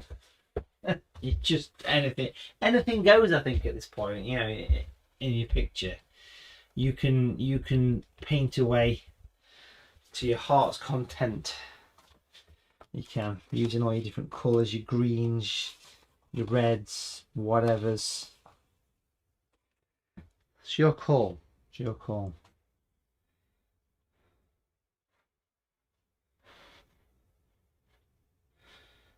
I want to do a little bit of a garland, which I'm spotting in green. It's going to go behind the stocking. So I'm just using green, and I'm just dotting. I'll pop some lights or something on. It's a bit like what I did last week, this, on the market stall. There we go.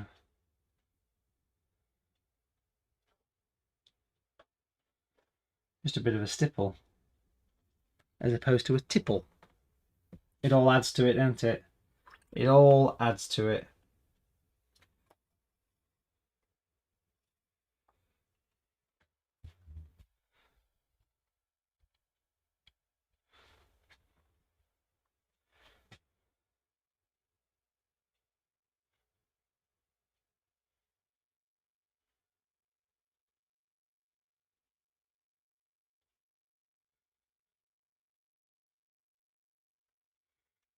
And for those people that took part in last week's workshop, do you remember doing the little C shapes?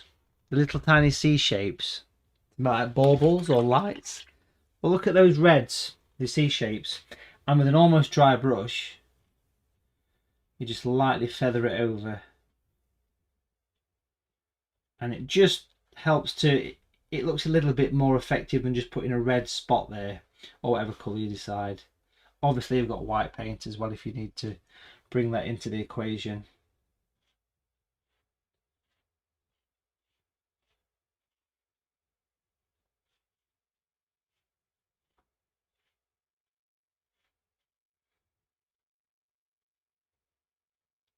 That's really nice, yeah.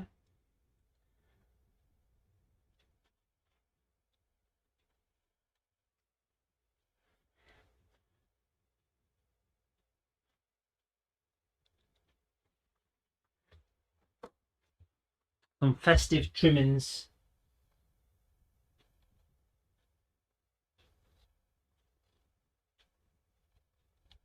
I'll leave that there, you can see what I've done, look, can't you? Certainly does the job. Certainly does the job.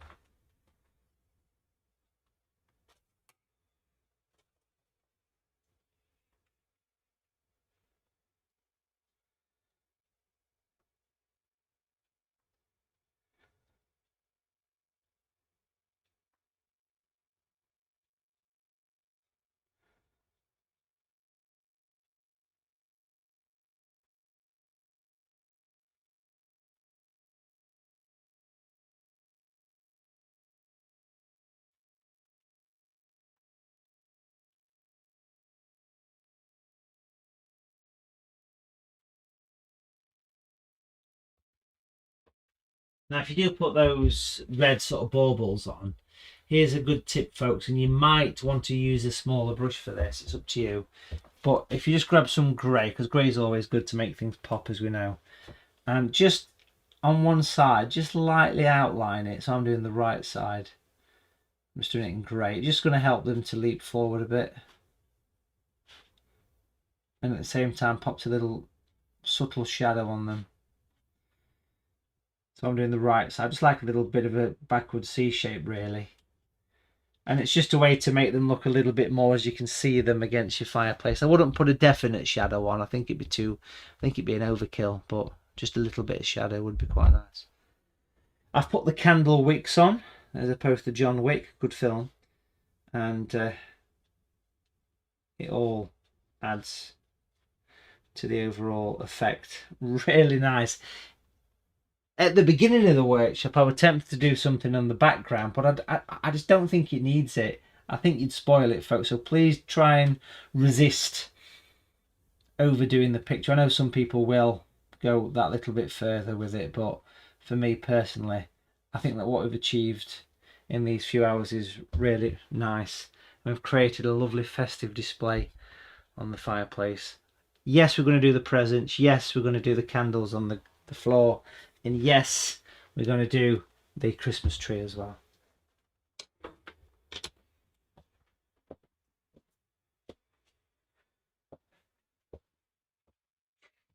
Anticipation is half the fun. Over the next sort of 20-30 minutes, we'll finish this picture. It'll be a blast, it will.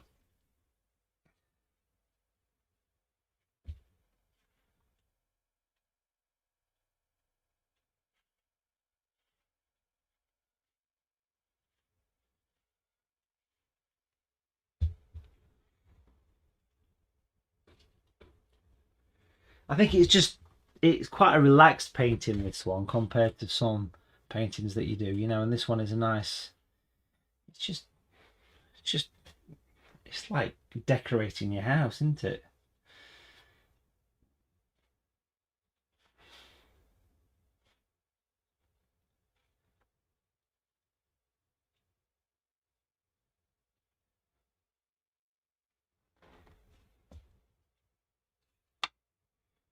Got that same vibe to it.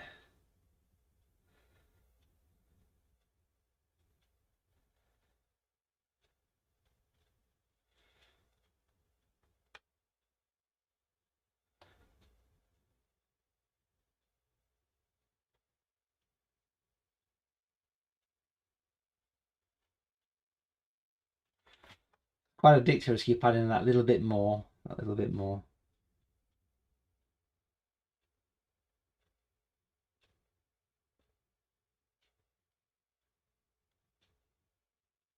Just potter in. Keep picking up a bit of green and just adding a bit extra. I mean, there's nothing stopping you. Nothing stopping you on this one, folks. Taking that white paint and taking a bit of colour, for example, red, and look, mix it in. The white that I have is a white watercolour, so it's very easy to mix it. So I could always pop in some light coloured areas, some lighter berries and things like that, if it doesn't quite stand out enough to how you wanted it to. Even on the lights, popping a bit of white mixed with red on those will help those stand out. It's all optional stuff, and none of it is essential unless you want it to be, of course.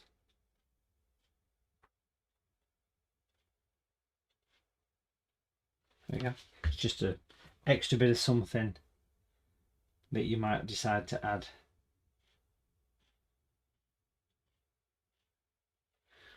To those baubles or whatever they are.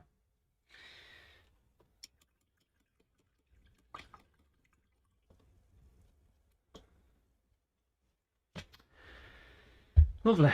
A couple of candles down here, of course. We've got to think about how that present sits there. It doesn't look right on that angle, so we'll have a look at that in a minute. But if you take the grey, and I'm just having the sort of candle coming down here, going along the edge, exactly what we did at the top. See the L shapes. Clean your brush on the tissue and just use water. Spread them down. Couple of candles. The present needs to be addressed then, so it needs to sit up. The angle's wrong on that, so try and remove it as much as you can.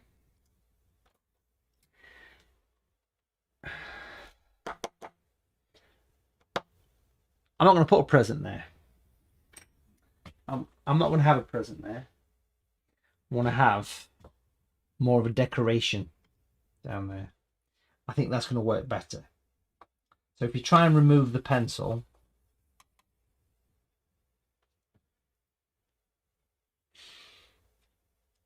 I want to paint like a little mini Christmas tree or something there instead. It's entirely up to you. It's entirely up to you how you want to go about this. But for me personally, this doesn't look right. So I want to paint a bit of a line in grey coming down,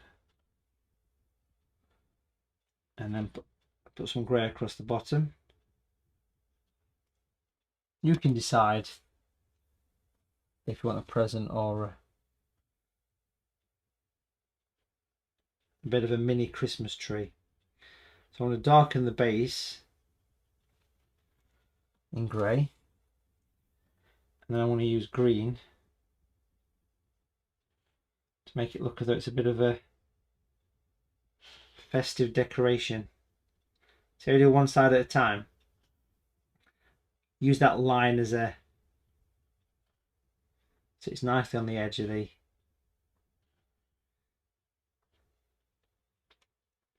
yeah, that's better.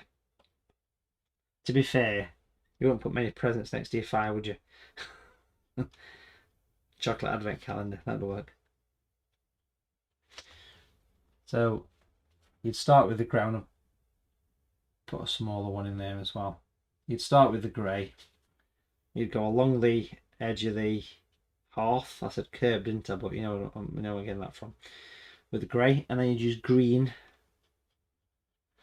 and do one side at a time. Bearing in mind that that one meets the candle.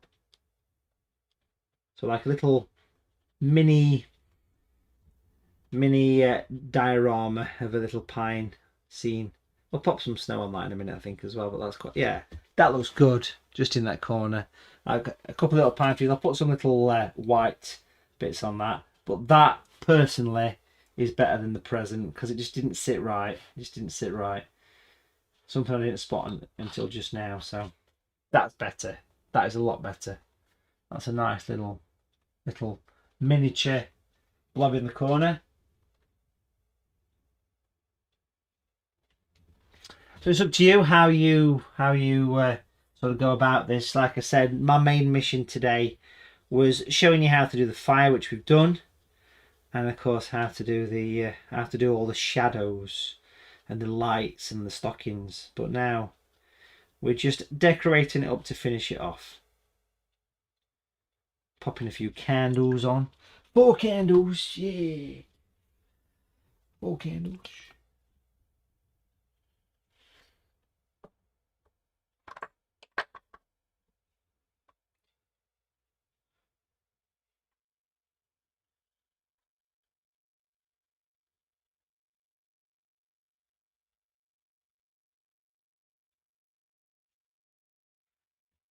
Pop a little bit of white down the edge of the candles.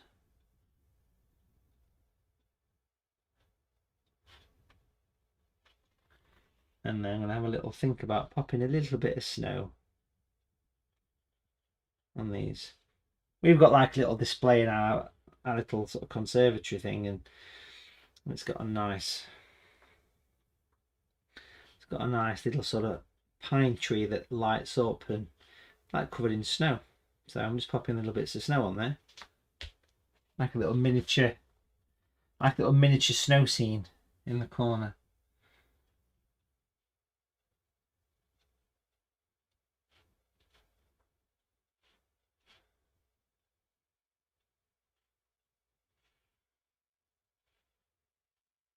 But I've put some white down the edge of the candles. Can you see that? Down the edge of the candles.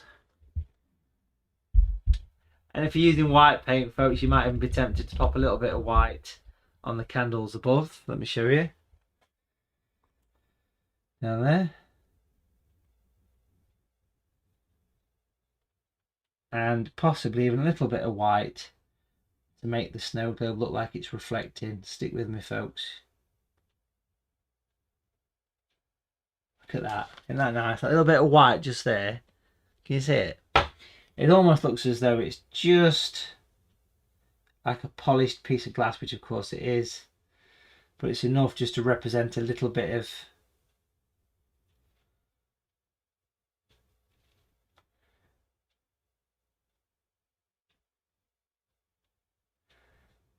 white. Brill. Like I say, folks, if you do find that white disappears, just give it a second coat. That's something I often do.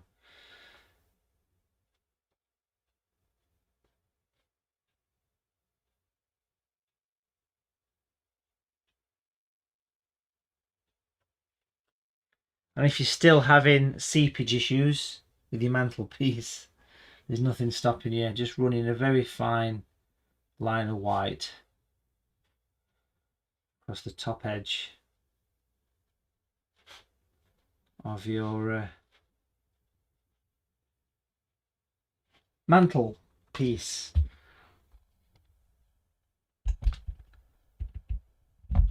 Let me leave that on screen, folks, and I'll give you time. Look at that, looks so festive. Them trees make such a difference. I'm really pleased.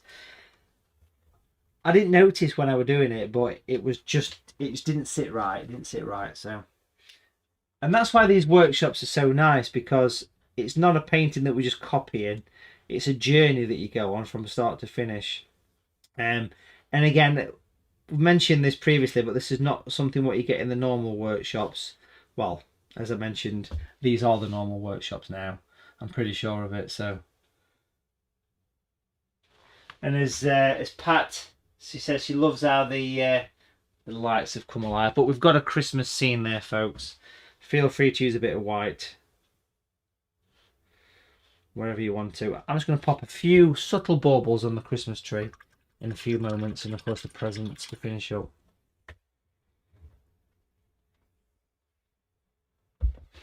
I'll leave that on screen for you. We do have a couple of winners to pick today as well. I'm giving away this painting. This is an original, signed 2021. We'll give that away. And a little pack here that has some watercolour greetings cards, a DVD, and a brush case with a brush. So I want to be giving that away to one winner, and the second winner is going to get a painting, this little winter Christmas card of mine. So I'll be picking a winner very, very soon. Don't forget, next week we've got one of the biggest bundles we've ever had, because it's Christmas. We've got DVDs, paper, paints, brushes, and an original painting of Mr. Palmer's to give away. You've just got to be booked into next week's workshop, and we are about 90% full for that one. So great time to book in while we're having a bit of a moment ready for doing these little bits here. I'll give you time to get yourself geared up for that. And I'll be picking the winners right at the end, so do stick around for that. Do stick around, baby. Is that the words from some sort of song? It sounds like it might be.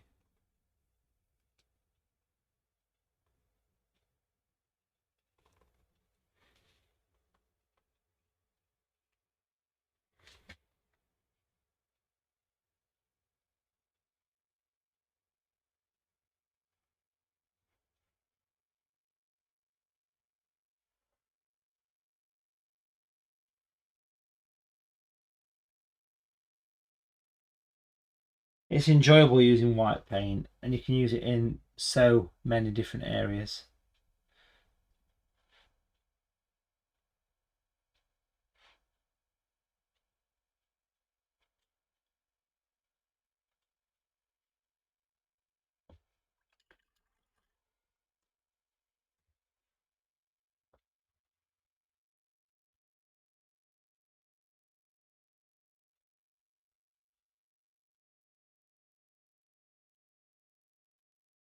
Yeah, and as Peter Kimberley's mentioned, using aqua shine would be quite nice on the globe to make it look a little bit more sparkly. And yeah, so about another 10 minutes or so, we should be finished on this one, folks. So I'm just going to get the presents in next. You can decide what colour you want these to be.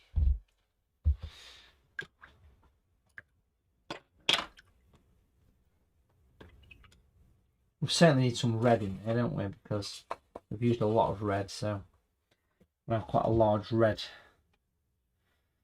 Probably this one here actually in red, I think. It's up to you though, it's up to you.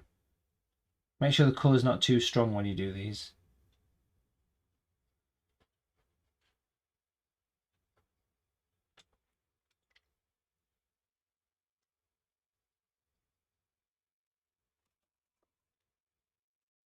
Well, worth having a blue one. Pale colours, better. I'll drop in a few shadows. Just be a little bit careful of the one that sits next to the dark shadows. I'll show you what I mean by that in a minute. I've blocked in that one in some blue. And I've left a light edge. I clean the brush just to give it a bit of a tickle.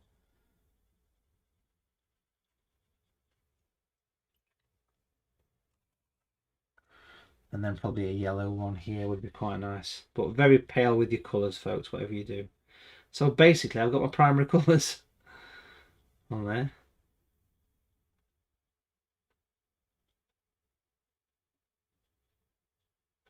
There we go. So I've blocked them in. I shall, of course, be adding some shadows to those. So stick around. Hopefully, you're still with me. Lots of you are, which is great.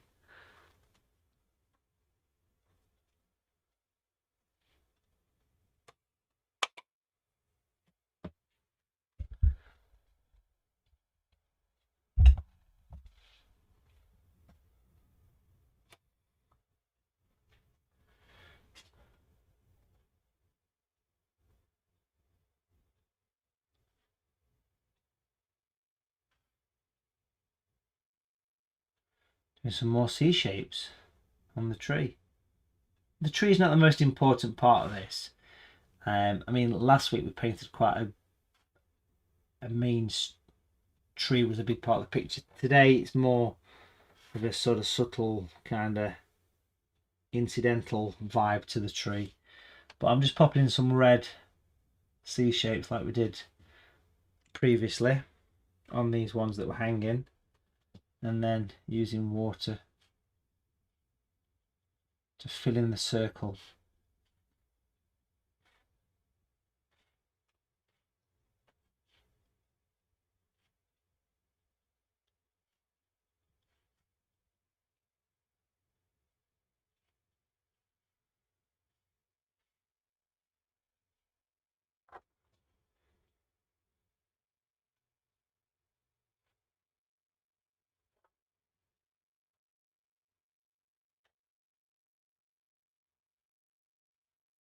Remember I put the red down the edge as well.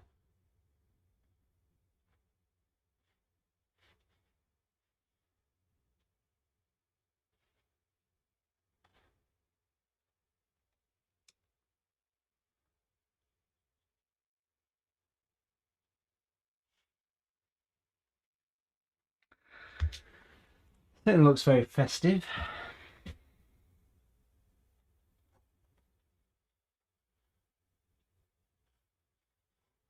But I'm just doing these in exactly the same way that I did the ones across the front of the fireplace.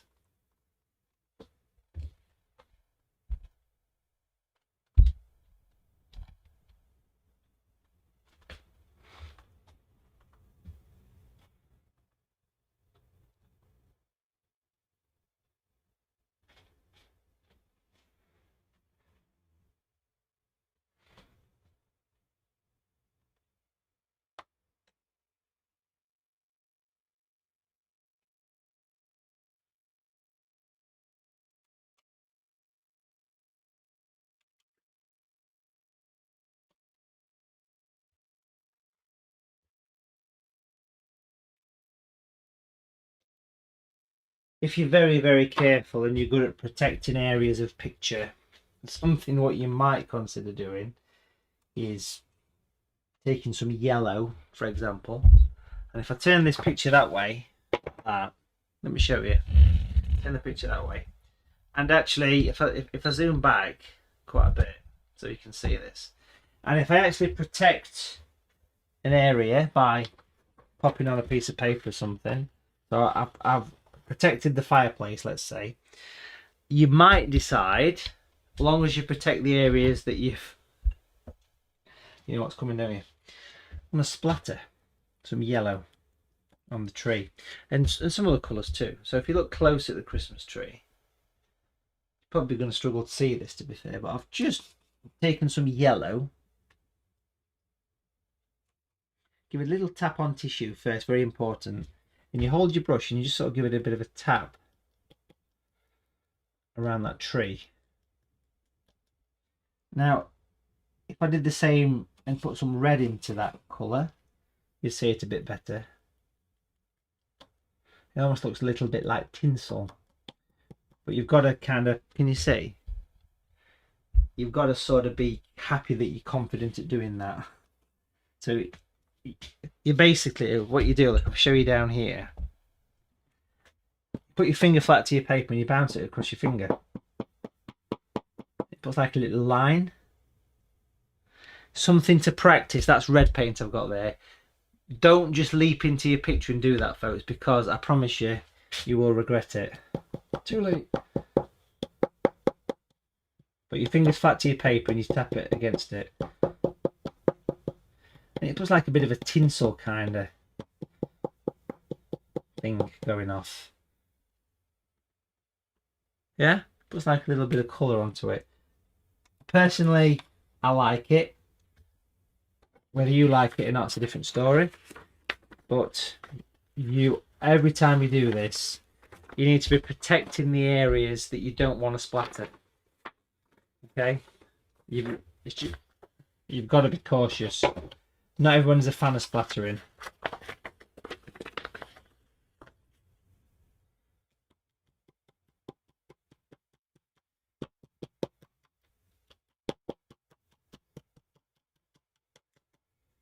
And you've got to learn how to control it, because otherwise it goes everywhere. But that's the trick. So if you look down here on this scrap piece of paper, if I simply pick up just a load of colour and splatter it like this, it goes everywhere. But if I tap it on tissue, put my finger flat to the paper and bounce it like that, it's quite focused where it goes. Number 6 brush. I must admit, it's kind of effective, and I do like the effect. I think it looks really good. But it's certainly, yeah, it really does suit it. I must admit, look at it. Beautiful.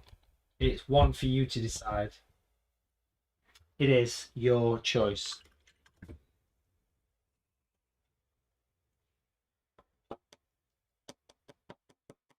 I've also just done a little bit over the fire as well. You've just noticed me. Just done a little bit of splattering over the fire. Bit of orange.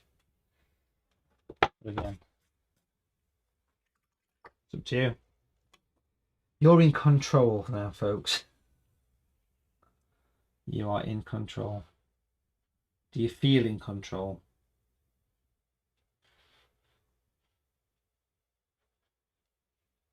Or do you feel out of control?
Bro, for those people that like to go the extra mile in your paintings and to make this hearth look a little bit more three-dimensional, I've just grabbed a bit of white paint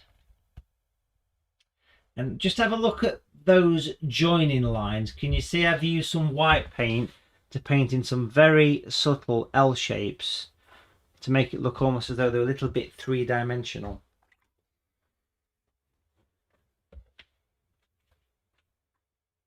Yeah, they would work.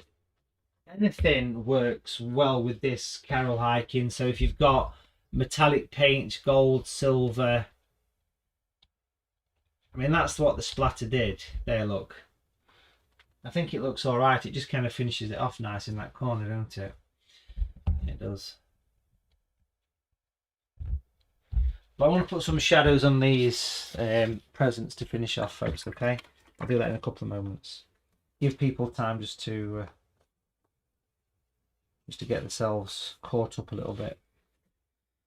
I'm just going to pop in a few grey spots here and there on the Christmas tree just to give a bit of shadow to it as well. Not much, just a couple little bits of shadow here and there, just so it's not quite as flat looking.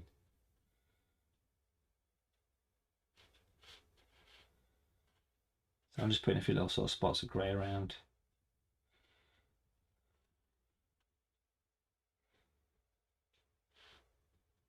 Like I say, for me the Christmas tree is incidental on this picture. It's not the big focus. When we did this one here, it was a big focus of it.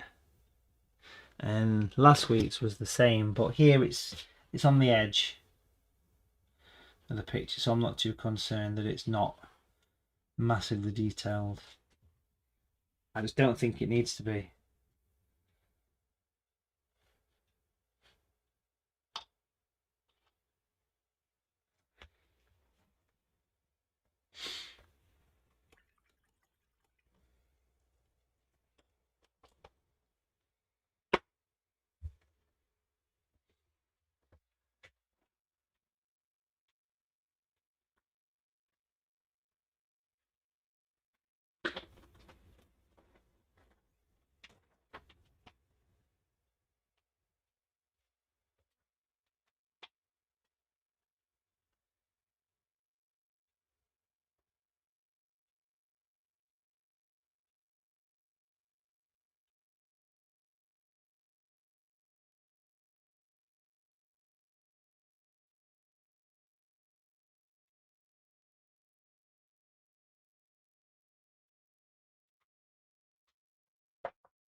moments then I'm just going to put the finishing touch, which is the shadows on here.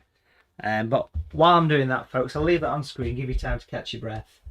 And then I'm just going to pick the winners for the 2 prizes.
Okay, cool. Let's just pop some shadows in, folks, to finish off. Well done for still being here.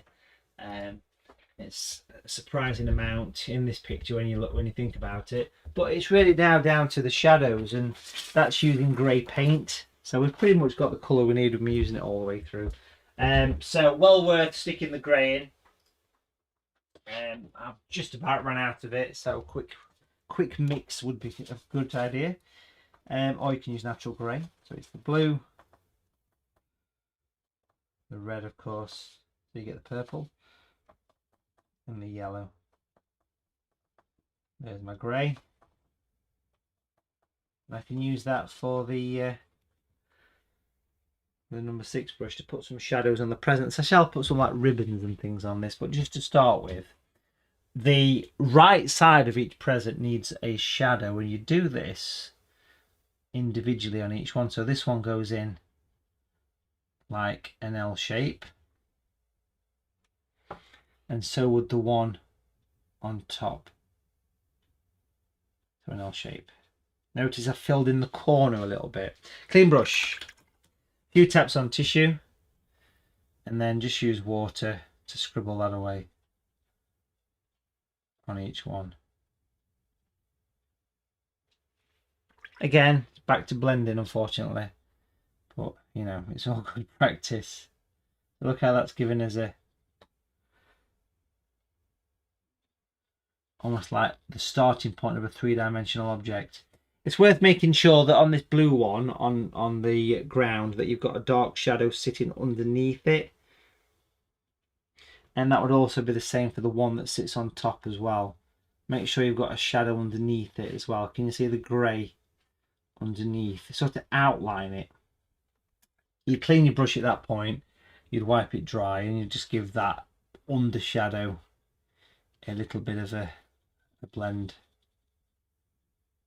There we go. So that's got that little block. There we go. With your grey.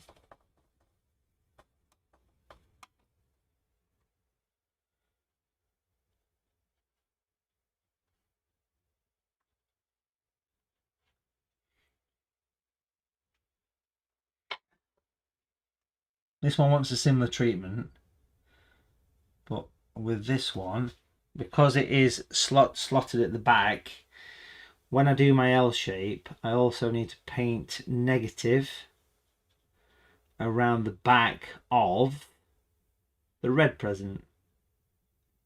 Can you see I've painted at the back of it? I've gone around it, clean brush, a few wipes on tissue, and then blend it over. So it's the same basic logic, and you're not really blending it away, you're blending it into the present, so it shouldn't be too challenging. There we go. Well, it sits there quite nice, don't it? You've got your 3 blocks.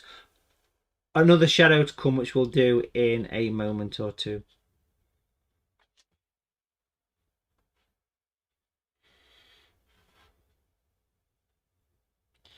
For those people that are perfectionists, I've just popped a bit of grey on the hearth.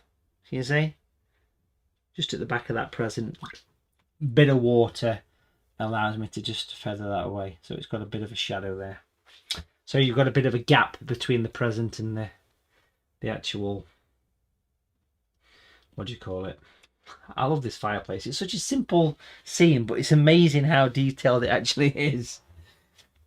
Great. It's been a good fun workshop, folks, and well done for still being here.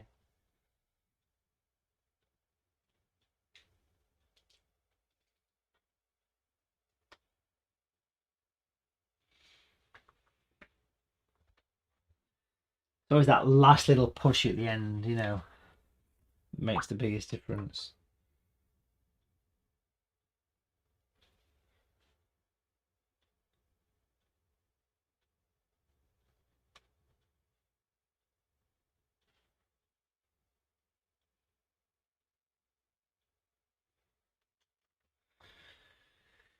I've just sneaked a bit of cheeky white, folks, just to pop a little bit of light on these baubles on the tree if you want to do it. Especially if they don't stand out very much, you might want to pop a little bit of white on them on one side. It's up to you though. Sneaky bit of white.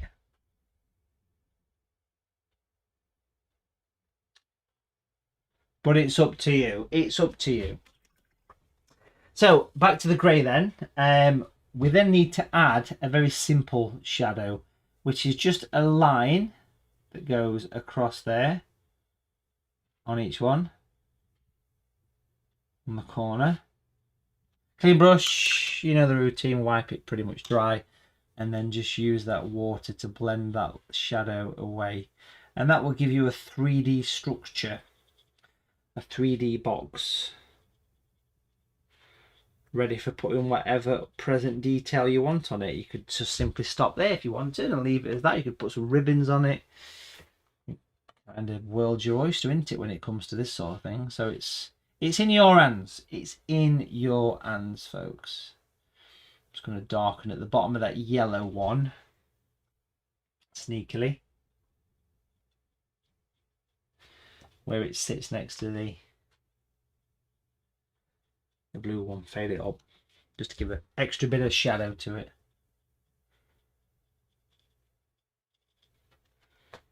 I'm conscious of time, folks, so I'm not going to do a huge amount now, but if there's anything extra you want to do, then please do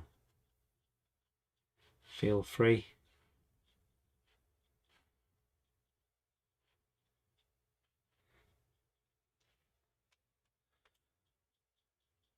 I can imagine it being nice to get the signature on this side, but look at the warm glow. That was the bucket list for this picture, was get the fire, get the warm glow, and get as many festive decks as you possibly can. Of course, feel free to use white paint on the presents to make the glow look more glowy. There's the white. What I mean by that is you might want to pop a little bit of white on the corner of some of the presents. It's getting a bit dry, that white now, so a bit of water.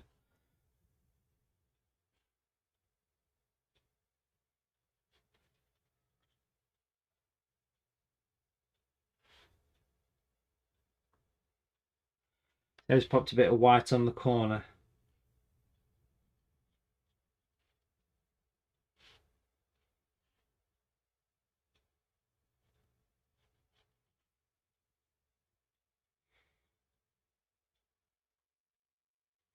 But as always, these little bits aren't essential.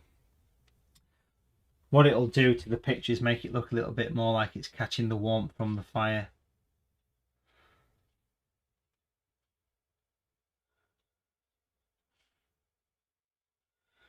But it really is up to you if you want to go down this amount of detail on these presents.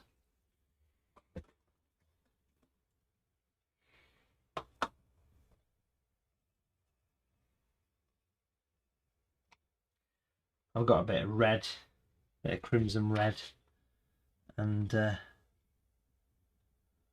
going to paint in a couple of ribbons.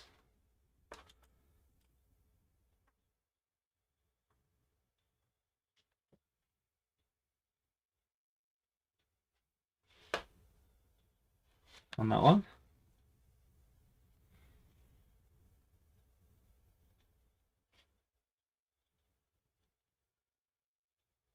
And then that one as well.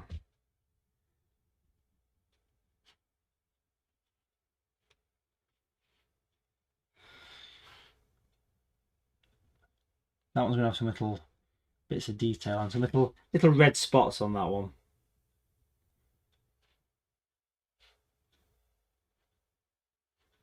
Some sort of fancy pattern or something. The ribbons look quite nice, don't they? Just think about the angle that you do them at.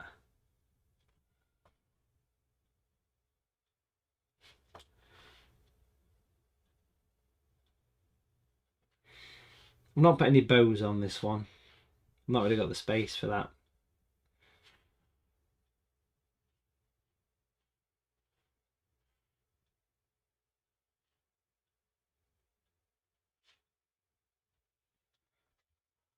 That was very festive, wasn't it?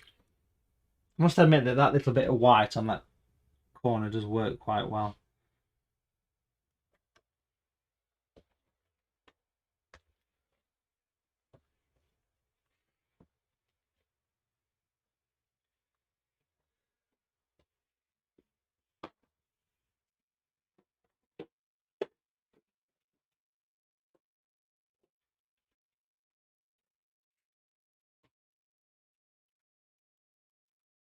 Just to mention before people do start to drift away, something to bear in mind. Next week, next Monday, Tuesday, that'll be the 13th and 14th. I'm doing 2 days of live TV shows on Hochanda. So if anybody watches me on the craft store Hochanda, I will be live on there for the next 2 days, starting tomorrow at 6 PM UK time. So you'll see me on there doing my stuff, painting of course, just in case anybody was wondering.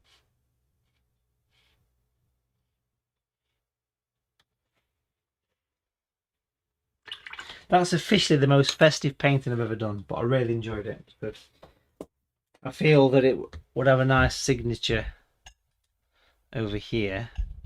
Let me come back on the picture a little bit. I think it'd look nice with a signature down here. Or would it? No. Probably there. Probably. I don't know. Yeah, I feel sort of here.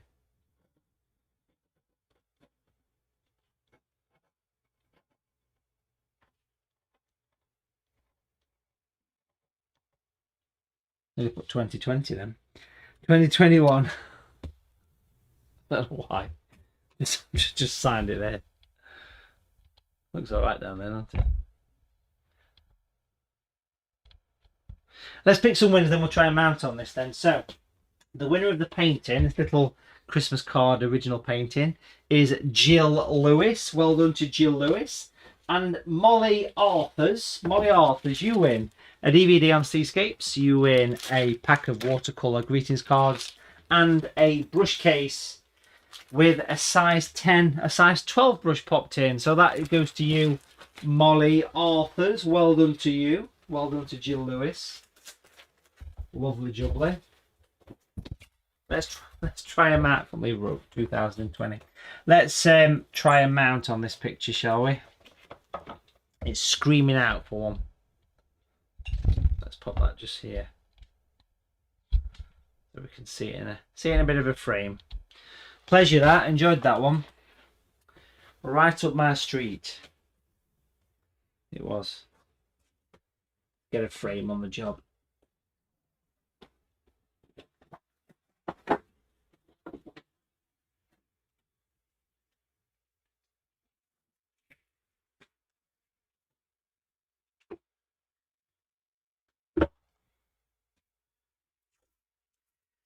We've got a bevel mount. I'm going to stick it on. Stick it on the picture.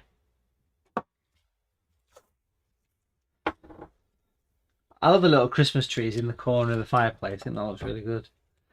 Pop some masking tape on there. And got a frame here. I think that'll make a very pleasing Christmas watercolour. With a lot of detail. A very detailed vignette there, folks. It really has made it's captured everything I wanted.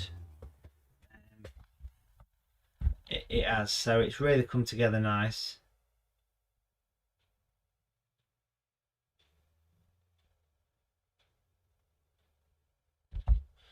And made a very pleasing watercolour.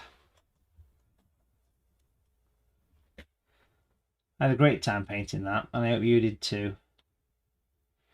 As always, thank you for sticking around to the end, because that always makes the biggest difference, as I'm sure you know. And again, well done to the winners. Jill Lewis, you win the painting, and Molly Arthurs, you win the little pack, the little kit, as it were. That was an enjoyable one, folks. Nice relaxed day. Nice way to spend a few hours painting. Don't forget there's another seasonal picture here. The Christmas market. You can pick that one up as well. Lots of others as well. Lots of other seasonal pictures. Now let's just briefly talk about next week's picture again, folks. The 19th of December is the last workshop of 2021. So do make sure you check that one out. The link is in the description. It's getting towards 90% full now, folks. We are giving away, as well as an original signed picture by Mr. Palmer. And the painting I'm giving away is this one. This picture here. This sort of alpine scene with a little lodge. I'm giving that away. If that was in a gallery, it'd be worth well over £100. If I was selling it on Watercolour TV, it would be £100, that picture. That's unframed as well. So I'm giving that away. You've just got to be booked into the workshop to stand the chance of obviously winning the picture. And also, I'm giving away quite a big prize bundle here, worth about £150. Paints, brushes, DVDs, there's all sorts in there, folks. There's a book in there as well. So I'm giving that away. And I hope you can join me next week for the Christmas special, the Winter Wonderland. So do book in, folks. Don't forget to check out your calendars, the new sky brushes, and of course, pre-order the new book. Again, if you do go for the book, it's shipped in the new year. If you go for this, for the new sky and cloud brushes, they come with a video on how to use them, which will be broadcast live in the new year. That's it for me, folks. I'm going to go and grab a drink now. I fancy a little drink on this one. It's Christmas, going to jumper on. It's all happening. So I'll be back in a minute. I want to have a little teeny weeny sip of something.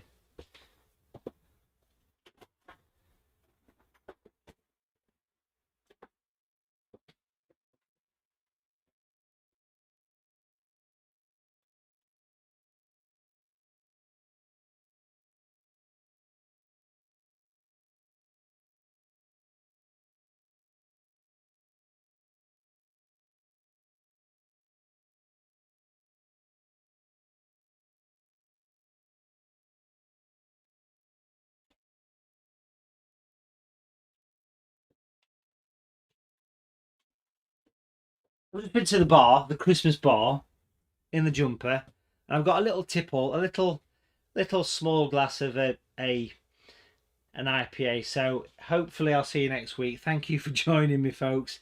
If not, have a wonderful Christmas. I am planning to do a watercolour TV Christmas painting as well very soon. But hopefully I will see you tomorrow for the TV shows. That'll be the 13th and 14th, and hopefully I will see you next Sunday for the big finale for the year. Thank you so much for your support, and see you on Sunday the 19th. Take care. Cheers. Merry Christmas.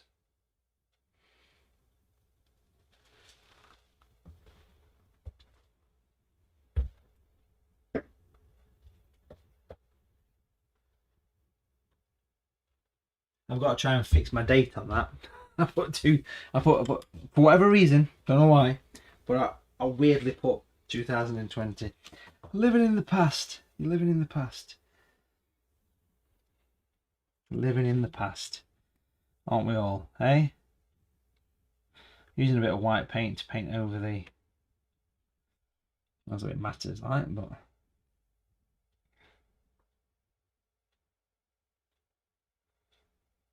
There we go. It officially says 2021 now. I love that picture. Really, really nice.